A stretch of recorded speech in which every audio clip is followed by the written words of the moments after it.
Welcome to listening to stories on Kevin TV audiobook channel. Chapter 1251, Child of the Eclipse, II.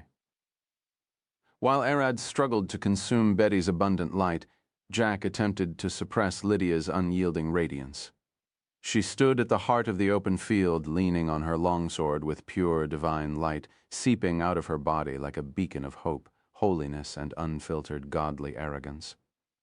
Jack held his wakizashi in one hand, took a deep breath, and stabbed the ground gracefully. Eclipse darkness rushed out of the wakizashi's blade and flew toward Lydia, drowning her in a massive half-sphere of pure onyx shadows. Jack noted several things about his eclipse. First, eclipse is a power of the wakizashi, not himself. Thus, it's unbound by his physical condition that allowed it to keep working even when he was asleep or unconscious, but also limited how long it could be used and how frequently. For now, he can keep Eclipse active for 2 minutes, and it has a 1-hour cooldown, of course. That is at its maximum range and potency. That would be a 10-meter radius and pure darkness. That also meant that he could increase or decrease the range, change it to light shadows, or even attempt to change its form for a more efficient use. The source of the eclipse can also be the wakizashi or anything cut with it. This allowed Jack to strategically place and use it as a darkness trap that he can couple with everything else he has. Lydia had recently fought in hell, and her opponent could use true darkness. She was quite surprised the darkness that the creature used was far weaker than whatever this wakizashi could pull with Eclipse. The blade's darkness was ancient, far older than whatever Lydia saw in hell. Now Lydia was standing in the middle of Eclipse, but her figure didn't falter. She knows Jack better than anyone else and how he'll attack her. Unlike her or anyone else in the world, Jack can see clearly in the darkness conjured by the wakizashi that allowed him to set traps with ease and move around his target with ease, as long as he didn't make too much noise. 5 seconds was enough for him to spread several lines of steel wires around Lydia and set over 10 traps for her to trigger just by moving Soarch, the novel fire. Jack would then attack in a way that forces her to dodge or fall into those traps, which can include, but are not limited to, razor-sharp wires, exploding landmines, poison darts, toxic clouds, and magical restraining spells cast from scrolls. Of course, if this were a real fight, she would have unleashed a destructive wave of divine magic to blast all the traps away and wash the darkness. But this isn't that kind of fight. Lydia thought about jumping out of the darkness, but Jack must have set several sharp wires around her. She'll only mutilate herself on them. She knows from experience. She can't underestimate Jack's traps, since he prepares them for each target, and she is the target he knows best. He knows that she'll drop the fight for some creamy sweet rolls and a mug of fresh honey mead. That's how he got her once. She felt like a little rabbit. It was then that Jack's attack came from behind her back, a stab straight to the major artery on the neck. The goal of this attack was clear, to push her to dodge to the left. Crack. The ground shattered beneath her iron boots as she exploded into movement, rapidly turning around with a powerful backhand flung to meet Jack's face. Her fist phased through the air and her eyes widened. Jack wasn't attacking her neck to make her dodge. He already expected her reaction and was now crouched down, pointing his arm cannon at her stomach. Boom! A flash of blinding light illuminated the darkness, and Lydia flew back, a dent on the stomach of her now charred armor. Lydia's eyes caught a glimpse of Jack in that short burst of light. Her fist almost ripped the upper part of his scalp away, and his head was now covered in blood. He risked getting that close to her in exchange for blowing her away with his cannon. "That is my Jack." She smiled and then landed on the ground. Her expression immediately changed as she didn't sense any new attacks coming at her. That only meant one thing. The ground beneath her feet exploded into crackling magic, and countless chains wrapped themselves around her body, pinning her down. As expected, Jack calculated her trajectory well and placed a spell trap right where she would have landed. This is only doable if he knew many factors, like how much she weighs and her armor's weight. Jack, of course, knew all of that. Lydia dropped her sword. She won't need that anymore. and instead her whole body burned with divine magic as she growled, ripping the magic chains apart like a wild beast. Unlike Jack, who can only rely on mundane senses no matter how much trained his senses are, they'll never approach the superhuman senses of a paladin. He was injured, and she could smell his blood. Like a monster, she charged forward, ripping the ground around her. Jack gasped as he saw her heading straight for him. Each time they fought in the darkness, Lydia would get a bit better at navigating through it. It had reached a level where he sometimes thought she could actually see him. Jack ground his teeth and got ready for a melee fight. Even with Lydia holding back most of her power, each fight ended up with him losing at least a couple of teeth and breaking several bones. She always healed him later, but that didn't mean the wounds didn't hurt. Lydia had no problem brawling like a rampaging gorilla, swinging and throwing him around like a rag doll. He can't challenge her in a direct fight. She overpowers him in all aspects, both physically and magically. The only thing he had was his mind and petty tricks. But those two things didn't work against an irrational target, and Lydia now was that crazy monster lunging at him. She had rushed right through the sharp wires, mutilated herself, healed almost instantly, and was now upon him, ready to give him a harsh beatdown. He lunged at her, fine by me. Let's see who'll cry last. Chapter 1252, Child of the Eclipse, I. Jack barely dodged Lydia's powerful punch. The sharp edge of her steel gauntlet left a deep cut on his cheek and ripped a chunk of his ear. But that gave him a chance to send his dagger flying toward the gap between the armor plates on her left side, aiming at the liver. As Lydia felt the blade sink into her flesh through the armor plates, easily cutting the 2 layers of chainmail she wore beneath the full-plate armor, she twisted her torso to avoid a deep wound and spun around with a round kick. Jack ducked beneath her round kick. He expected such a move and would shamelessly use this opening to his advantage. Without wasting a single breath, he sent his dagger to the back of her knee, aiming to maim her and limit her mobility first. To be honest with himself, trying to move between her legs like this was horrifying. Jack felt like he was trying to crawl beneath the hooves of a raging bull. Any one kick would be enough to crush his skull like a rotten tomato. Lydia already understood how Jack thinks. He knows she is stronger, faster, and sturdier than he is. She already expected him to attack her joints, and such a wide kick would only leave him with options. Either the back of her knees or her groin. Knowing that he cares about one part far more than the other, his option was clear. When she sent the kick flying, she started preparing to kick him when he went for the back of her knee. But no matter how smart Lydia was, Jack was the scoundrel who taught her to use underhanded tricks. Jack switched his stance mid-swing, and instead of committing to the stab at the back of Lydia's knee, he switched to a tackle and pushed against her inner thighs with his shoulders, pushing her back and dropping her to the ground face first. It only took Lydia a fraction of a second to get over the shock of her plan failing. Jack had taught her many times that there was no pride in battle, only the sharp will to kill and the willingness to adapt. No plan ever works flawlessly, and she must always be ready to change tactics and improvise. When she was still in the middle of the air, before she could hit the ground, she clenched her thighs at Jack's neck like the jaws of a massive beast. Of course, she didn't use all of her strength, just enough to give him a painful hit and maybe break a disc or two. And as frustrating as it was, Jack slipped at the last moment as if he expected her attack.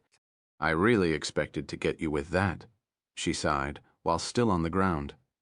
"Listen, I don't mind dying between your thighs, but with one condition: no armor or clothes." Jack took his time to speak with her. Unlike her monstrous endurance, his breath was already ragged, and sweat had started mixing with the blood rushing down from his torn scalp. He needed a moment to catch his breath. Of course, Lydia also knew that. She already knew him too well and could hear his hoarse breath. Lydia lifted her right leg and swung it back down, plunging her foot into the ground and using it as leverage, yanking herself up to a standing position in a fraction of a second. The ground shattered with a shock wave that rippled through the darkness. Her eyes sharply turned to look at him, divine fire burning in them with mystical golden radiance. Divine flames burned beneath her armor and seeped through the cracks between the plates, glowing like red magma. The darkness of the eclipse only made her divine light brighter.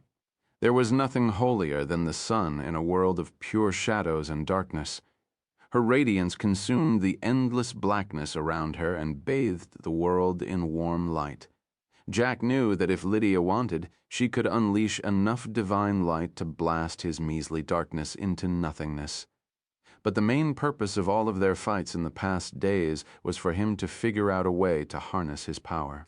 Since Jack had no lead to learn about your power, the best way to understand it is to fight with it. There was another solution.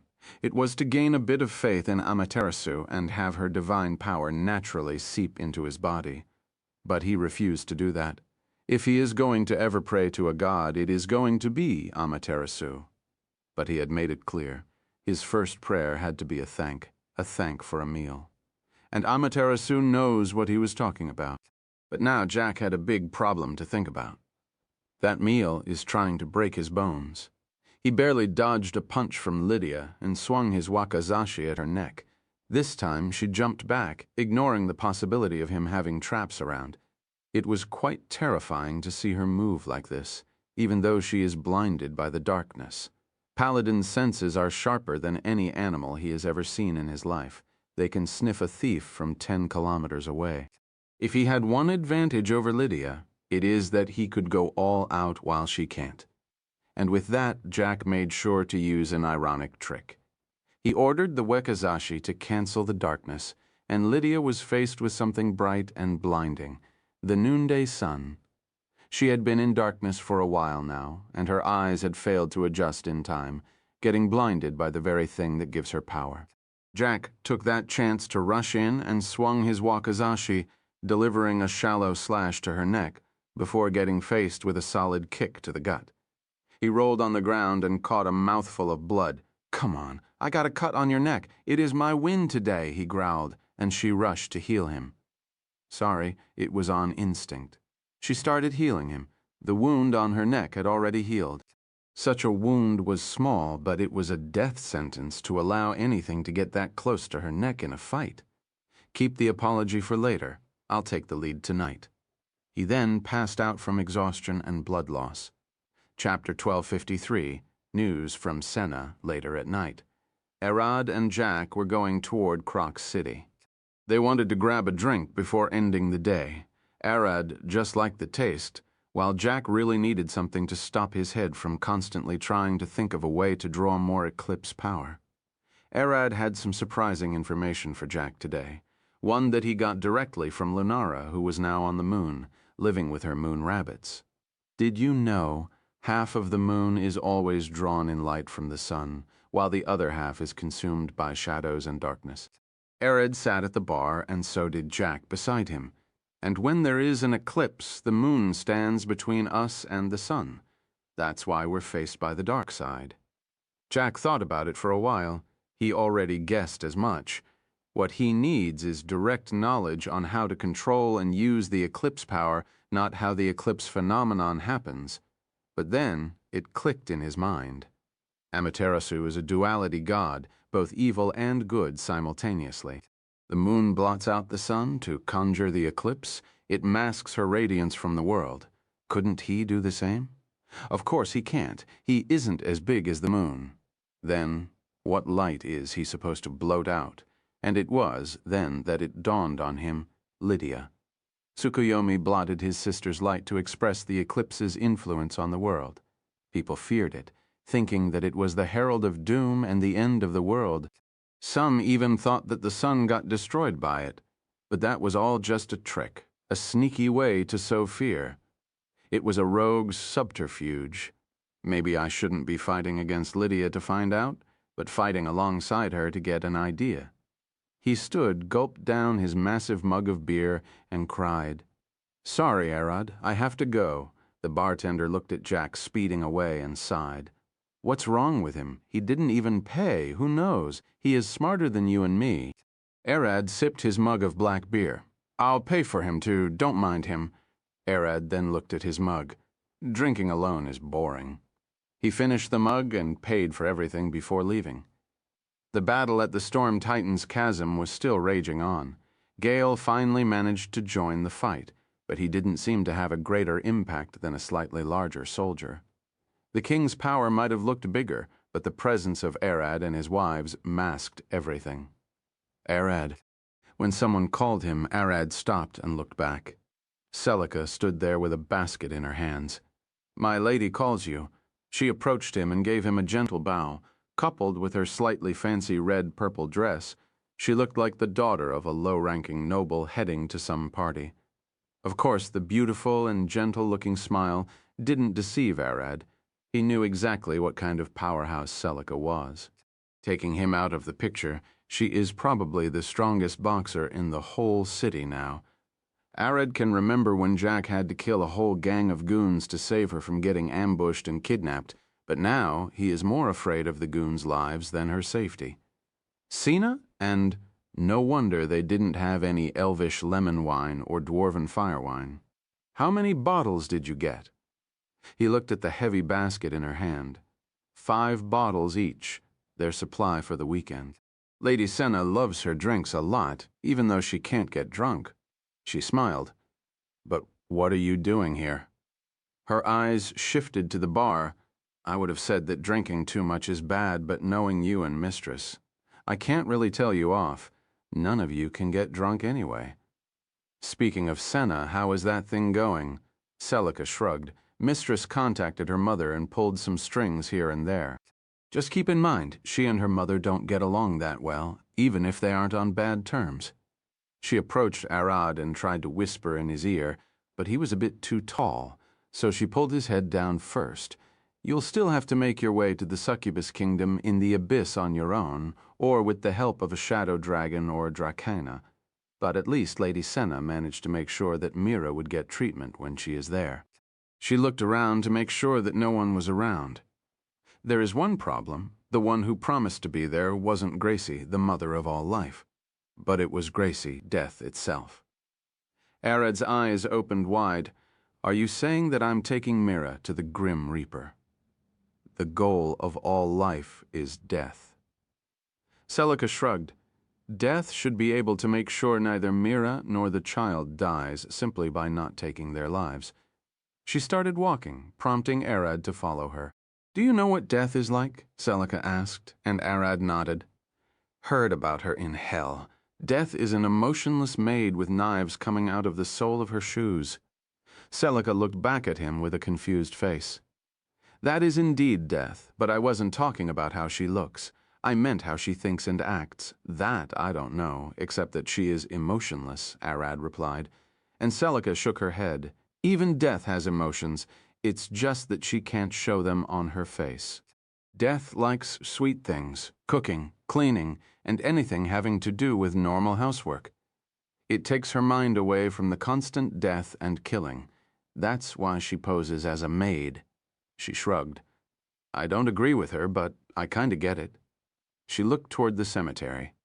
Not just fighters die, old, young, men, women, animals. Some die fairly, some die of old age, and some die horrible deaths of pure suffering and misery.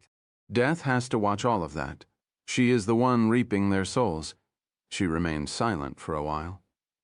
"I've just heard news of a kid who died last week.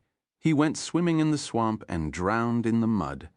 It was a slow and painful way to go. I'm sure that death was there to take his soul. Such a thing would take its toll on anyone, even death herself." "So you mean death might be quite sensitive. Try not to be rude to her or make any weird comments. The reason she agreed to help is probably because she doesn't want to see Mira and her child die." Chapter 1254's 1254, Zoe Manser-Cena was in her room. Unlike everyone else who still lived in the university's dorm, she had bought a medium-sized home at the outskirts of Crocs City. Even if she calls it a medium house, it was still far larger than what the richest noble of Croc City could afford. The house had 2 stories, a large basement, several large rooms, and a massive dining hall with an included bar. Cena walked out of her room with hurried steps. "Arad is coming soon." She saw him through Celica's eyes. She must make sure the house is presentable. Of course, she had many things she would rather he not see. First, she inspected the hallways, the flower pots, and even looked beneath the carpet. Good, no teeth, no saliva, and no groaning. Soon she found herself in the dining room and approached the bar. A pale woman stood behind the counter with an empty expression, staring at the distance with dead eyes. As expected of a stone, this woman looks more like a corpse than a living being. "Come here, you look deader than a zombie," hearing Senna's command. The woman flinched. She then walked toward her with slow and unsteady steps. She indeed looked and walked like a zombie. Seeing her move like that creeped even Senna, who made her. Yeah, you're good enough to serve wine, but not to serve wine to someone. The woman can pour wine or any drink for Senna, but she won't be able to carry a bottle and walk to any of the tables. She probably won't recognize any other glass besides Senna's collections of fancy glasses she uses. Senna reached with her hand and her fingers sank into the woman's face. "Let's see first to make you look better." Senna could mold the woman's flesh like dough, stretching and smoothing it with the slightest touch. When making servants for the house, she only needed to be functional. So she used a few stones she picked from the garden as bases, but that was just a lazy solution. Senna's main power is her control over life force. She can breathe a golden wind of life into inanimate objects or twist the flesh of the living to her liking. This woman was made of a tiny pebble that stuck to her shoe in the garden. She made the woman on a whim, and now has to worry about making herself look at least acceptable in front of Erod. Senna first gave her skin a bit of color, instead of leaving her as ashy as the stone she was made from. She then changed the color of her eyes and teeth, painted a bit of pinkish vibrancy on her cheek, and pulled her chest a bit forward, making it slightly larger, but still smaller than Senna herself. Senna then changed the woman's hair, making it slightly red in color, and smoothed it a bit, making it feel at least a bit better than before. It was as hard and sharp as a metal brush. "Now, give me a gentle bow." Senna looked at the now alive-looking woman with a large smile. The woman tried to bow, but she fell head first. What little motor skills Senna had gave her at first were only enough for her to move her hands and pour wine. Senna sighed and shook her head. This woman was useless without a brain. To make things faster, she has to use an implicit technique. Senna grabbed one of her fingers and ripped it off. The finger twisted and moved like the severed tail of a lizard, coming to life. Soon the finger had turned into an ugly tentacle worm. Senna's hand had already healed, and the woman was standing again. Senna closed her eyes and looked into the depths of hell. Her vision searched for a few seconds until she found a suitable sinner's soul and snatched it. She then bound that soul to the worm and then let it loose on the woman's cheek. The worm crawled into the woman's nose. Then through the thin bones it made its way to her brain, burrowing inside. The woman convulsed and groaned as her brain got overtaken by the soul worm. Her hair changed color to golden, her eyes turned blue, and her skin grew paler. What happened? The woman gasped, looking at her arms and legs, horrified. Her gaze then shifted to her surroundings, noticing the warm and cozy dining hall she was in. Terror grasped her heart as she thought for a moment that the devils were going to eat her again. "Good, your job is to serve drinks and obey all orders with enthusiasm. I don't need a servant who isn't enthusiastic about their job." Senna looked at her. "Do you understand? Otherwise, I'll send you back to hell to keep suffering." The woman remained silent for a few seconds and then gasped, "Yes, as you wish, my lady." She wasn't the one who spoke. She was still confused about everything, but her body moved on its own. No, that wasn't her body. It was merely a shell made by whatever horror that woman was. What terrified the woman more was that she did feel happy about serving Senna. She felt both enthralled and in love. Merely having Senna look at her was enough to make her smile. She clearly wasn't herself, but she was also still herself. For the first time in centuries, she had to serve someone instead of having her limbs sawn off and grilled while she was alive. This was also the first time since she was alive that she could breathe clean air that wouldn't burn her lungs from the inside out. She wasn't in pain, she wasn't thirsty or hungry, and what mattered most, She was wearing clothes. The woman happily rushed behind the counter, preparing the cocktails while humming. She somewhat knew how to make hundreds of them. Her mistress Senna must have injected that knowledge into her brain. How thoughtful.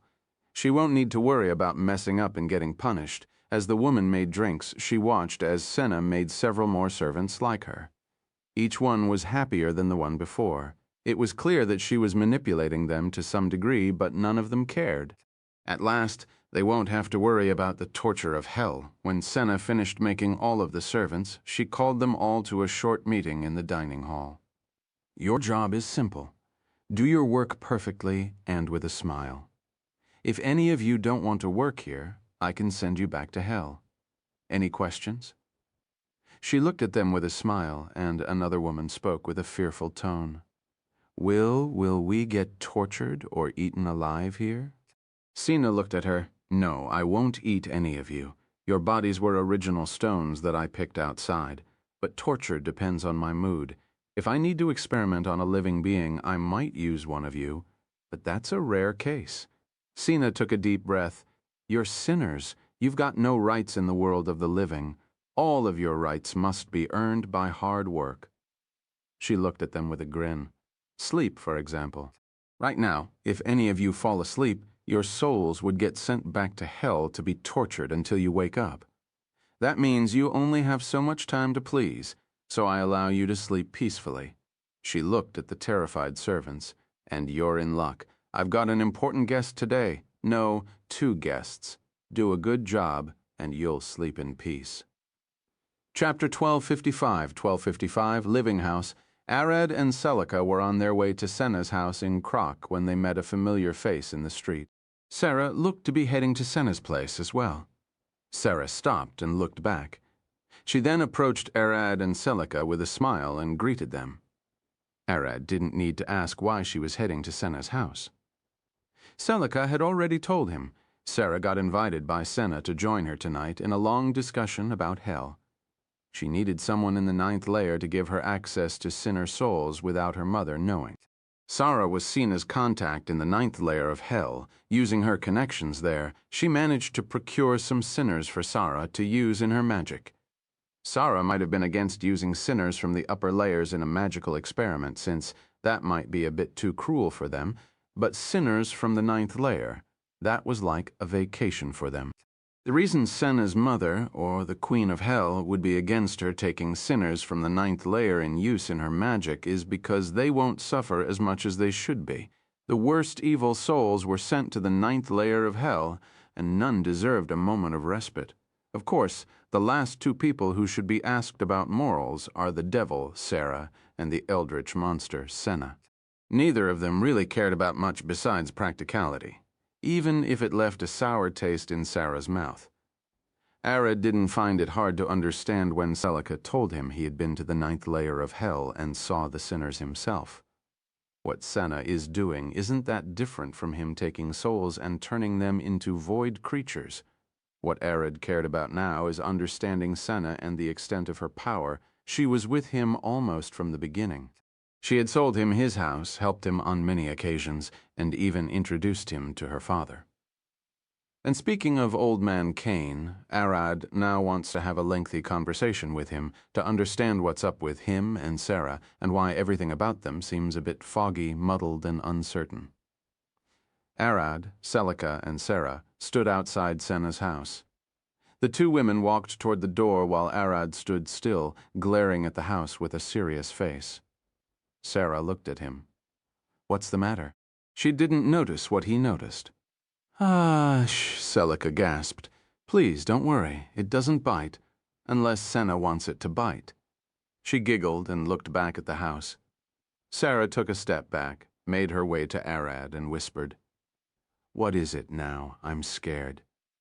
The whole house is a monster, probably a type of mimic, and the problem is that it's not a normal mimic. This one is probably as strong as a worm, if not more. Arad could see the magic flowing through the walls, the beast's massive soul and the radiant binding magic, keeping the horror under control. Sarah looked at the house and squinted. Soon her face paled and she took a fearful step back. She finally noticed the mimic, and the monster is powerful enough to swallow her in a single bite. See the porch? Arad pointed. That's its maw. The windows are countless eyes, and the attic's round window is its nose. This monster has 20 humanoid legs buried in the ground that act like its anchors. I said it won't bite. Senna kicked the porch. See?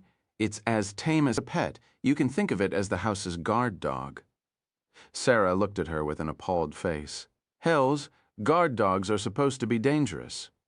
She approached Arad and jumped into his arms. Now I feel safer. She finally smiled. Arad looked at her with a troubled face. Sure, that mimic can't harm me, but do you think Senna would set it on you? No, but I don't trust the monster itself. She shook her head. You see, we devils are hated by both humans and monsters alike. It's more wary of my presence. Arad sighed and put Sarah down. Walk on your own, but if you don't want to, you can use this. He opened his hand and a black orb of the void started floating between his fingers. What is this? Sarah and Celica both approached and looked at the tiny ball of void. You see, Arad looked at the mimic. The monster clearly was also looking at the void sphere with a nervous soul. It must have felt it.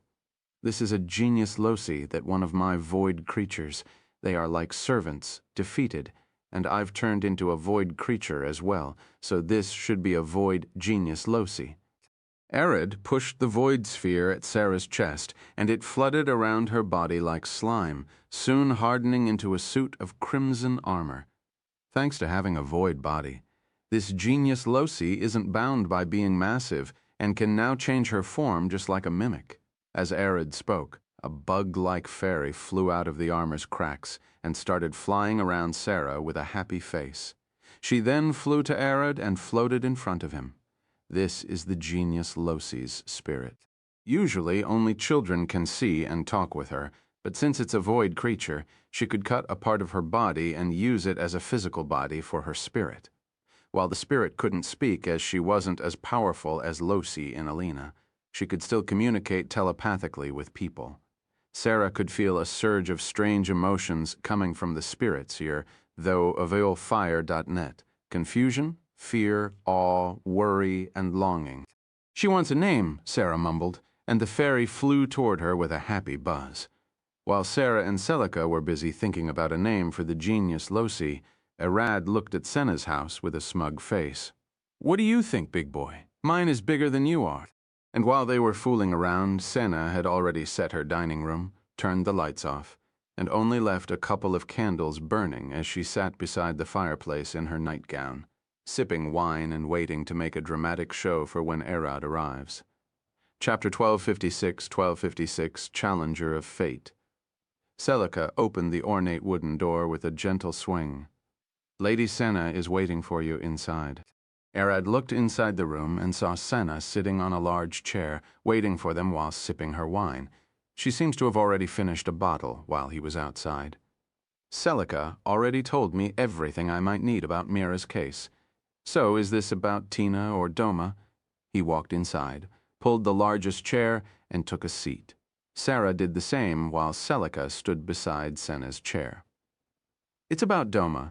Senna looked around the room with a smile, and her gaze stopped at the blonde woman standing behind the bar counter. Bring them something nice to drink, and stand in front of me afterward. The woman looked at them and paled as her eyes met Sarah's gaze. It's been a while, Sarah said with a smile, and the woman took a step away. Arad recognized the woman as well. He saw her in Hell's capital in a small cage. At the time, she had all of her limbs sawn off. Sarah had seen her before him.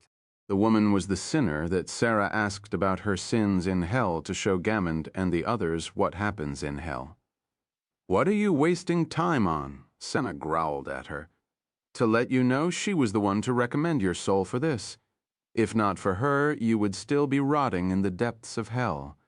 The woman gasped and quickly mixed several cocktails based on the knowledge that Senna had left in her head. She then rushed toward them, served everyone their drinks, and stood in front of Senna. It was then that Senna stood and then walked around the woman. She looked at her for a few moments. So, what do you think, Arad? Arad gave the woman a long, sharp gaze and shook his head. You've indeed created a makeshift body and even managed to tie a soul to it. Both are far beyond anything I can achieve. Senna shrugged. I know it's not much, but this should allow Doma a bit of freedom. She can also find me a suitable body that I can tie her soul to. It's not about tying a soul to a body, it is about the link being strong enough to withstand Doma's soul and curses. Arad stood and approached the woman, looking at her closely, and she felt a cold sense of dread wash over her. She had never felt threatened that much, even when in hell.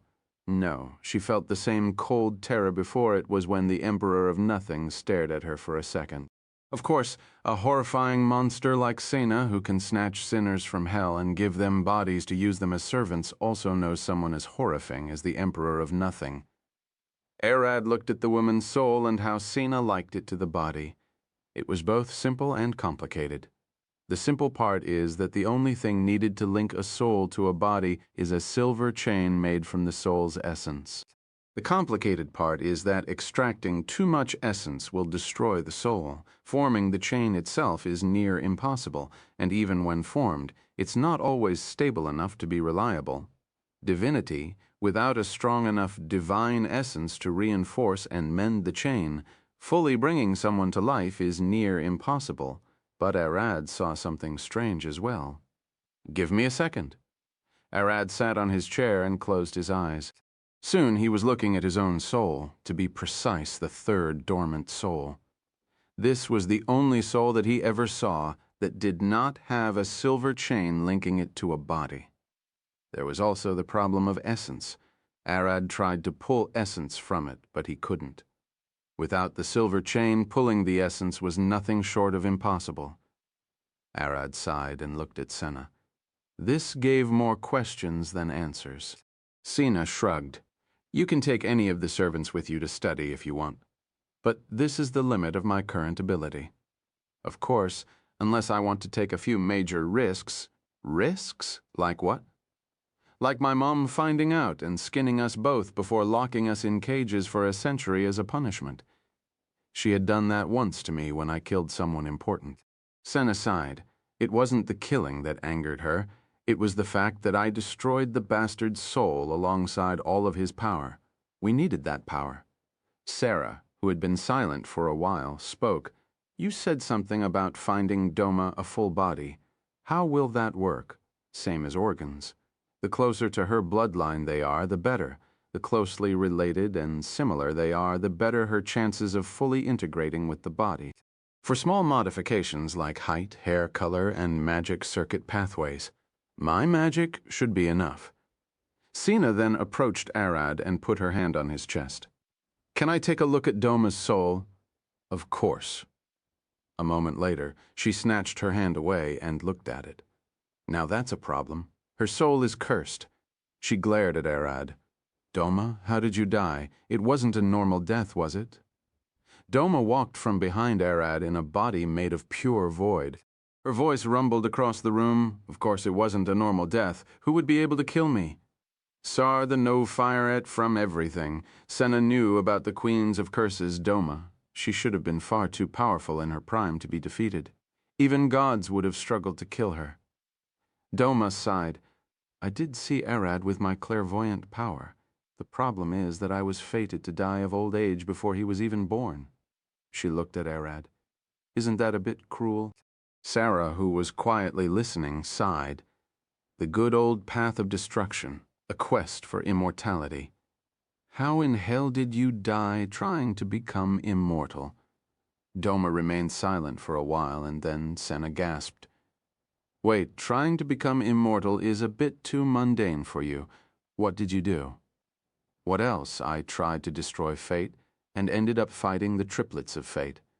She giggled. As you can see, we're all alive. Those three are quite hard to kill. Sena held her face in her hands. You went and started a fight with fate? Did you go insane? Doma strangely nodded, the curse of the bright mind. Madness and genius are two faces of the same coin. Chapter 1257, Mate 1257, Fateless Curse. Arad looked at Doma for a moment silently and then gasped, "Wait! Callie said that I should find the primordials, and the triplets of fate are one of them. Are you telling me you started a fight with them? I didn't start a fight. Fate got in my way, and those triplets said I can neither push nor walk around it. What did they expect me to do? Stop or turn around?" She shook her head.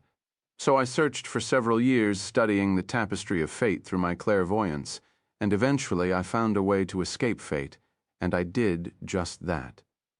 She smiled with a proud face. She then shook her head. "First, fate is fragile. It only took me escaping it to throw everyone into chaos. So the triplets of fate came looking for me. Not to kill me, but to put me back in my place in the tapestry of fate." Doma created a chair of black void and sat down. She lifted her hand, and the wine glass flew to her fingers. After swirling the wine for a bit, she took a sip. Her void body rippled. "So, I killed myself. To fate, I already died ages ago, and now I'm sharing your fate as a part of your whole." She then paused for a moment. "A part of your fate is what I mean. Your fate is quite strange. Even I can't clearly see it. While everyone else's fate is a thin string of light, yours is a strange, shadowy haze. At least it's thick enough to hide my fatelessness." She sighed. Sina extended her hand to the blonde woman to get a refill of wine. "So, Doma, my sister in marriage, or whatever we should call ourselves, does that mean you're the center of all the problems that have happened so far, since you threw fate into chaos?" Doma laughed. "Of course not. I'm a wild card, yes, but I didn't cause all of those problems, at least not while fateless." She leaned forward, looked at Arad, and then smiled. "Do you know what my fate was?" "That I don't." Senna took a sip from her wine. "But what is it? Surprise me. I was the main villain in Arad's life, an obsessed lover who can't get him, so I kept always trying to kill his wives to keep him for myself. Our fights were brutal, and many died at my hands." Doma gulped her whole glass. "I cursed Ayala to only be able to eat meat and let Arad watch her slowly die of starvation and digestive problems. I cursed Mira's child, so he turned into a monster and ate her from the inside out. Arad had to put the child down himself. I locked Clog in the core of a volcano, and she slowly cooked alive until she died, all while I'm baiting Arad around so he won't find out." Doma giggled. "And you, Senna, guess how I killed you?" "You can't kill me," Sena replied with a calm face, and Doma burst out laughing. "You're right. I can't. But Arad could remember. Mira's child disaster, I managed to frame you, and he killed you." Hearing that, Sena threw a glance at Arad and sighed. "I guess he could eventually kill me if he were motivated enough."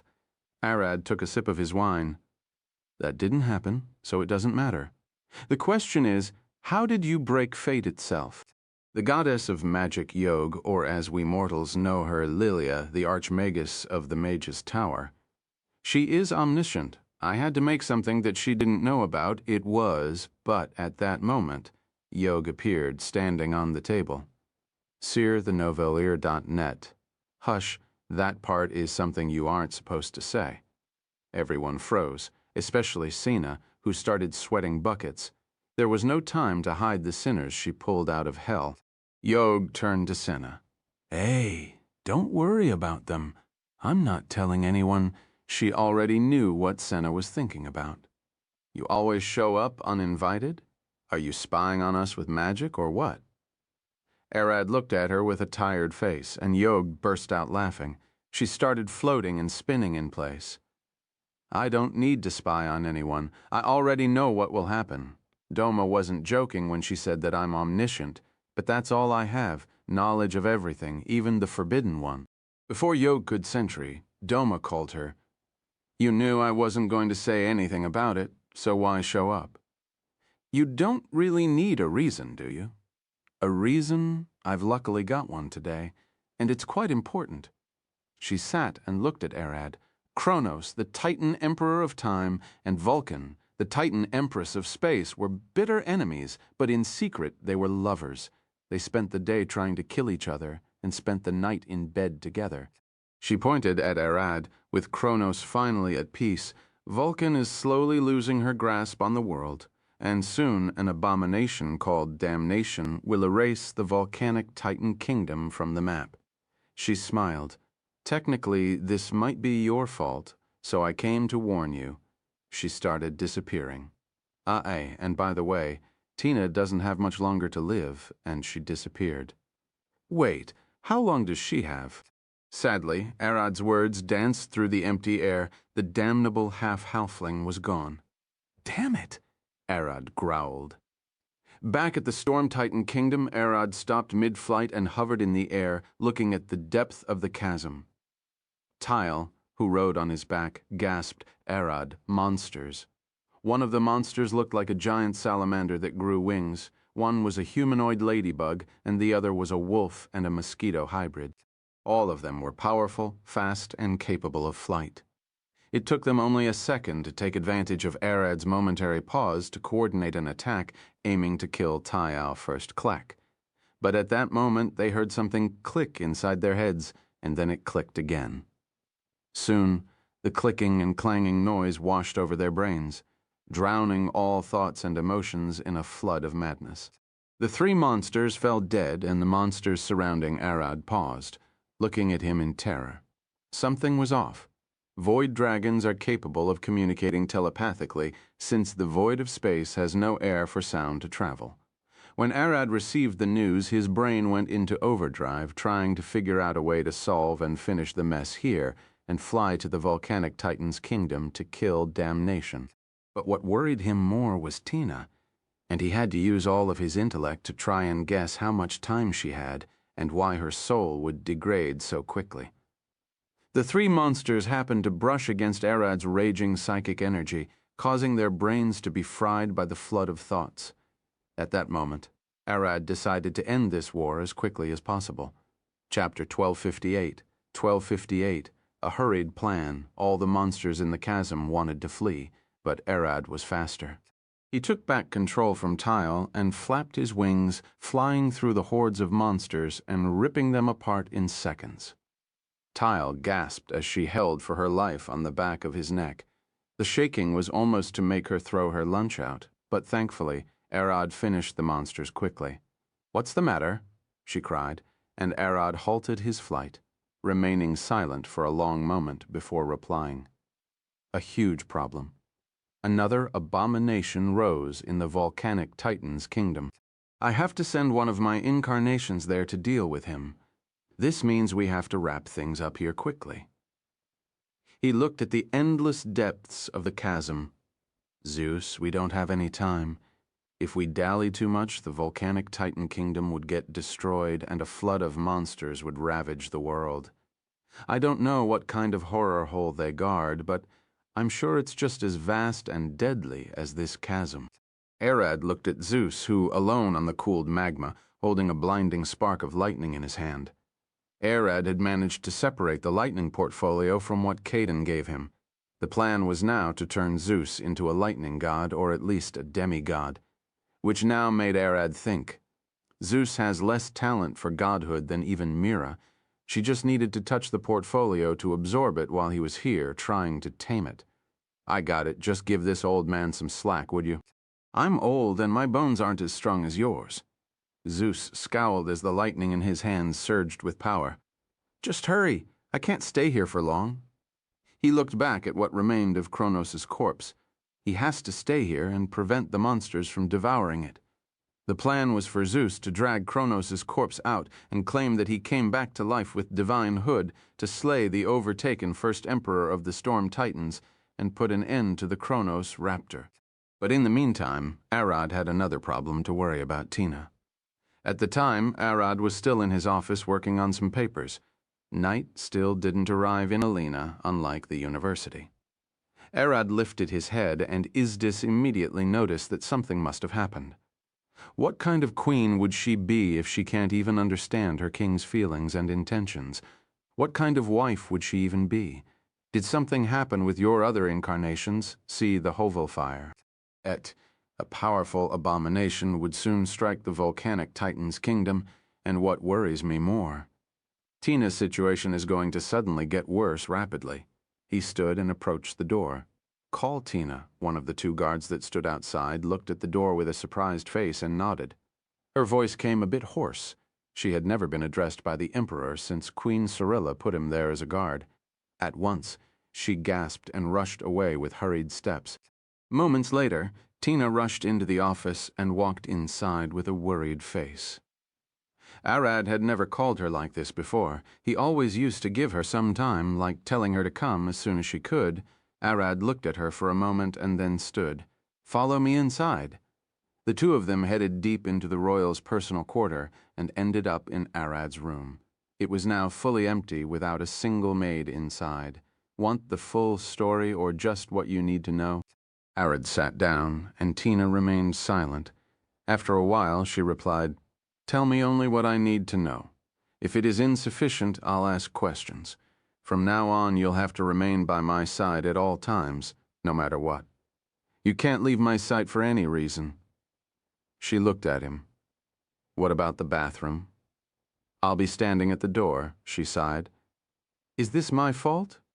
She looked a bit worried and sad. "No, it isn't your fault. Then I'm fine." Tina smiled at him. "As long as it's not something bad that I can fix, all I have to do is trust you now, right? Honestly, I have no reason to hide the details from you, but I feel like it would be for the best. All of your duties are now replaced with the single order to stay beside me at all times." He stood, and he remained silent, trying to think a bit. "I wanted to ask, how are you feeling? Can I take a look at your soul?" While Arad could have just looked at her soul. The discomfort carried by such a thing wasn't a thing that he was willing to put Tina through without warning her first. That was going to make observing her soul even harder now, if he didn't want her to find out that her soul would soon crumble rapidly. "I'm doing fine, just as usual. Take a look." Hearing her immediate response, Arad smiled and looked at her for a moment. "Hold tight." He took a quick look at her soul. It indeed looked fine for now. But since Yog had made the effort to warn him, that means something bad will happen soon. A drastic change that will send Tina's soul into a rapid spiral toward her death. "Good. Your soul looks to be still somewhat stable." He looked at her. "I've been making some progress in the study of souls. No, I know a few things about them, and I might be able to find a way of helping you. Do you mind if I look at your soul often? Just tell a moment before you do it. The dreadful feeling is a bit too much to take by surprise." She nodded, and the two of them quickly returned to the office. Now, Tina stood beside him, not moving. "Get a chair. You'll be there for a long time." She didn't argue with him and dragged one of the chairs to rest on it for a bit. Now, Arad had to think about which reincarnation he would send to the volcanic Titan's kingdom. In the best-case scenario, he would send the one at the university directly with Tempo. Since they'll be facing a lot of fire, he was thinking of taking Eris, Amber, and probably Corey with him. Chapter 1259, Blinding Entrance. I finally got it. Zeus looked at Arad with a smile as lightning poured out of his eyes, illuminating the dark cavern in bright azure radiance. Then we've got no time. Most monsters are dead, so all you need to do is fly out with Zeus's body if you could. If you can't leave him here, carry him, then leave him here and find a way later with the Titans." Arad turned into his draconic form and expanded his wings. "You remember Xenia? Say that you resurrected her using the last drop of whatever potion that Rapture Abomination left?" Zeus nodded. "Indeed, and I'll make sure to claim that it was all thanks to Tyle beating her up so badly that she regained her consciousness and came here to assist me take down Kronos. But is she really alive? She has been dead for a long while, hasn't she?" Arad shook his head. "The time limit is probably related to both the condition of the body and the soul. Xenia's soul was in pretty good shape, albeit she won't live without scars. I've got her soul. I've got her body. I've got plenty of healing magic and a makeshift way of tying someone's soul back to their body. Of course, the assistance of that potion. Sadly, that potion only seems to be able to repair the silver chain linking someone's soul to their body, not repair the soul itself." Zeus stared at him silently for a few seconds and then sighed. How come you know more about like and resurrection than me, who is a demigod now? No, how could a mere mortal understand all of that? Arad looked at him with a smile. Knowledge isn't limited to the gods. It's easy to know things. It's far harder to act on them. Besides, do you think you can beat me in a fight, if that's what you were thinking? Zeus burst laughing. Nah, I'd lose. He went silent and stared at Arad, but not before taking at least an arm down with me. Arad shook his head, turned back into a human, lifted his left arm, and chopped it down with his right arm. Zeus stared at him with a baffled face and became bewildered as he saw Arad's arm grow back out in the blink of an eye. I'm sorry, Zeus, but if only cutting an arm was enough to kill me. People underestimate my power a lot, except those abominations. They seem to know well what I am capable of. A faint smile sat on Arad's pale face. His eyes sparkled with faint purple light as the shadows of the whole cave danced and twisted. Space and time themselves seemed to twist and contort as Arad took a step toward Zeus.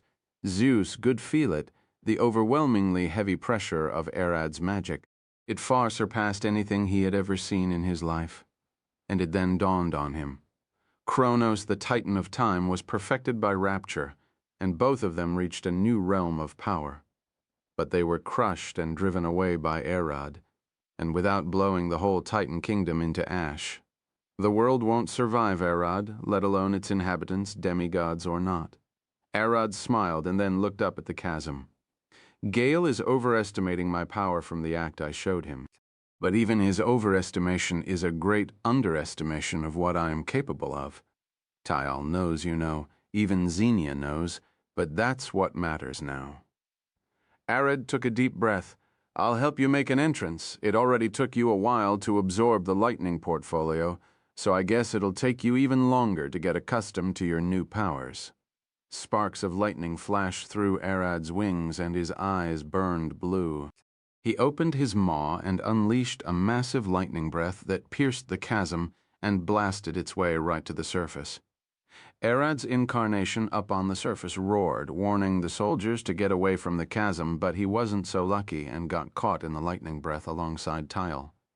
Of course, that was by design. He needed one last push to cement his presence as a power the Titans shouldn't underestimate. For a second, it seemed like Arad and Tyal both evaporated into the blinding pillar of lightning. But then the lightning split apart, as if it was a river of water that hit a massive boulder. Arad flew right through it and roared, unleashing his breath. Arad's breath and the lightning pillar clashed in a blinding show of pure destruction. The Titans had to run away and shelter themselves from the blinding light and heat, praying to the gods that whatever was happening wouldn't cause an explosion powerful enough to blast the whole mountain range. Soon, both the lightning pillar and Arad's energy breath faded away, canceling each other out. Arad landed on the ground, and a pale old man with a long and bushy white beard and a bare muscular torso landed in front of him. Zeus had returned. Zeus and Arad glared at each other. Their mere presence is enough to mask any imperfection in their acting. The Titans, of course, recognized Zeus, and they gasped. He was supposed to be dead, their hearts clenched in terror, thinking that his body must have fallen prey to the vile Kronos raptor. The Titans now had their hopes on Arad and Gale, who should have killed Zeus before. Those two should be able to stop Zeus safely, right? The moment the Titans thought about safety, they recognized something. That lighting pillar must have been Zeus's doing, but such power wasn't something he had in life. No, it wasn't something that mere mortals should hold. Gale's thoughts were different, but similar to the other Titans. He thought that the Kronos raptor had managed to get to Zeus inside the sealing mountain. His poor father was chained. He must not have been able to even resist or fight back the monster. That was a massive oversight. He should have put several people guarding the place. The impenetrable wasn't so mighty in front of a horrific monster like the Kronos raptor. Wait, Tyal screamed above Arad. Something isn't right. Hearing her words, the two froze. Arad slightly lifted his head, and Zeus looked at Tyal and smiled. Tyal, my little girl, what are you doing on this monster? Zeus spoke with a grin. He isn't taking you for a sacrifice, is he? We Titans don't play by the human and dragon's rules after all, do we? Before Tile could reply, Arad's voice drowned the sky. I see. You're the old man who lost that fool of a Titan Gale. You don't smell rotten at all. You're not a corpse, are you? Smell. I hadn't had the chance to take a bath in a long while, but I shouldn't smell that bad. Zeus combed his beard. On the other hand, a civil dragon. How rare it was then that Tile jumped down. Both of you, stand down. Chapter 1260, strong-armed Arad shifted into his human form, but remained the size of a Titan and stood facing Zeus. Tile stood between them, worried. Grandfather Zeus, you aren't taken by the Kronos raptor, are you? She turned to her grandfather, and he smiled. Of course, that parasite can't take my body now. I came back from the dead to slay him. He smiled and shifted his gaze to Arad. It's been a while, Wormling. I almost didn't recognize you. Arad sighed. Last time I saw you, we discussed how to free Zephyr. He smiled. And before you ask, she is free now. As Arad spoke, Zephyr appeared out of nowhere and sat on his massive shoulder. With her being just a foot long, almost no one could see her. But no one missed the change in pressure around, as if the air itself became harder to breathe. Can you grow a bit bigger? No one can see you. Arad looked at his shoulder, and Zephyr grew as large as 15 meters tall using size magic. When everyone saw her, all conversations stopped. They all got worried about the same thing. Did Arad have her with him all this time? As if to answer their questions, Zeus spoke. Great wind spirit queen, Zephyr, don't tell me you hid inside his body. Zeus lifted an eyebrow, and Zephyr looked a bit offended at the question. His wife is my herald, so I can stay with him as much as I want.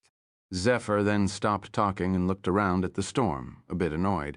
It's so noisy here.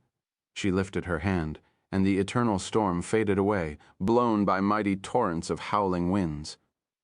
Zephyr then shifted her gaze to Zeus. You came back to life to slay the Kronos raptor. Does that explain the divine magic? Zeus looked around and then took a deep breath. We should find a better place to speak in. Inside the castle, probably. Soon they were all inside the castle's meeting hall. Gale and his wives took their seats on one side, as did Arad and his wives on the other side. Zephyr made Arad's head her seat, and Zeus found a stone throne awaiting him, which he gladly sat at. Searth Nova Fire it, before we start. Zeus looked at one of the servants. Bring a bed, a soft one. The servant didn't understand why Zeus would want a bed here of all places, but he didn't dare complain. Soon the servant brought one of the best beds in the castle, one that was made from pure white marble and had a soft fur mattress. Zeus then approached the bed and waved his hand. Out of thin air, Xenia fell on the bed, still bloodied and her armor cracked in many places. She gasped for air and convulsed for a few seconds as everyone stared at her with shocked faces. She resisted Rapture's magic for all of those years as her soul was trapped within him. It was she who allowed me to reach and kill the monster, and it was Tael who punched her awake. Zeus looked back at Tael. You did manage to kill her?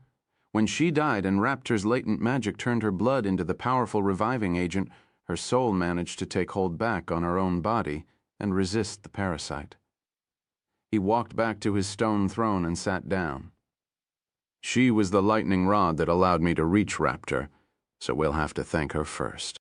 Even in death, she never stopped fighting. Zeus smiled.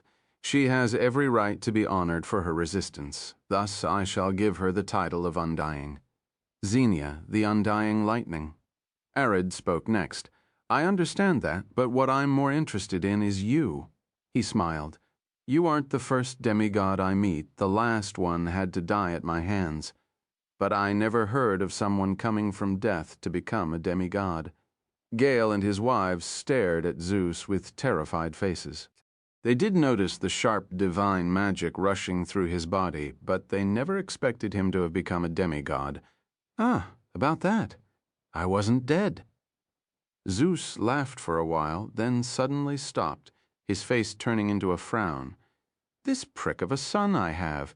He locked me up inside a mountain. Do you believe it? Zeus snorted. But it was that time that allowed me a chance to focus on my lightning, and somehow I turned into a demigod. Zeus's gaze shifted to Gale. Don't worry about it, son. The fact that you won against me isn't changing. You won the throne, and I'm not going to fight you for it again.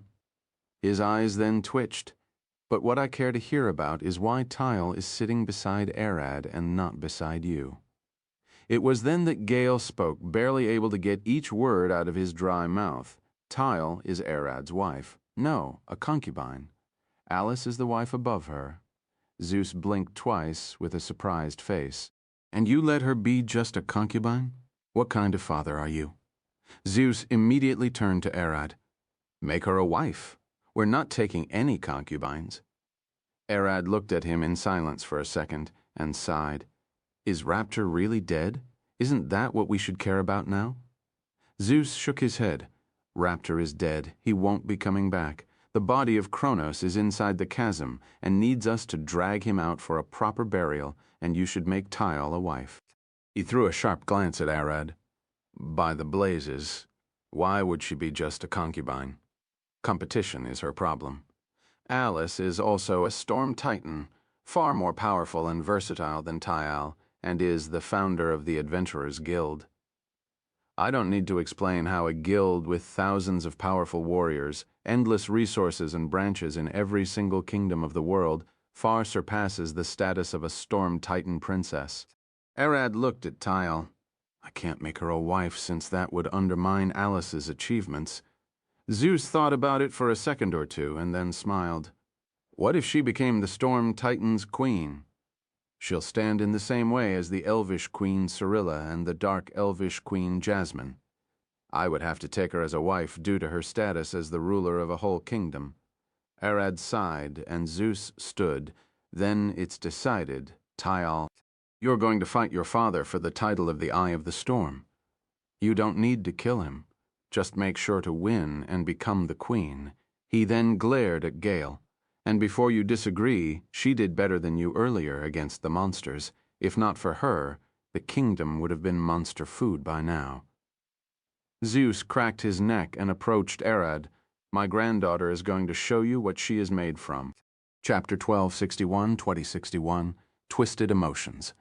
After the meeting, Zeus and Arad met in a small room inside the castle's inner sanctum. Should we hold the fight today? Zeus asked, as he was a bit worried about Tyle. Even if she got healed, she was still exhausted from fighting Xenia. No need, I already have someone to deal with the volcanic Titan kingdom. As long as Arad dismissed an incarnation, he could manifest it beside his remaining incarnations. The incarnation who watched over Zeus, the second one he had here, had already been dismissed and called at the university.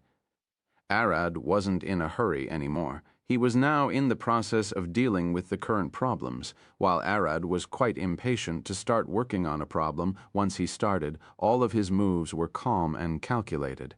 He knows that rushing would only lead to more disasters. Zeus nodded. You should go check on Tyle then. I'll address the Titans and explain the situation. Zeus walked out of the room, and Arad headed to Tyle. Tyle was with Xenia in a large room in the guest's private quarter, which was technically now Arad's quarter. Tyle was staying there, and so was Xenia. As Arad walked inside, Tyle looked back at him. You're here, good things aren't looking optimal for her. Hearing those words, Arad immediately shifted his gaze to Xenia.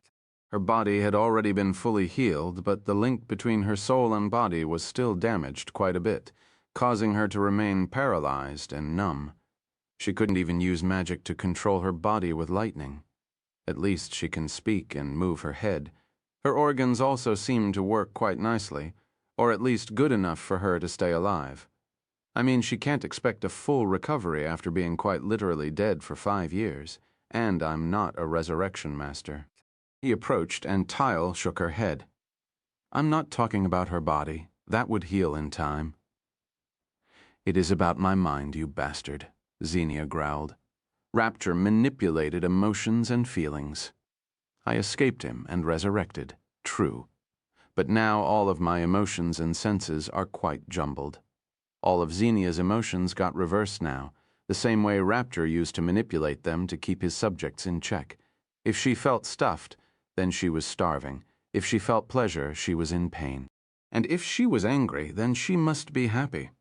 Right now, I feel only anger, rage, fear, and hatred toward you two, so much that I would have run away crying if I could. But my rational mind is still here. I know that those feelings are just the result of my mental deterioration. She looked at the ceiling. Her eyes looked calm and collected, but that only meant that she was drowning in worry. They say facing your fears is the best way to grow out of them. So probably facing my emotions and feeling head-on would help me hammer them straight seer. ThoNovilFirio.net. Let's just hope you'll get them straight and won't have to live like this forever. Tyle looked at Xenia with a smile. Do you know what's good? You look a few years younger. Rapture used time reversal to heal himself and his puppets. At least I can think of that as a boon. Xenia looked at Arad. That's why I asked Tyle to help me. My body is paralyzed now, so I'm not a problem. But I'm certain I will be when I can move. I wish you could chain and help recover. Tyle looked at Arad. If she is scared of us, then we'll have to keep her close. If she doesn't have an appetite, then we should force her to eat. At least it was a bit simple with Tyal's rational mind being fine. Even if she was crying in fear, she could tell them that she was fine. And with Arad being able to read minds, her true feelings and emotions are an open book. Arad looked at her for a second. I can somewhat read minds. That should help. Xenia looked at him. Do you know how I feel about you? You're the one who saved my life. She paused for a moment and then finished. I feel violated, as if you're the one who killed and tortured me for years. I bet that keeping my body's reaction to that fear and anger would be quite impossible for me now, and it's still extremely hard to control my words. Arad nodded. Don't worry. Even with how I look, I'm quite hard to anger. He smiled and approached her. Immediately, he noticed her eyes twitch and her face darken. She was terrified of him. Xenia then sighed. This will be hard to deal with, indeed. I can feel that your mind is calm, but your soul is shuddering in terror and boiling with hatred. I should look for someone with expertise in emotions and mind manipulation. He looked at Tayal. We'll have to take her back with us and have Sina take a look at her first. If that didn't work, then we'll have to just try. He paused for a second. No? Why wait? He looked at Xenia. I could just swallow you into my stomach here and pull you out at the university where Sina is. Please don't. Xenia's voice twitched, and Arad remained silent for a second. That was your emotions speaking? Xenia remained silent for a while and then spoke in a shaking voice. Yes, I feel horrified just having you so close. I would be mortified if you touched me, let alone swallowed me whole. But do it. At least I won't be able to resist while I'm paralyzed. Then get ready for it. Arad swallowed Xenia whole and pulled her out of his stomach in Senna's house in Croc City. She had already passed out of fear. So this is Xenia. Senna looked at the unconscious Xenia for a while and then frowned. Her situation is a bit complex, but I can help. What can you do? Arad asked, and Senna smiled. We'll. It's quite simple. She then shook Xenia to wake her up. Xenia woke up both confused and terrified. She had just experienced being swallowed alive by an eldritch horror. I've got a makeshift solution to your case. Since your mind is still working fine, it should work. Senna's smile grew a bit mischievous. I'll make you a slave to yourself, bind your body to your conscious mind by magic. After a long minute of heavy breathing and thinking, Xenia finally made up her mind. Please do, but can you enslave me to Tyle or Arad as well? I don't think my mind can endure on its own for long. Just getting teleported here almost broke my will. Oh, I was going to do that anyway. Senna looked at her with a terrifying smile. Chapter 1262 and 1262, The Role of Death. After casting the contract on Xenia, Senna spared some time to fully heal her body and reinforce her silver chain with her magic. I've put a tiny worm of my flesh inside your head. It rests right behind the bone of your right eye. No matter what, try to make sure it doesn't get damaged. Even if your head got severed, as long as the worm is alive, I should be able to keep you alive. Sina was washing her hands at the sink in the corner of the room, and Xenia sat up, looking at her hands. Xenia had never seen a healer as skilled as Sina when it came to flesh mending. She didn't just cast a healing spell on her and tell her to leave. She had gone as far as to implant several magic crystals into her body. Those crystals would slowly leak healing magic to repair her body and clean it from the necrotic waste. I know I shouldn't ask, but by any chance, are you a necromancer? That was a dangerous question, as necromancers are generally hated by most people because they taint the dead and desecrate their corpses. Everyone agrees that the dead should remain dead. If Senna were a necromancer, this could end up pushing her to try killing Xenia to hide her tracks.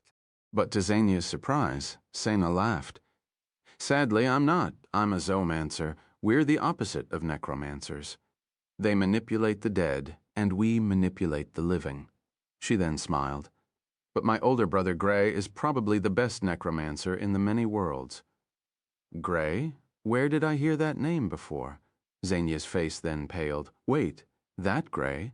The Walking Dead Gray, the strongest adventurer of the Adventurers Guild?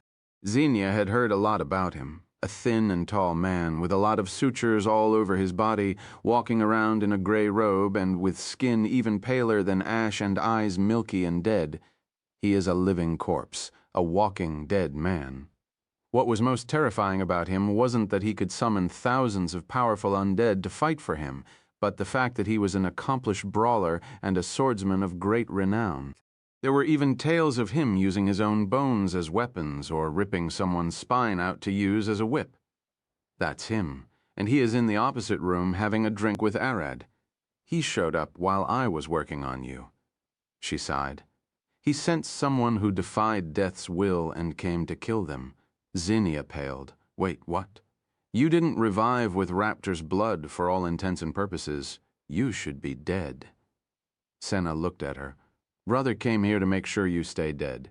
As you can see, I trained under the goddess of life, Gracie, the mother of all life.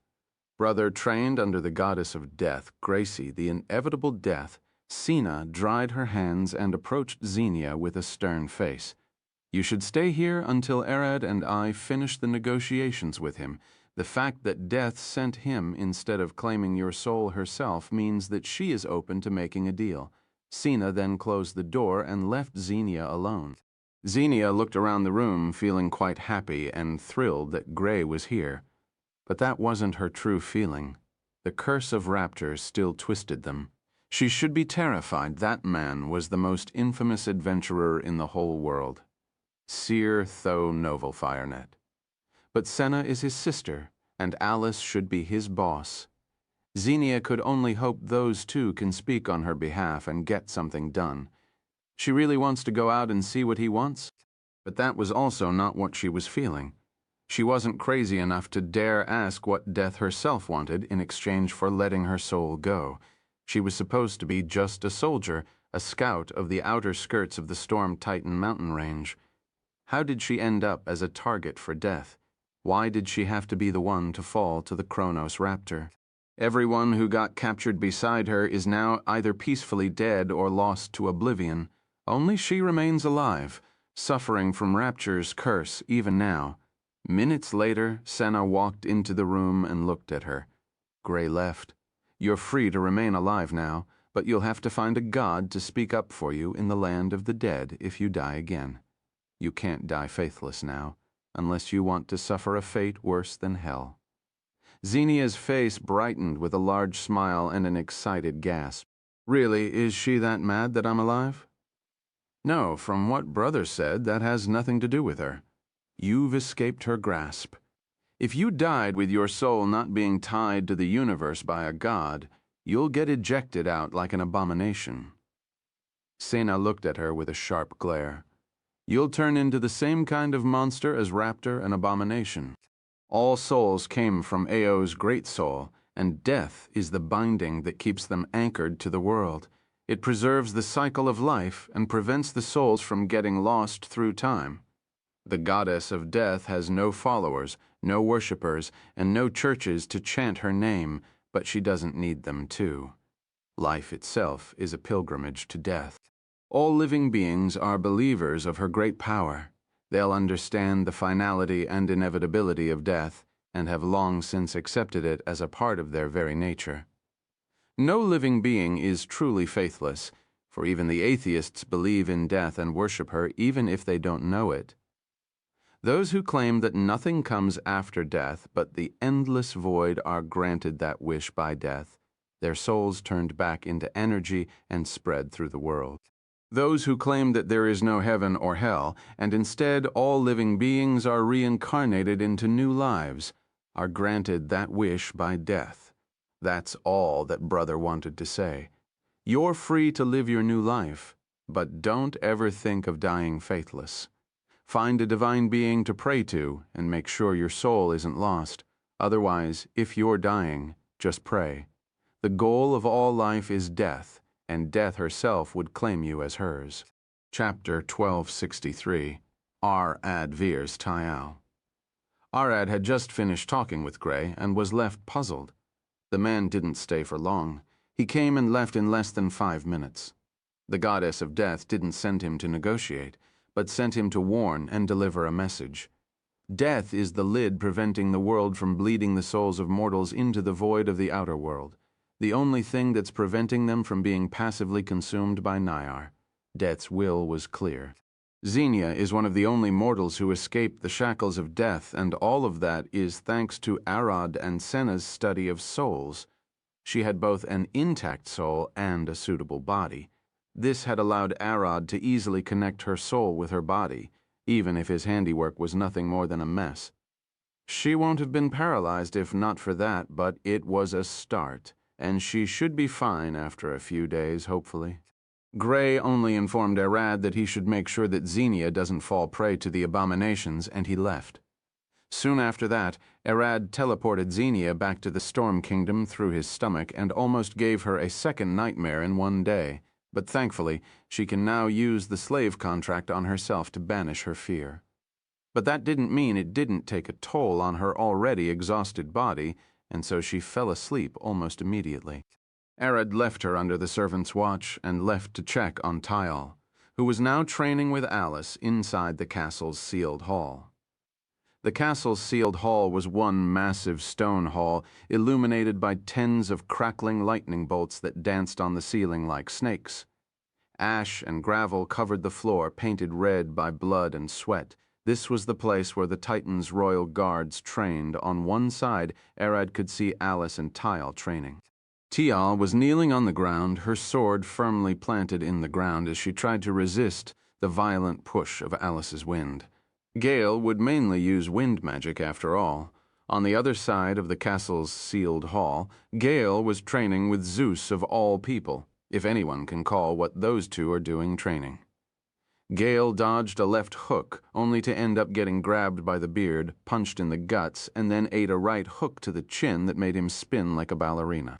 It seems that Zeus is more keen on teaching his son a lesson than training him to beat Tayal. He might as well be trying to weaken him a bit for her. "Tayal, Alice!" Arad approached them and waved his hand. Alice immediately dispelled her magic and looked at him. "How is Xenia doing?" Tayal, on the other hand, immediately asked about her friend. "Xenia is doing fine. I'm here to teach you something." Tayal pulled her sword from the ground and tilted her head. "Teach me something magic." "No, I'm a fast learner, but a horrible teacher of magic. What I can teach you is how to fight, either barehanded or with a weapon." Zeus stopped beating the living hell out of his son and looked at Arad and Tayal. He was interested in seeing what kind of strange martial art Arad could teach Tayal. Zeus knew how powerful Arad was as a dragon, his natural presence and inborn power and magic, but he didn't know anything about him as a warrior, a fighter, and a martial artist. Usually, the higher someone's natural strength and speed, the worse they are with the blade. That was simply because they were bound to rely on their overwhelming speed and power. Arad is a dragon, so Zeus expects that problem to be even more apparent. "I mainly use a sword." Tayal looked at him. "What weapon do you use?" I can use a spear if that's what you're proficient with. Tile herself didn't expect much from Arad. She never fought or saw him wield a weapon in a fight. Arad waved his hand, and a sword appeared in his palm.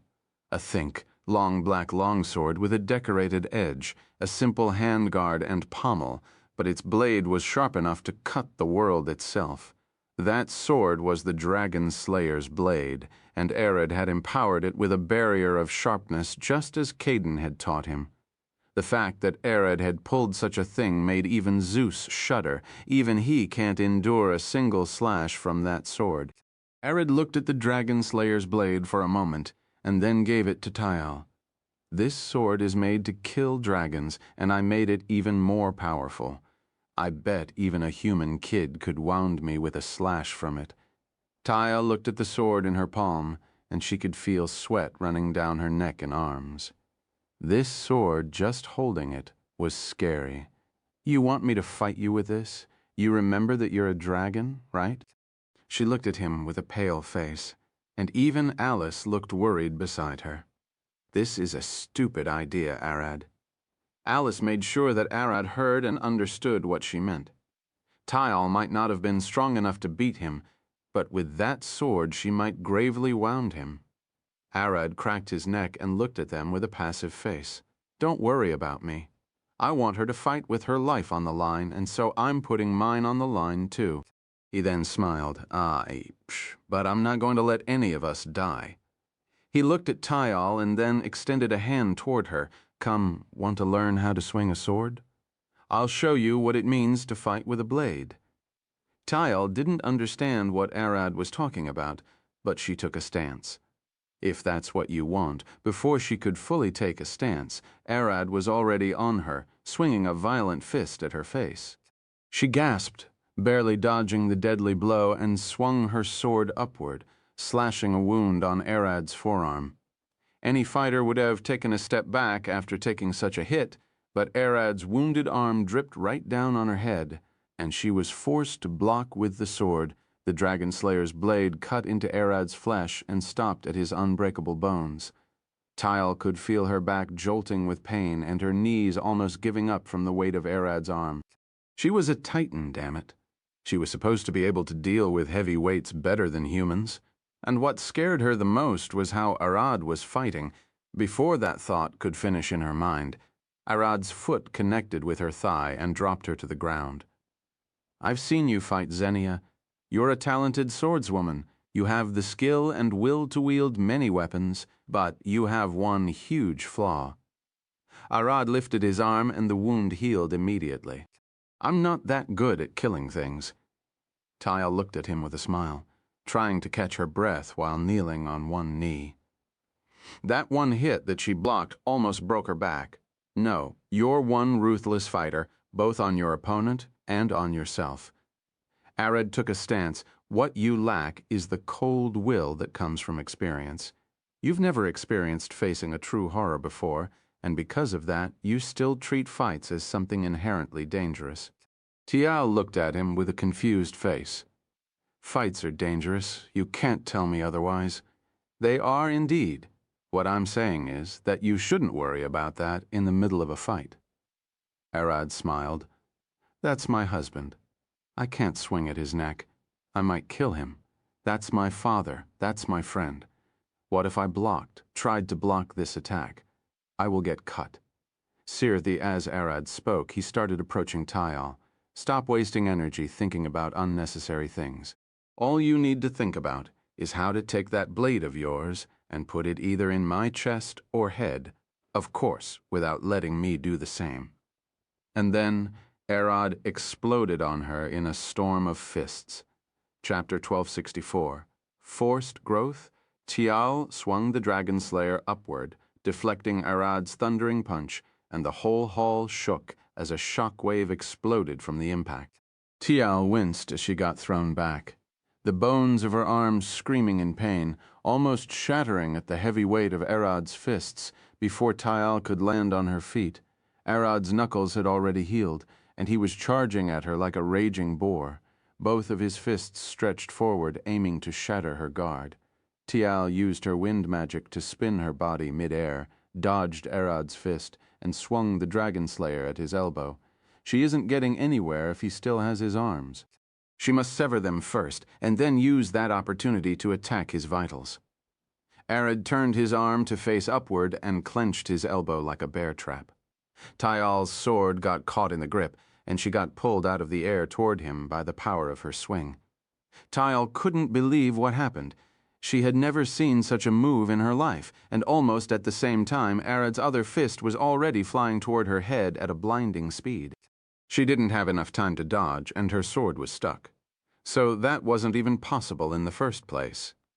Tyal gritted her teeth and forced her body to move, twisting her torso and straining all of the muscles in her core. The ungodly sharpness of the dragon slayer's blade showed itself as the sword slashed cleanly through Arad's elbow, severing his arm, and in the same motion, Tyal deflected Arad's fist a fraction of a second before he could smash her teeth in. A deafening shockwave rattled the hall as a blinding wave of blue sparks illuminated the walls. There was no fire or lightning magic, just the sheer force of Tyal and Arad's attacks heating the air and disintegrating it upon contact. Before Tyal could fall to the ground and before she could even finish the block that had just saved her face, Arad's severed arm had already healed into a deadly fist that flew straight to her guts.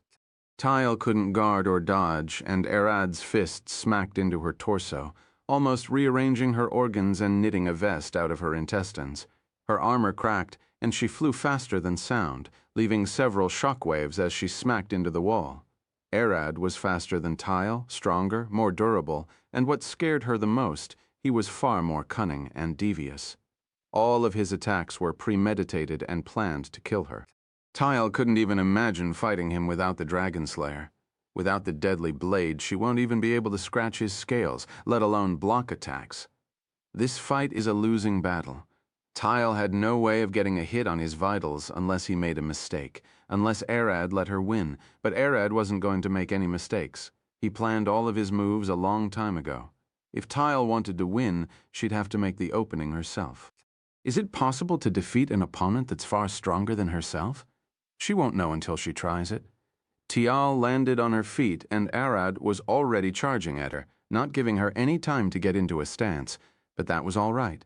Stances and calculated moves were useless against an unstoppable force. Without even standing straight, Tyal thrust her sword from an awkward position, putting her arms at risk to buy herself time to dodge Arad's charge.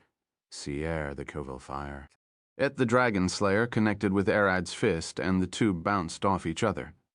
Tyal used that impact to send herself flying away from him, and then used her wind magic to fly around and get behind Arad. She had observed Arad's fighting style and understood the essence behind it. His main skill is to understand his opponent's fighting style, digest it, and then adapt his own to counter it. Tyal's fighting style wasn't rigid, but it had several hard rules, counters, and feints that she used regularly, of course, with a lot of cunning, traps, and misleading attacks. Arad had already learned her fighting style and was now targeting her weakness, which means that as long as she fights as she usually does, she'll lose. All of the skills she had learned before were now being used against her. She had finally started to understand what Arad meant earlier. She isn't a rigid fighter, but she also isn't a flexible one. Tyal wasn't willing to break the basic rules of her fighting style. She swung her sword at Arad's neck, and he turned around like a wild monster, twisting his torso and neck beyond the normal limit to swat her attack aside. Tyal expected that her attack would fail, but that was fine. Based on her fighting style, she should now reform her stance to recover from her weapons being smacked aside, and then immediately counter with a deadly stab. Tyal didn't do that, and instead swung her fist straight at Arad's face. She has to break the mold of her fighting style, adjust it to her opponent, and use that to her advantage. Arad is too strong for her to overpower, so her only hope of damaging him is to exchange hits. She'll sacrifice her arm to get a slash at his chest. This is what Arad wanted her to achieve, the willingness to try something new mid-battle. If it was already a losing battle, then why stick to the basics that didn't work? Tyal's fist got punched aside by Arad, and her blade was already a hair's breadth away from his chest. This was it, the hit she wanted. Arad took a sidestep and twisted his torso, making her attack miss at the last fraction of a second. Tile looked visibly frustrated, but she immediately channeled the next attack. Arad's fist dropped at her head like a meteor, and Tile saw her life flashing before her. She had already committed to the attack.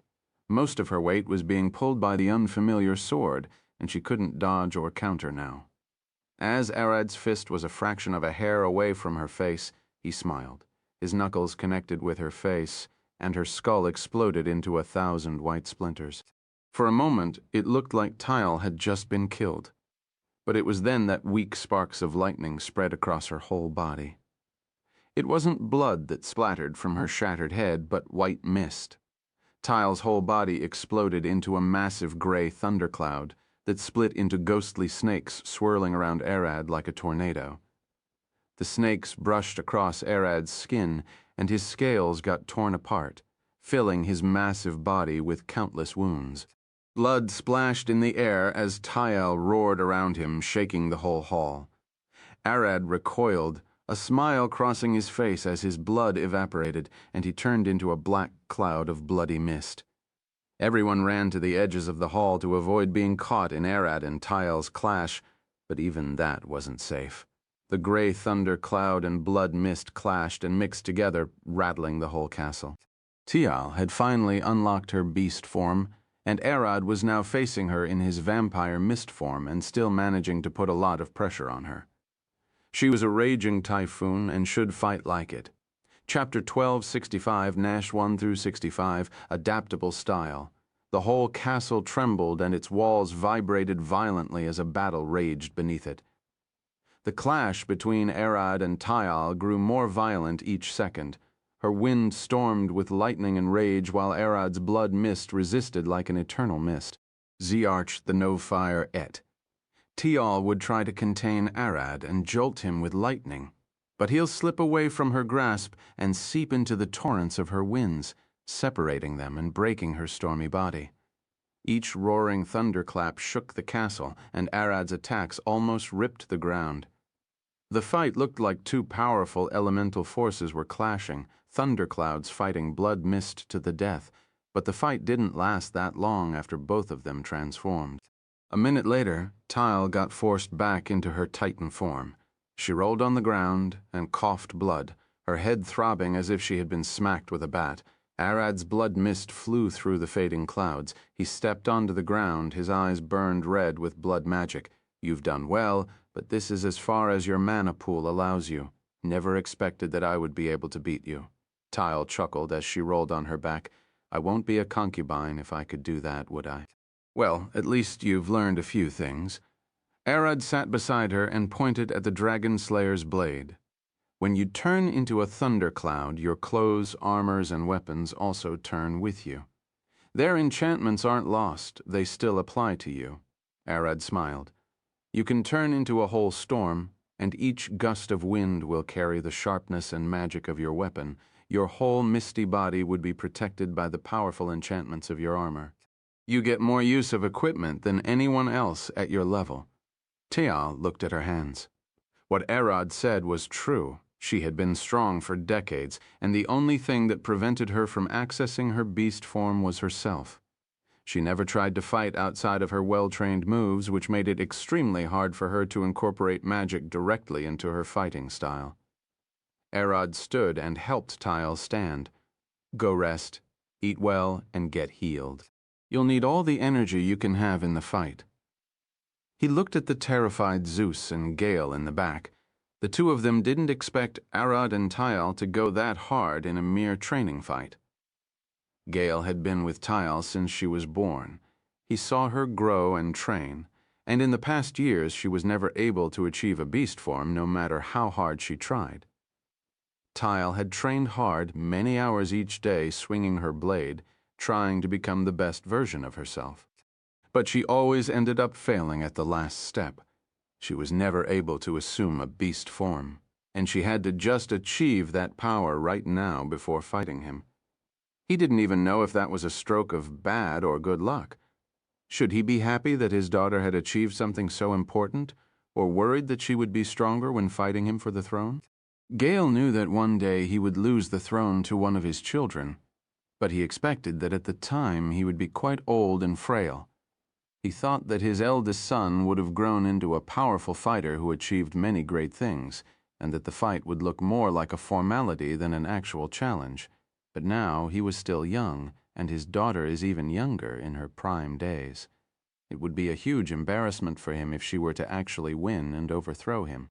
His loss might even call into question the legitimacy of his victory against Zeus.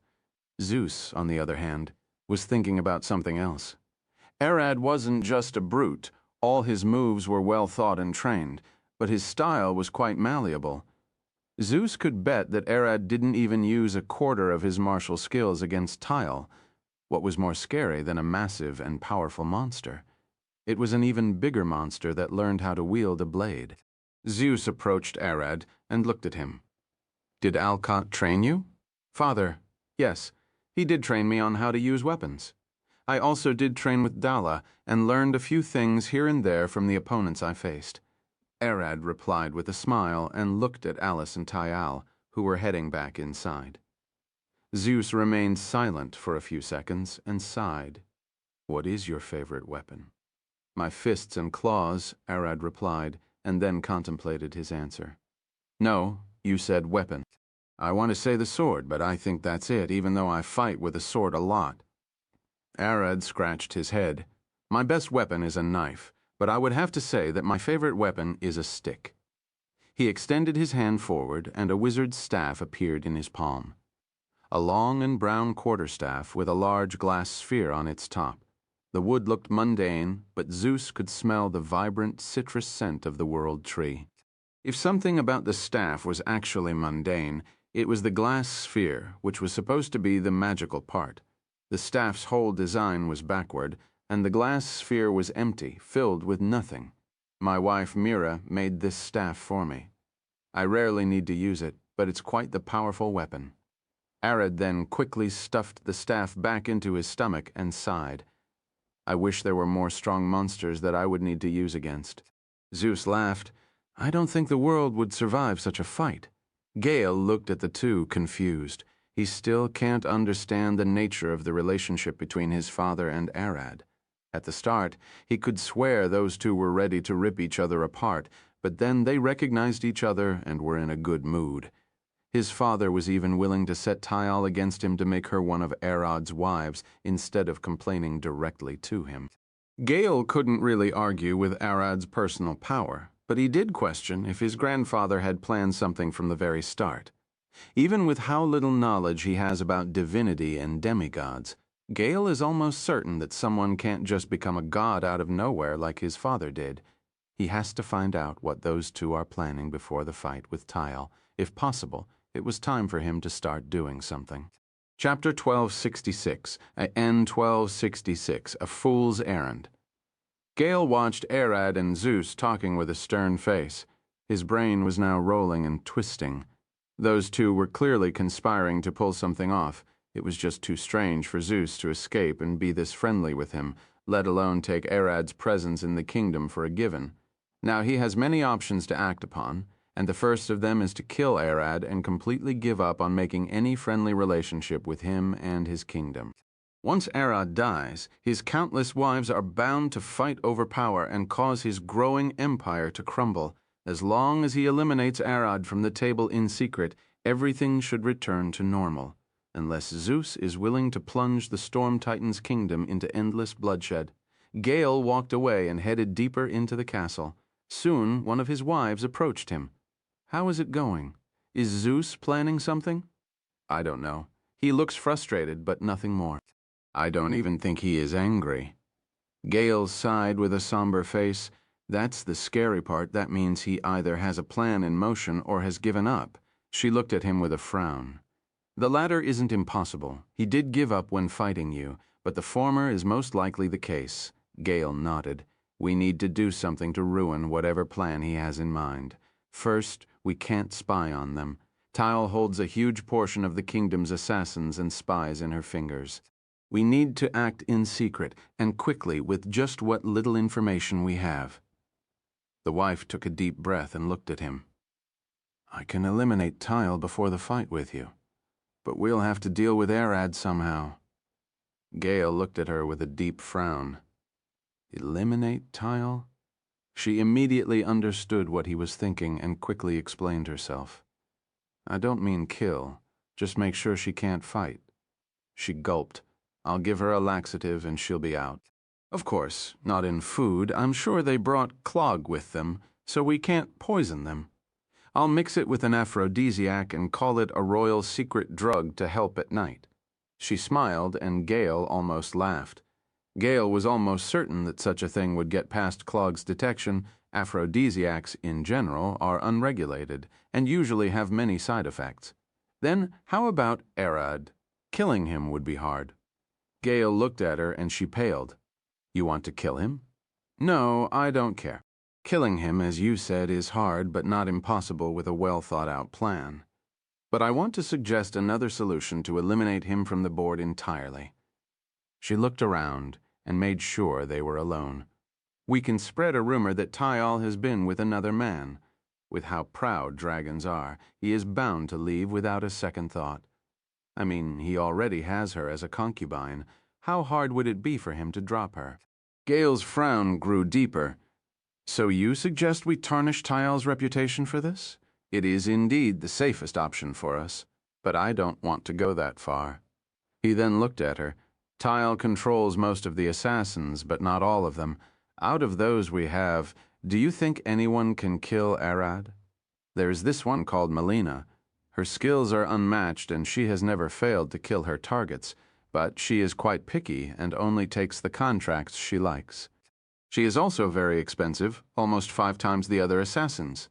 Melina. Didn't she join Tile's servants? Gale gasped, and his wife smiled. Melina is a smart woman. I bet she already figured that we'll have a contract on Arad, so she prepared beforehand. She looked around with a grin. I'll give her double her normal rate and see if she refuses the contract. I'll just have to sweeten the deal a bit more. How much budget can I use? Gale nodded. Arad is indeed powerful and would require more effort to silently eliminate. Pay her as much as she needs. Almost anything she can ask for is cheaper than whatever Zeus's scheme would cost us. It was then that Gale paused. Why was he thinking of Arad as a bigger threat than his demigod father? He should be thinking about a way to get rid of Zeus. He then can just say that he ascended to heaven. I'll make sure Melina gets the job done. Gale's wife's voice pulled him back to reality. Was he insane? Zeus is a demigod now. Killing him is just impossible. That is true. Zeus is unreachable, so Arad is his only target to ruin the plan. Listen, getting Melina to finish Arad is one thing, but do you think that Tile won't have some of her assassins among the servants? I bet she keeps at least one at her side all of the time. Gale could imagine 2 assassins playing cat and mouse inside the castle, each trying to eliminate the other before they could reach their target. Gale's wife smiled. From what I found out, she only has one beside her. The woman is reliable, but nowhere near Melina's track record. I'm sure that she won't even notice Melina making her move. Gale returned the smile. Then let's get her involved. In the meantime, I'll think of a way to get Father out as well. It was unrealistic to try killing Zeus, but it wasn't impossible to send him out on a mission or something for the time being. What Gale needs most now is time. Then what about Clog and Alice? I'm sure those 2 would get in the way. His wife frowned. Arad is smart. He brought a poison expert and a magic expert. It would be hard to get past them. Those 2 are indeed a problem. Gale's face paled, but I'm not scared of them. What terrifies me is that fairy Zephyr. Why in the 9 hells is she staying with him? His wife also paled. I saw her taking a nap on his head. She almost never leaves his side.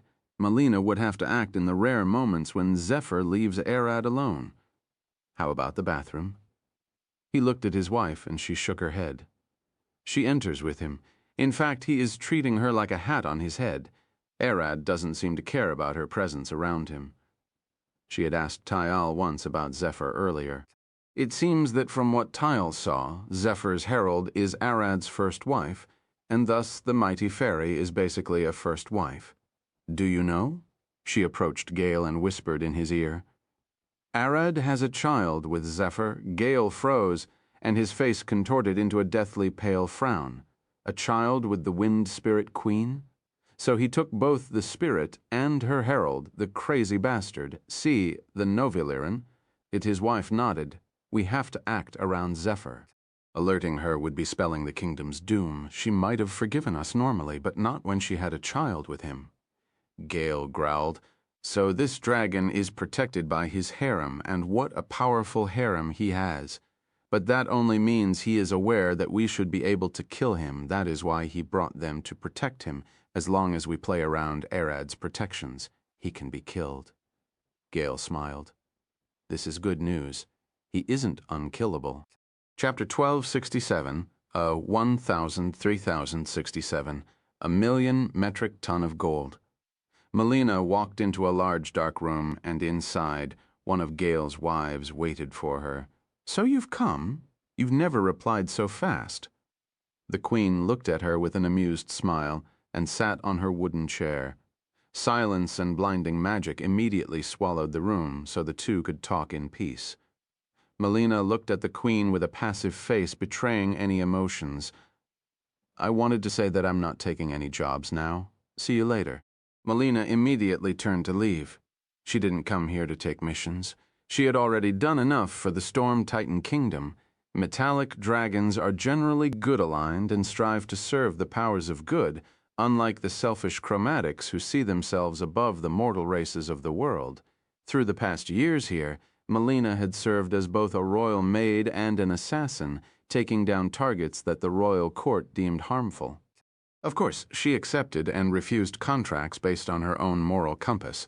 If Melina decided that a target didn't deserve to die, she would usually refuse to take the contract outright. But all of that had changed now. She had found a mate, and metallic dragons mated for life. The first thing she wanted to do now that she was getting married was quit her job to focus on raising the wormlings and tending to her lair and mate. She was throwing her assassin's life to become a housewife, a sit-at-home mom. In fact, she had never expected a dragon as powerful as Arad to accept her. They hadn't fought for it yet, but from what little she saw from him, she was certain he wouldn't kick her out just for not being strong enough, because he was the odd one, not her. Melina is a steel Dracaena. Her power over steel and lightning makes her nearly indestructible by normal means. She is by the right of birth immune to all steel weapons and objects, and her lightning resistance is near being immune. To be precise, she isn't resistant, but has an affinity for lightning. Her body can conduct electricity quite well and channel it into attacks. If she were to get hit with a lightning attack, she could absorb it and charge herself for a counterattack. But even with her great power, she knew from the moment she saw Arad that he'd throw her around like a toy. Melina won't claim that she knows Arad well, but if even the fake persona he showed here can toy with her, she believes that his full power would be enough to kill tens of her. It was obvious from the start that no normal dragon would dominate Clog and marry other women alongside her. She can finally settle down, and she won't let her old work stand in her way. This kingdom doesn't need saving and helping anymore. And if it needed help, the royal family better find someone else to help them. You aren't taking missions? The queen looked at Melina for a few seconds.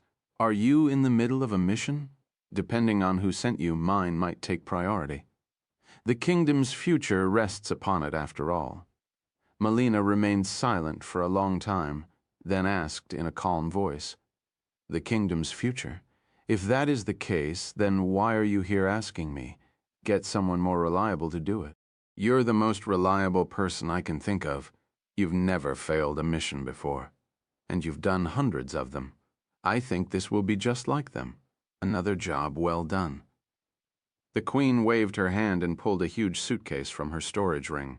I was about to pay double your usual rate for this mission, but since you aren't taking missions now, how about I sweeten the deal a bit? 4 times your usual rate. She pulled another suitcase and flashed it open. Both suitcases were filled to the brim with gold, clinging, shiny gold coins, but there was a catch. The Queen is a Titan, and so is Melina. Those two suitcases looked normal from their perspective, but from a human's perspective, each of them was at least 40 meters wide and full of several dozen tons of gold. The coins themselves were massive, 1 meter in diameter and 0.2 meters thick, reaching a weight of 3 metric tons, 3,000 kilograms. Melina was now presented with 4 of those suitcases, each full of several hundreds of those titanic coins, a wealth large enough to make most mortals faint. Melina wasn't tempted at all, because she had already seen this much money before and saw even more. Melina had finished at least 100 missions for the royal family, each costing them 1 or 2 suitcases based on the mission. She had 135 such suitcases in her lair, and that was the money she got from the royal family alone. She didn't count all of the side quests in total. Melina has exactly 271 suitcases full of those gold coins. Since she worked as a servant in the castle and hunted for food in the chasm, she never needed to spend money in her life, and now slept on a mountain of gold. Fine, one last mission.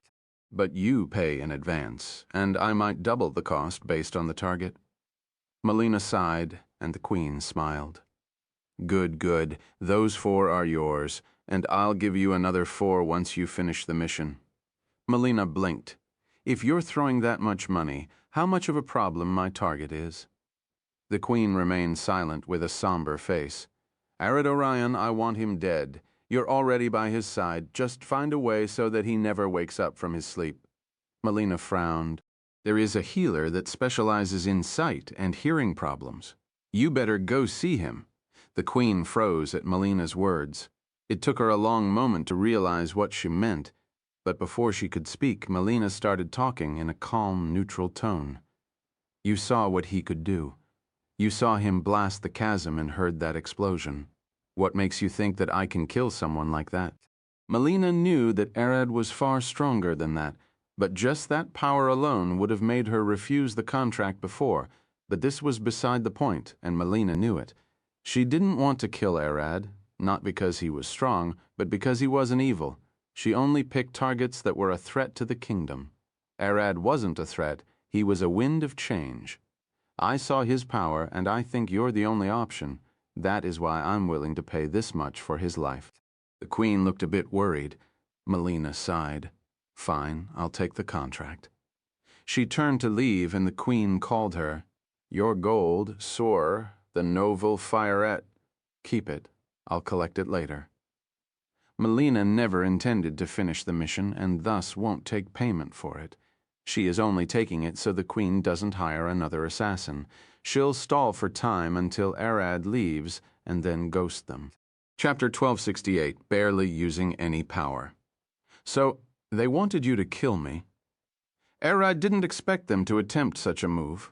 He thought they would try to drive him away or do something to turn Tyal against him, but they have actually made an attempt at his life. But what surprised him more was that the servants Tyal brought had 2 assassins among them, and not just 1. While most assassins worked for the Black Cloud, aka Tyal, Melina seems to be a free assassin who takes on contracts directly. You would think that a solo assassin without any backing would fare poorly and would get no contracts at all. But it seems that thanks to Melina's power, she is able to complete those contracts with relative ease. He looked at her with a smile. Dragons' shape-shifting and color-changing scales were perfect for stealth missions, especially when coupled with their overwhelming power. Imagine a sneak attack, a backstab by a dragon straight through the spine and heart.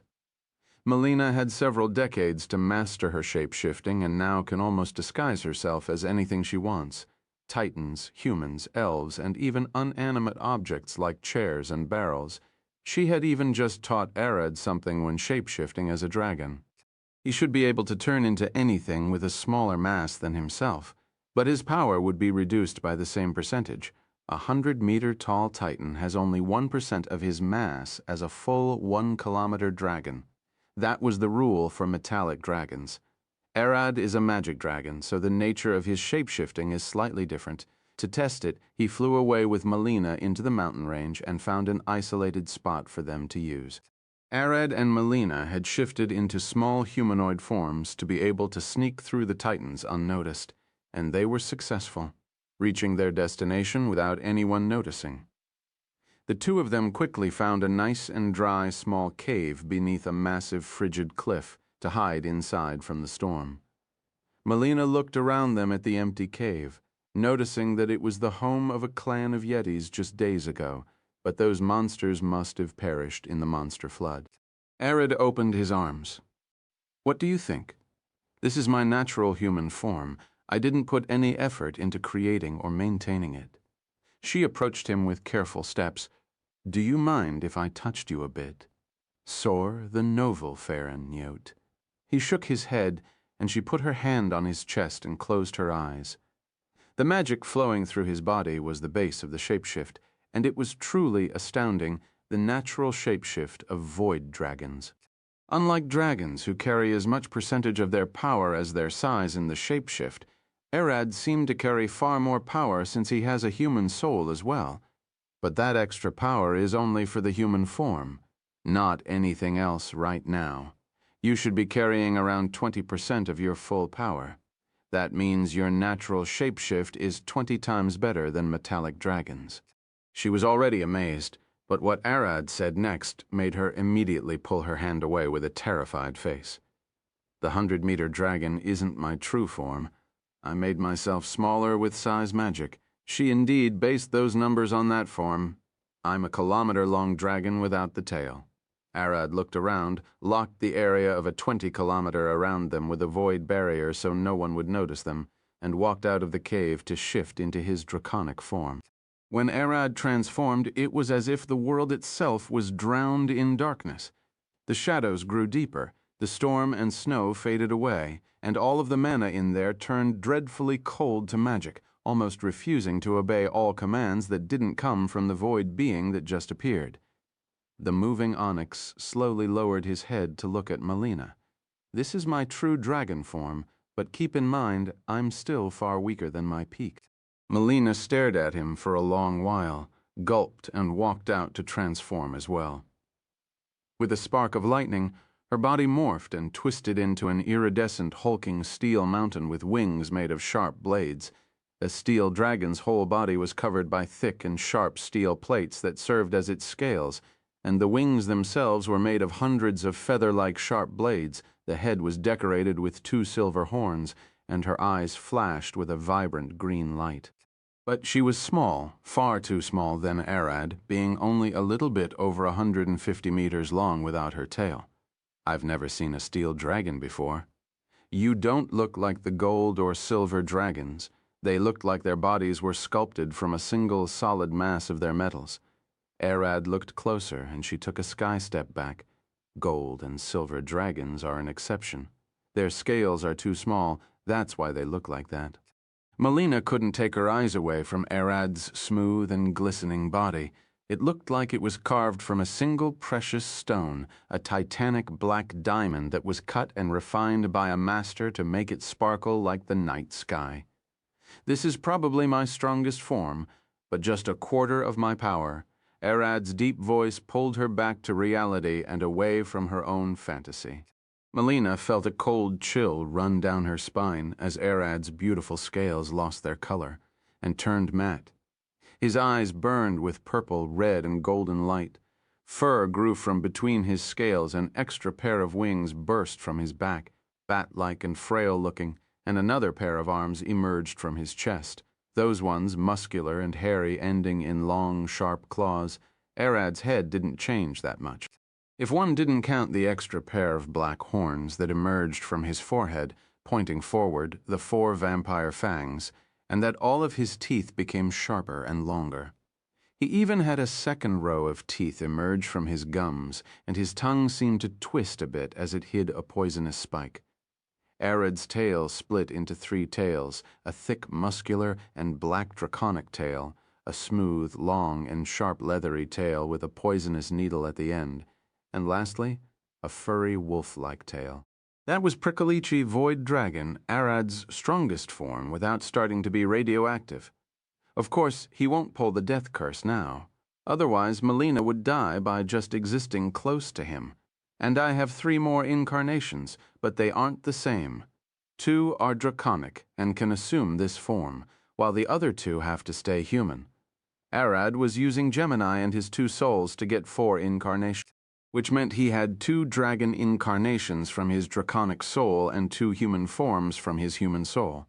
But since all of the incarnations were him, he could switch them at will. So even if a human incarnation was facing someone in battle, Arad could instantly change it into a dragon incarnation and transform. If Arad wanted to go all out on someone, he could pull 2 Prickalichi void dragons and 2 Prickalichi humans to overpower almost anything. Sorry, I was wrong. Melina said with a passive face. Your shape-shifting ability is the same as metallic dragons. Your base power is far higher than I ever expected. Arad was indeed barely using any power in his enlarged human form. Chapter 1269, 22069, Too Much Power. After just an hour of testing, Arad managed to shapeshift into a titanic form of his humanoid body without using size magic. It wasn't that hard, just the same as before, but bigger, larger, denser, and stronger. Melina looked at Arad for a long time, inspecting his body and power. He was far more of an immense existence than she had ever expected. If she had known of his power before approaching him, she would have most likely backed away and left, trying to get out of his way. There was no way a Dracana like her had any chance with him. She was just far too weak compared to him. But here she is now, wondering how she managed to secure a chance with him. Arad's powerful body oozed more magic than she ever thought was allowed to exist. And they wanted me to kill you. That was a fool's errand. Even if I manage to strike you with my best attacks, I doubt you'll die. She shook her head, and Arad smiled. How much damage can you do to me? I would probably blow a hole in your chest with enough preparation, but you should be able to regenerate from it. She lifted her head. I might not have that much raw power, but I've got one deadly attack that I can use. Arad remained silent for a while and nodded. Indeed, I've been defeated by many strange things, like an arrow from one of my wives. She technically managed to kill me. Melina froze. One of Arad's wives could kill him. That looked like a mere fantasy. She killed you. Arad laughed. Well, she did, but I doubt she could do it now. I've grown much stronger. But another of my wives could still kill me now, and with ease. Melina burst laughing.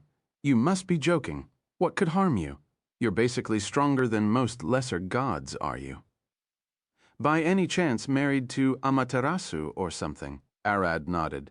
Yeah, the demonic goddess of destruction, Kali. The conversation died there. Melina's mind halted and her mouth froze, unable to process the fact that Arad wasn't lying. Kali wasn't an evil goddess, so the metallic dragons didn't have a problem with her.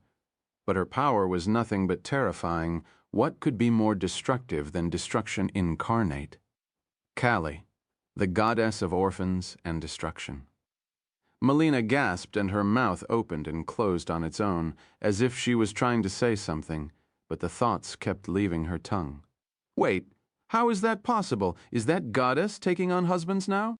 I'm sure Bahamut would have informed us of such a drastic change in the balance of the world. Arad lifted an eyebrow. What husbands? She is one of my wives now, like Clog and the others. Melina looked down with a pale face. So even if someone managed, and with a big miracle, to push you to death's door, Kali would come flying with enough malice to burn the whole world to ash. She already destroyed it once. Arad replied, and Melina couldn't keep up anymore. I give up. If Kali is your wife, I can understand why Tyal is just a concubine. In fact, I'm surprised she isn't just a lowly consort. She looked at Arad for a long while and then smiled. The fight between us, can we put it on hold for now? She shook her head. I thought you'd be as strong as Great Worm. If that was the case, then I would have still lost to you, but not before leaving a massive and painful wound that would earn me some respect. But now I bet that fight would be just embarrassing for me. Arad leaned forward. It's not about strength. It's about trying your best. Soon, the two flew back to the Storm Titan's capital, and Melina was still in shock from the new revelations. Arad was far stronger than she had ever expected. His wives were just as dangerously powerful, and her existence among them wouldn't be as high as she expected. As they landed inside the guest room, Cloud looked at them and smiled. "You're back." Arad nodded and stretched his arms. He wasn't used to this Titan body yet. Enlarging a human body with size magic was one thing, and having this body is a whole different experience. He felt heavier, stronger, and denser. Clog approached Melina and sniffed her. It looked weird, but neither Arad nor Melina were bothered because they knew what Clog was doing. They were both dragons. "I guess you two didn't do anything." What a disappointment. "I was ready to start some drama over it." She shrugged with a disappointed sigh. "You really want us to fight?" Melina glared at her, and Clog smiled. "Why not? A bit of tension is always good. Keep us competitive, Sir Theo." Melina looked at Arad with a troubled face. "Arad, what is her problem?" Clog spied on many nobles. Watching their lives through the years, she finds royal drama and intrigue quite entertaining. He approached the bed and dropped on it beside Alice. "You two are a chromatic and a metallic dracanas. Your kinds are at war with centuries of blood feud and hatred. She wants a bit of interesting back-and-forth game of wits." Arad shook his head. "You can play along with her if you want, but keep one thing in mind." Clog smiled in the back. "To not take things too far, and to always remember to stop when you order us to." Melina smiled. "So you can say sensible things as well." Arad closed his eyes as the two kept arguing, and he shifted some of his attention back to the castle at Alina. His vampire paladins have returned with interesting results. Tens of groups had managed to eliminate several demonic cults, and almost all of the paladins survived without getting badly injured. Now they all lined up on a massive hill far away from the castle as Arad looked at them, bloodied hair, dented armor, and several injured vampire nuns. Even with their powerful regeneration, the demonic hordes seemed to have managed to leave quite the scars on his followers. Usually, Zia would be the one delivering a speech to bolster their morale, but now that she still sleeps, Arad was the one to take on that role. The vampire nuns and paladins couldn't believe that their bloodlord himself was the one standing before them. Chapter 1270, Night Plan. Today you have helped protect this land and cleansed its darkest depth from the vile demonic corruption. The countless horrors have died, but that wasn't their all. He looked at the scared vampires. They've merely retreated back into the abyss and will soon attack again. Arad raised his hand and pointed at one of the mountains in his land. The mountain was the smallest among its peers, its dull edge barely reaching up to the clouds. That mountain would be yours. Build a cathedral on its peak and start training both paladins and nuns. It'll be a safe haven for all vampires who seek peace in their lives, as well as those who want to dedicate themselves to a new path of life. With how things were going in the Storm Titan's kingdom, Arad would soon add it to the empire, which meant his dominion would just keep on growing. While the image of vampires is quite tarnished across the whole world, Arad might still be able to salvage it. Their only problem, after all, was the need to drink blood, but as it looks, that problem can be solved in a few ways. The first was the blood of Arad, Eris, and Akasha. Those three are very powerful heralds of the vampire's blood and lineage. Arad's own blood could be used to feed tens of thousands of vampires without a problem. It seems that the stronger he gets, the more potent his blood gets. Right now, a vampire paladin in his army only needs to drink a drop of his blood diluted in wine or animal blood to sustain them for a whole week. Arad doesn't test it with Akasha or Eris's blood, but he is certain their blood is potent. Probably not the same as him, but still powerful enough for them to easily command millions of vampires before starting to get anemic. The vampires started cheering and chanting. Ever since Arad blasted their kingdom to ash, they've never got a land to call home, and now the destroyer of their old kingdom himself is giving them a large piece of land to call their own. Zia is still hibernating after her evolution, but I would like to declare her as your queen, your archbishop. Her coffin shall be placed in the inner sanctum of the cathedral you're going to build, and she'll take command from the moment she wakes up." Arad looked at them and smiled. "This is all for the general reward now, for the personal rewards. We've got the whole night, one by one. Give me your requests, and I'll grant whatever I can from them." Arad pulled a chair from his stomach and sat down. Almost immediately, a long line of vampire lined up to approach him one by one, each having a request of their own. Each of the vampires had their wishes and needs, some normal, some weird, and some unexpectedly strange. One asked him to allow her to leave on a quest to find the remains of her long-dead family and bring their graves here. Another just wanted to shake his hand. And there was even a vampire woman that Arad remembered from the abyss. She was that Eris fanatic paladin. She requested that he form a special division of paladins that serve Eris directly, and he agreed. Arad wanted to assign several vampires to protect and assist Eris in her work, and it seems the squad members basically picked themselves as much as Arad didn't care about it. The vampires were now a religious cult that was divided into 4 extremist groups.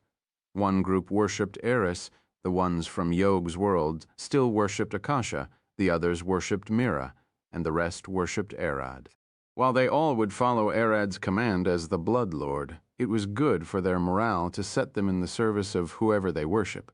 But while almost all of them took this chance to wish for something big and important, that didn't mean that some didn't ask for stupid things, like this one paladin who wanted a new set of armor. This incarnation of Arad spent the whole night dealing with the vampires in Alina, while the other 3 incarnations were finally going to sleep. In the Storm Titan's kingdom, Arad returned to his room and found Tyal and Alice talking over some tea, and Clog and Melina were still arguing in the corner. Those two never seemed to get bored from insulting each other. For a moment, Arad wanted to stop them, but then realized that while they looked angry at each other, they weren't. Clog found the banter amusing, and Melina was taking this chance to learn a bit from the old Clog. Arad approached the bed and dropped on it, exhausted. "You've returned?" Alice looked at him with a smile. "What did you do?" Arad was with them just a few minutes ago, but he had to leave. Clog looked at Arad from the side and smiled. "So, who wins, me or you?" Arad looked at her and smiled. "You win, and it'll be quite fun indeed." He then turned to Tyal. "Your mother is looking for you. Go see her, and a piece of advice, don't drink anything she gives you." Tyal frowned. "Are you two saying that Mother would poison me?" Arad shook his head. "It's not your mother, but your father, to be exact. She might give you an aphrodisiac bottle to help you in creating an heir. The thing is laced with a powerful laxative, sire, the Novellerin." Tyal sighed with a sad and disappointed face. "Are they for real?" Arad smiled. "Your father is quite certain that he can win against you, but to avoid fighting you altogether and be safe. He'd rather remove you before the fight starts." Tyal stood with a tired face. "I'll be back in a few minutes." A while later, Tyal returned and showed Arad the golden bottle she received from her mother. Arad inspected the bottle and threw it to Clog. Diluted Gracie's spit, the aphrodisiac poison of the mother of all life. They seemed to have mixed it with a few herbs that are both scentless and tasteless. She lifted the bottle up and poured a single drop on her wrist. Purple root, ash of Hinden flower, and lastly, the blood of a sleep demon. The purple root is a laxative. The Hinden flower helps the body retain water, probably so Tyal won't get dehydrated, and the blood of a sleep demon exhausts and makes her sleepy. Clog shook her head and laughed. "What a primitive mix. I picked a commoner who could probably mix something better." She then threw the bottle to Arad. "What will you do now? Let Tyal drink it? The bottle will detect who drank it when the content reaches half." Chapter 1271, Ash and Fire. Arad looked at the aphrodisiac bottle for a few seconds and smiled. "Let's just say you misunderstood how to use it." He gulped the whole bottle in a second, and Tyal gasped. "What are you doing? What if it hurt you?" Arad laughed. "Come on. You know such a thing can't affect me."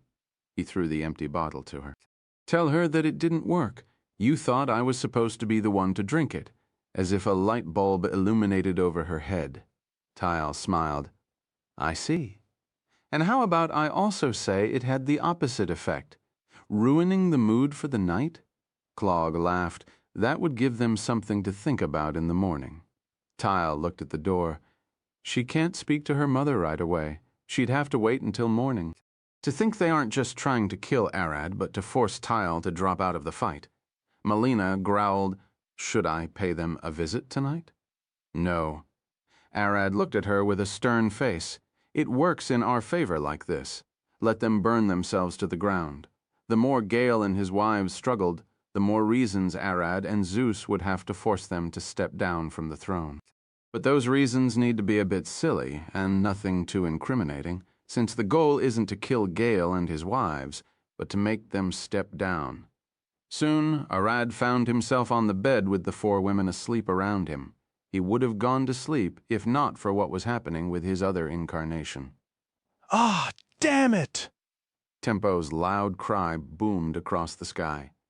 His passive face didn't change, and his eyes remained wide open, focused on the hellish scenery in front of him. Is this normal? Arad stood beside him, looking at the ash-drowned hills. This horrid place looked like a pale gray desert of ash, embers, and fire. I'm sure it isn't. Eris walked forth and looked around. Last time I saw a map, this place was supposed to be a vast green land of emerald hills and beautiful grooves. By the gods who did this. Amber growled as she spotted a mummified human, dried by the heat and ash like bacon. A volcano must have erupted close by. Tempo looked around, making a conscious decision to keep his voice low. Must be Mount Ramor. Eris stared at him with a shocked face. Mount Ramor was supposed to be a mountain, not a volcano. Every mountain is a sleeping volcano. Never trust them. Tempo looked around. This is one of the volcanic Titan's vessel states. I can't just abandon them now. Tempo's intentions were clear. He wanted to save the survivors of the eruption, and Arad was his best bet. With the overpowered abilities of a void dragon, locating and saving the humans would be a far easier task. The longer we stay here, the more likely the damage is going to spread. I'm sure this was caused by that abomination called damnation. Tempo shook his head. But I can't leave the humans to die. Tempo unsheathed his sword. It won't take me long. I'll go and shut down the volcano. You 3 search and rescue the humans trapped beneath the ash. I'm sure many of them had survived, especially those who were underground. Tempo's blade turned bright red with fire, and he burst forward like a meteor, disappearing into the distance. But the moment he started moving, the ash around them shifted. It contorted and swirled up, condensing into humanoid forms in the blink of an eye. Before Tempo could make it far, an ash spawn lunged at him from the pale hills, swinging a rusted old sword with crimson flames roaring from its edge. Damn it! We're surrounded! Amber cried as she looked around, seeing over 100 ash spawns standing around them, ready to attack. But at that moment, all of the ash spawns burned with fire, and their eyes flashed with newfound power, doubling their presence. Arad's eyes almost immediately noticed what those things really were. Tempo? Those are human and Titan souls trapped in bodies of ash and embers. They are most like Damnation's minions, the same as the Chronos Raptors of Raptor that I told you about. Some are weak, but some are really powerful. Among the 100 ash spawns, Arad could spot at least 10 Titans. Titans? Why are they small? Tempo looked back, taking a stance, ready to counter any other attack. To better fight us, of course. Arad looked around and counted all the ash spawns. He can blast them all at once, but what if some humans were trapped beneath the ground? He would be killing them all. Circe, the novel Pharaoh. Arad looked at the ground and couldn't see anything. Not because there were no souls down there, but because a wall of magic blocked his vision. Damnation must have figured out that he can see souls, and did that to make sure he doesn't start rampaging. Eris looked at him. Are there any humans beneath us? I can't tell. We have to be careful, Arad replied, and Eris growled, cursing under her breath. The human ash spawns are easy to deal with, But the Titan's ash spawns are deadly. Damn it all. But with her curse, the ash spawns flashed once more with fire, growing even stronger than before. Arad was late to realize it and only now figured it out. He immediately glared at Eris and Amber. Don't curse like that here. It makes them stronger. That abomination is called damnation for a reason. Tempo took a deep breath, and his sword flashed through the air, severing several of the ash spawn in half with a torrent of flames. He flew between them like a flash of light, his blade reaping one ash spawn after another until he was back beside Arad and the rest. 13 ash spawns, including 2 Titans, were cut down by Tempo in just a few seconds. But that was the moment they saw the second problem. Those ash spawns stood right back up, fully healed as if nothing happened. They won't die until we destroy the souls, but that would prevent them from going to either heaven or hell. Arad growled, "This will be far more annoying than Raptor." Chapter 12:72, Mines 12:72. An amber will and ash spawn lunged at Arad, swinging a long sword of burning, rusted metal. The creature was too fast for Amber to see, and even Eris could barely react. But before the monster could reach Arad, Tempo swung his sword, slashing the ash spawn's arm off alongside its head in a single swing. Tempo's blade left a crescent arch of crimson flame, searing the ash and vaporizing it to smoke. "Monster, release those souls or I'll burn even your ash." Tempo might not have as much latent heat as someone like Eris, who is a demi-goddess capable of creating small plasma suns, but he is far more efficient in utilizing his fire. As a response to Tempo's words, more ash spawns emerged from the ground, and most of the new ones were Titans. He wanted to curse, but refrained not to empower the vile monster. Arad reached forward and patted Tempo's shoulder. "I might be able to help, but some of those souls are going to be destroyed." Tempo looked back at him for a second. "Do it. We won't be able to area and save the survivors as long as they are getting in our way." Tempo nodded with a stern face. "Do what you have to do. I'm sure that's better for them than whatever horror this thing is subjecting them to." Knowing how Rapture treated its soul prisoners, Arad was certain that Tempo's words were true. Arad took a deep breath, his lungs forcefully filtering the ash and fire from his system. His body grew tighter, and his eyes flashed golden and purple. What he needs now is precision, not overwhelming power. And with that, he starts leaning on his werewolf blood for heightened reflexes and reaction speed. With one leap, Arad flew past Tempo and punched one of the Titan Soul Ash spawns hard enough to bow a chunk of their chest away. The Ash spawns immediately retaliated, ganging on Arad and surrounding him from all directions. The Ash spawns swirled as their weapons danced in the air, carried by waves of burning hot ash. Each blade flew at Arad from a different direction. At the same time, the ash spawns themselves charged forward with claws of fire. The fight was short. Arad's heavy punches and kicks landed with shock waves, ripping through the ash spawns and their weapons with relative ease. The way he moved looked a bit strange. Eris had never seen such a hand-to-hand fighting style from him. Of course, that is because Arad never used it before. He had just learned and perfected it.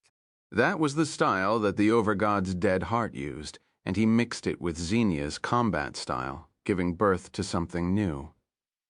The core of the style was that Arad didn't use his arms and legs as limbs for punching and kicking, but as weapons for delivering blunt trauma. Instead of throwing a direct punch, he'll drop his fist down like a hammer on an ash spawn head, planting their skull into their chest cavity. As Arad rampaged, and Tempo did his best to assist him by thinning down the horde of ash spawns trying to attack him, the battle continued for a while. Eris was already ripping heads with her bare hands, and even Amber had managed to burn some of the ash spawns, even if they were already burned. Soon Tempo noticed the number of ash spawns dropping down rapidly. "Arad, it's working!" he shouted with a smile. "No, it's not. I can help some of the Titans, but all of the human souls are getting destroyed." Arad plunged his hand into the chest of one of the Titan ash spawns and ripped their soul out. The soul cracked but still held its shape. Battered and hurt, it tried to reform itself. Arid watched the soul recover slowly, getting some much-needed inspiration on how he might be able to help Tina. But then the soul's cracks grew wider, and its energy rapidly dropped, consumed by both pain and agony. Arid could see what damnation did to the souls it captured. Damnation subjected the souls to the eternal agony of burning in hot ash and embers. Those ash spawns were created by burying a living mortal into the ash and letting them slowly cook until nothing but their ashes remained. Those ashes are then reanimated with magic and used as minions. Even now the poor souls are still suffering from the searing heat, tortured by the hellish ash. "You were right," Arid shouted. "They are in pain, burning in the ash." He flew forward and ripped the souls of 2 ash spawns at once. One was that of a Titan, and the other belonged to a human. The human soul instantly shattered, and the Titan's soul started trying to repair itself. Seer, Thone Novel, Fire Eat, Arad could have used the Titan's souls to create more void creatures, but he chose to release them into the world, letting them soar into the heavens or sink into the depths of hell, then put them to rest. Eris shouted as she grabbed a Titan's ash spawn by the arm, swung it around like a rag doll, and blasted it away with a divine smite. The one who struggled the most was Amber. Unlike everyone else, she didn't have any other way of attack besides her flames. But that was fine. She had enough of playing nice, and it was time to burn everyone to ash. No, burn even the ash into nothingness. She grew as large as a human and stomped on the ash, her foot sending a powerful shockwave rippling through the white dunes. I'm Amber Burnhill, a descendant of the great clan Burnhill of pyromancers. Her skin cracked, and streams of fire burst out like lava. Her eyes flashed red, and her nails heated up until they started glowing pale white. Titans, abominations, dragons, do any of you dare boast a command over fire greater than that of spirits? No, none of you even match. This is my domain, and it shall bend to my will. A pair of fire wings burst from Amber's back as she turned into a burning fire spirit, and the whole area ignited. The heat and flame trapped in the ash and embers flew toward her in waves and torrents of pure inferno. Amber absorbed all of the heat, consumed it, and flew into the sky like a crimson meteor going backward, her body blindingly bright. Then a flash illuminated the sky as Amber unleashed all of the fire she stored into the open sky, incinerating the heavens and shattering the clouds with crimson radiance. Amber had taken all of the heat and fire from the ash, cooling it down and weakening the ash spawns to the point that they became as slow as zombies that had allowed Arad to finish them off all in the blink of an eye. Tempo looked at the sky where Amber slowly descended down, as expected of a fire spirit. Chapter 1273. The Ones 1273. The Spice Inside. How much fire can you absorb? Arad looked at Amber, who had just landed, panting from exhaustion. She glanced at him and then growled. "Can't you see? It's not exactly easy, is it?" She then looked at the cold ash around them, a worried expression on her face. "One more time, and I'll be down for a while. I'd rather stay awake and mobile." Unlike most wizards, who were limited by their mana, spirits were limited by both their mana and the natural mana around them. A fire spirit like Amber could control the flames around them and bend them to her will. But doing such a thing puts a huge load on her mind, trying to overpower the will of the world on her own. It wasn't an easy thing to achieve. Here in the Ash Desert, she was limited in how much damage she could do to the fire-based abominations, but at the same time the biggest debuff those monsters could have faced. This was the reason Arad brought her with him, so she could limit whatever fire-powered damnation had harvested from controlling Vulcan. Arad doubted that Amber would be able to contain Vulcan's flame in any useful way, but she would be quite capable of stopping the minions, especially after being taught a few secrets of fire by the Nar, the spirit queen of fire. For Eris, the reason he brought her with him is far simpler: raw, divine power. He wanted someone who could both heal and deal damage. He is certain that even if Eris couldn't face Vulcan in combat, she would be at least able to stand her ground and protect Amber. For Tempo, this was his kingdom, and his presence was a given. But there is one thing that Erad was keeping to himself, a trump card that lays in the depths of his stomach. Erad looked at the pale ash beneath his feet and spread his magic far and wide. It took him a few seconds to find all of the survivors buried beneath the ash.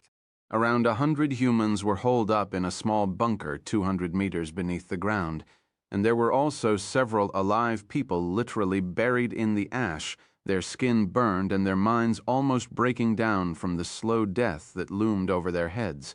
Erad immediately teleported into the bunker and pulled everyone inside it into his stomach without even greeting them. They weren't exactly safe. The air inside the bunker had grown smoky and stale from the ash, and all of the humans breathing inside. Some of them had already died of suffocation, and then he started teleporting all over the place and picked up all of the humans buried alive in the ash. Their condition was far worse than he expected. Some were already dead, and some couldn't be saved. Their flesh and bones were already cooked like a piece of chicken in an oven. Eris immediately got to work healing those who could be saved inside Erad's stomach. The safe area he created seems to be already coming in handy, allowing him to store people without much worry. This is fucking humiliating. A sharp voice growled, and the confused humans looked back, seeing a tiny red fairy sitting on a brazier, looking at them with an enraged face. I'm sure you agreed to this. Eris glared at her for a second and went back to healing the burned people. The fire spirit queen Nar spat a mouthful of lava aside and grunted. She was only here because Zephyr asked her to. Otherwise, she would never lower herself so much as to accept to sit here inside Erad's tiny stomach. He could have taken that salamander. Nar had never seen such a scandalous and disgraceful fire spirit like her. Those from Yog's world must be quite the embarrassment to spirit kind, but Zephyr was also right. If they're dealing with Vulcan, then Nar has a duty to attend. She must see little Vulcan's last moments with her own eyes. In fact, even if Zephyr didn't convince Nar to go with Erad, she would have gone with him on her own, even if it meant begging him to take her with him. Nar knew very well that she was contradicting herself. On one hand, she would rather die than humiliate herself like this, but on the other hand, she would willingly humiliate herself more than this if it meant helping little Vulcan. This was also the reason she was so fond of Zephyr. Zephyr understood Nar's dilemma and came in to give her the last push. She didn't want to allow Nar to be the one to put herself in such a position. She would make sure to thank her properly later. Nar couldn't imagine herself asking Erad to put her in his stomach and take her with him to Vulcan. Could gone on her own, probably, but then Vulcan is bound to notice her from 1,000 kilometers away. The Great Spirits are quite easy to track for power creatures, especially Vulcan. Nar sighed, flames gushing from between her sharp teeth. Void Kid, how close are we to Vulcan? After a moment of silence, Erad finally replied, I'm not a kid anymore, and Vulcan is still a few thousand kilometers away. To be exact, 3,500 and a few. Cirth the novel fire nyote, Nar cursed, but thankfully her curse won't empower damnation from Erad's stomach. Did you learn anything about her condition? Is she alive? Just taken over? Dead? What about her soul? Did it get damaged? Erad sighed, and his voice came soon after. You're asking a bit too many questions for me to answer. First, her aura is mixed with damnation, so I think it's similar to Kronos. Damnation took over her corpse. For her soul, I'm sure she had already passed away. If that wasn't the case, damnation wouldn't be causing this many troubles, would it? Nar glared up and shouted, Then fucking hurry. Do you expect me to just sit and wait here for hours while that thing desecrates her corpse? You're just wasting your time there, aren't you? First, yes, I do expect you to sit there and wait until we arrive. Second, the living are more important than the dead. We'll save as many lives as we can on our way to Vulcan. Erad's voice was stern, deep, and serious. Are you saying that the dead are worthless? Aren't they more powerless than the humans you claim to be weak and need saving? We're in the land of the living, and I'll care about the living before the dead. I'll not let a life perish while trying to save a corpse. You're one, she then sighed. Forget it. Just move your ass up and get me there. Chapter 1274, minus 1274, A Burning Conviction. Amber turned back into a small spirit and hid inside Arad's clothes. Now that they saved everyone close by and were going to make their way forward, only Arad and Tempo would be moving. Eris is busy inside Arad's stomach healing everyone, and Amber herself would need to focus on controlling the flames writhing in the burning ash to detect and weaken any ash spawns that get too close to them. Tempo ran forward, taking the lead to guide them to the volcanic Titan's kingdom. Arad followed right after him, keeping an eye on their surrounding and immediately sucking any injured human or Titan into his stomach to be healed by Eris. While Arad can see Vulcan Damnation's aura bloating the sky like a cloud of volcanic smoke and ash, he can't pinpoint the exact location of the monstrous abomination. Tempo, on the other hand, could pinpoint her exact location. In fact, Tempo could tell where Vulcan is. Unlike the Storm Titans, who didn't know where Kronos was, the volcanic Titan knew very well that their founder rested at the depth of the great volcano their kingdom was built around. As the Titan's crown prince, he was born and bred to inherit the throne. Tempo is a descendant of the volcanic Titan's royal family. Vulcan was his great-great-great-grandma, and Tempo was supposed to inherit a spark of her flames when the molten crown adorns his head. What he could sense was that spark, the one that should have been his in just a few years. That spark now still rests within Vulcan's body, and he can sense its presence. Thus, knowing the exact location of damnation, the vile abomination wearing his grandmother's body like a robe, the two of them blasted through the ash desert, ripping all of the ash spawns that damnation sent at them and saving any living being that they passed by. Humans and Titans were sent to Eris to heal, and dying monsters were turned into void creatures to help in the fights against the ash spawns. It was then that Arad noticed something. The monsters' vicious will carry over when they are transformed into void creatures. They loathed the ash spawns that burned and injured them and were more than pleased to know that they could sink their teeth into them. Although most of what Arad managed to save were farm monsters that were too weak for damnation to bother turning into ash spawns, with them gaining bodies of the void. Their power had reached a new height. Arad even saw a lamb ram an ash spawn and bite its throat off, only for a pack of roosters to fly and peck the ash spawn apart, one speck of ash after the other. In the meantime, Tempo's sword didn't seem to know how to miss. All of his moves were calculated and precise, empowered by his flames and harrowing power, and his speed almost surpassed everyone that Arad knew except a small few. Arad was certain that if Gale, Tyle, and Xenia joined hands to kill Tempo, they would still fail to fatally injure him. Unlike them, he had the will of a warrior, the determination and conviction to fight with his all for what he believed to be right. As loud and cheerful Tempo, once his sword is drawn, words can't reach his mind. He had one strong belief: conflicts are best solved by words, but the moment blades are drawn, all words lose their meaning. SirTheNovelFurio.net. Damnation and her ash spawns had pushed Tempo into pulling his sword to defend his kingdom and his people. Now he has no mercy or care for the horrors. Unlike Tyle, who might have seen the Kronos rapture of Xenia as her friend's corpse, Tempo would have seen her as a monster. While Gale cared about his throne, Tempo cared about his people, and his life wasn't his alone. He had to live and make sure his people lived as well. Arad had to think as he watched the volcanic prince fight. Arad also cared about his empire, which is now rising, but his first and last goal was protecting his wives and kids, building a safe world for them to live in. Arad ultimately only cares about the people of his kingdom because they are necessary for his family to thrive in peace. Arad's motivations were, at the end of the day, as selfish as Gale's. He only had a bit more intelligence and smarter wives to steer him. Tempo, on the other hand, was different. Tempo didn't have a family to protect. All of his loved ones were volcanic titans. Would Arad have cared about humans if he had been born, raised, and married only dragons?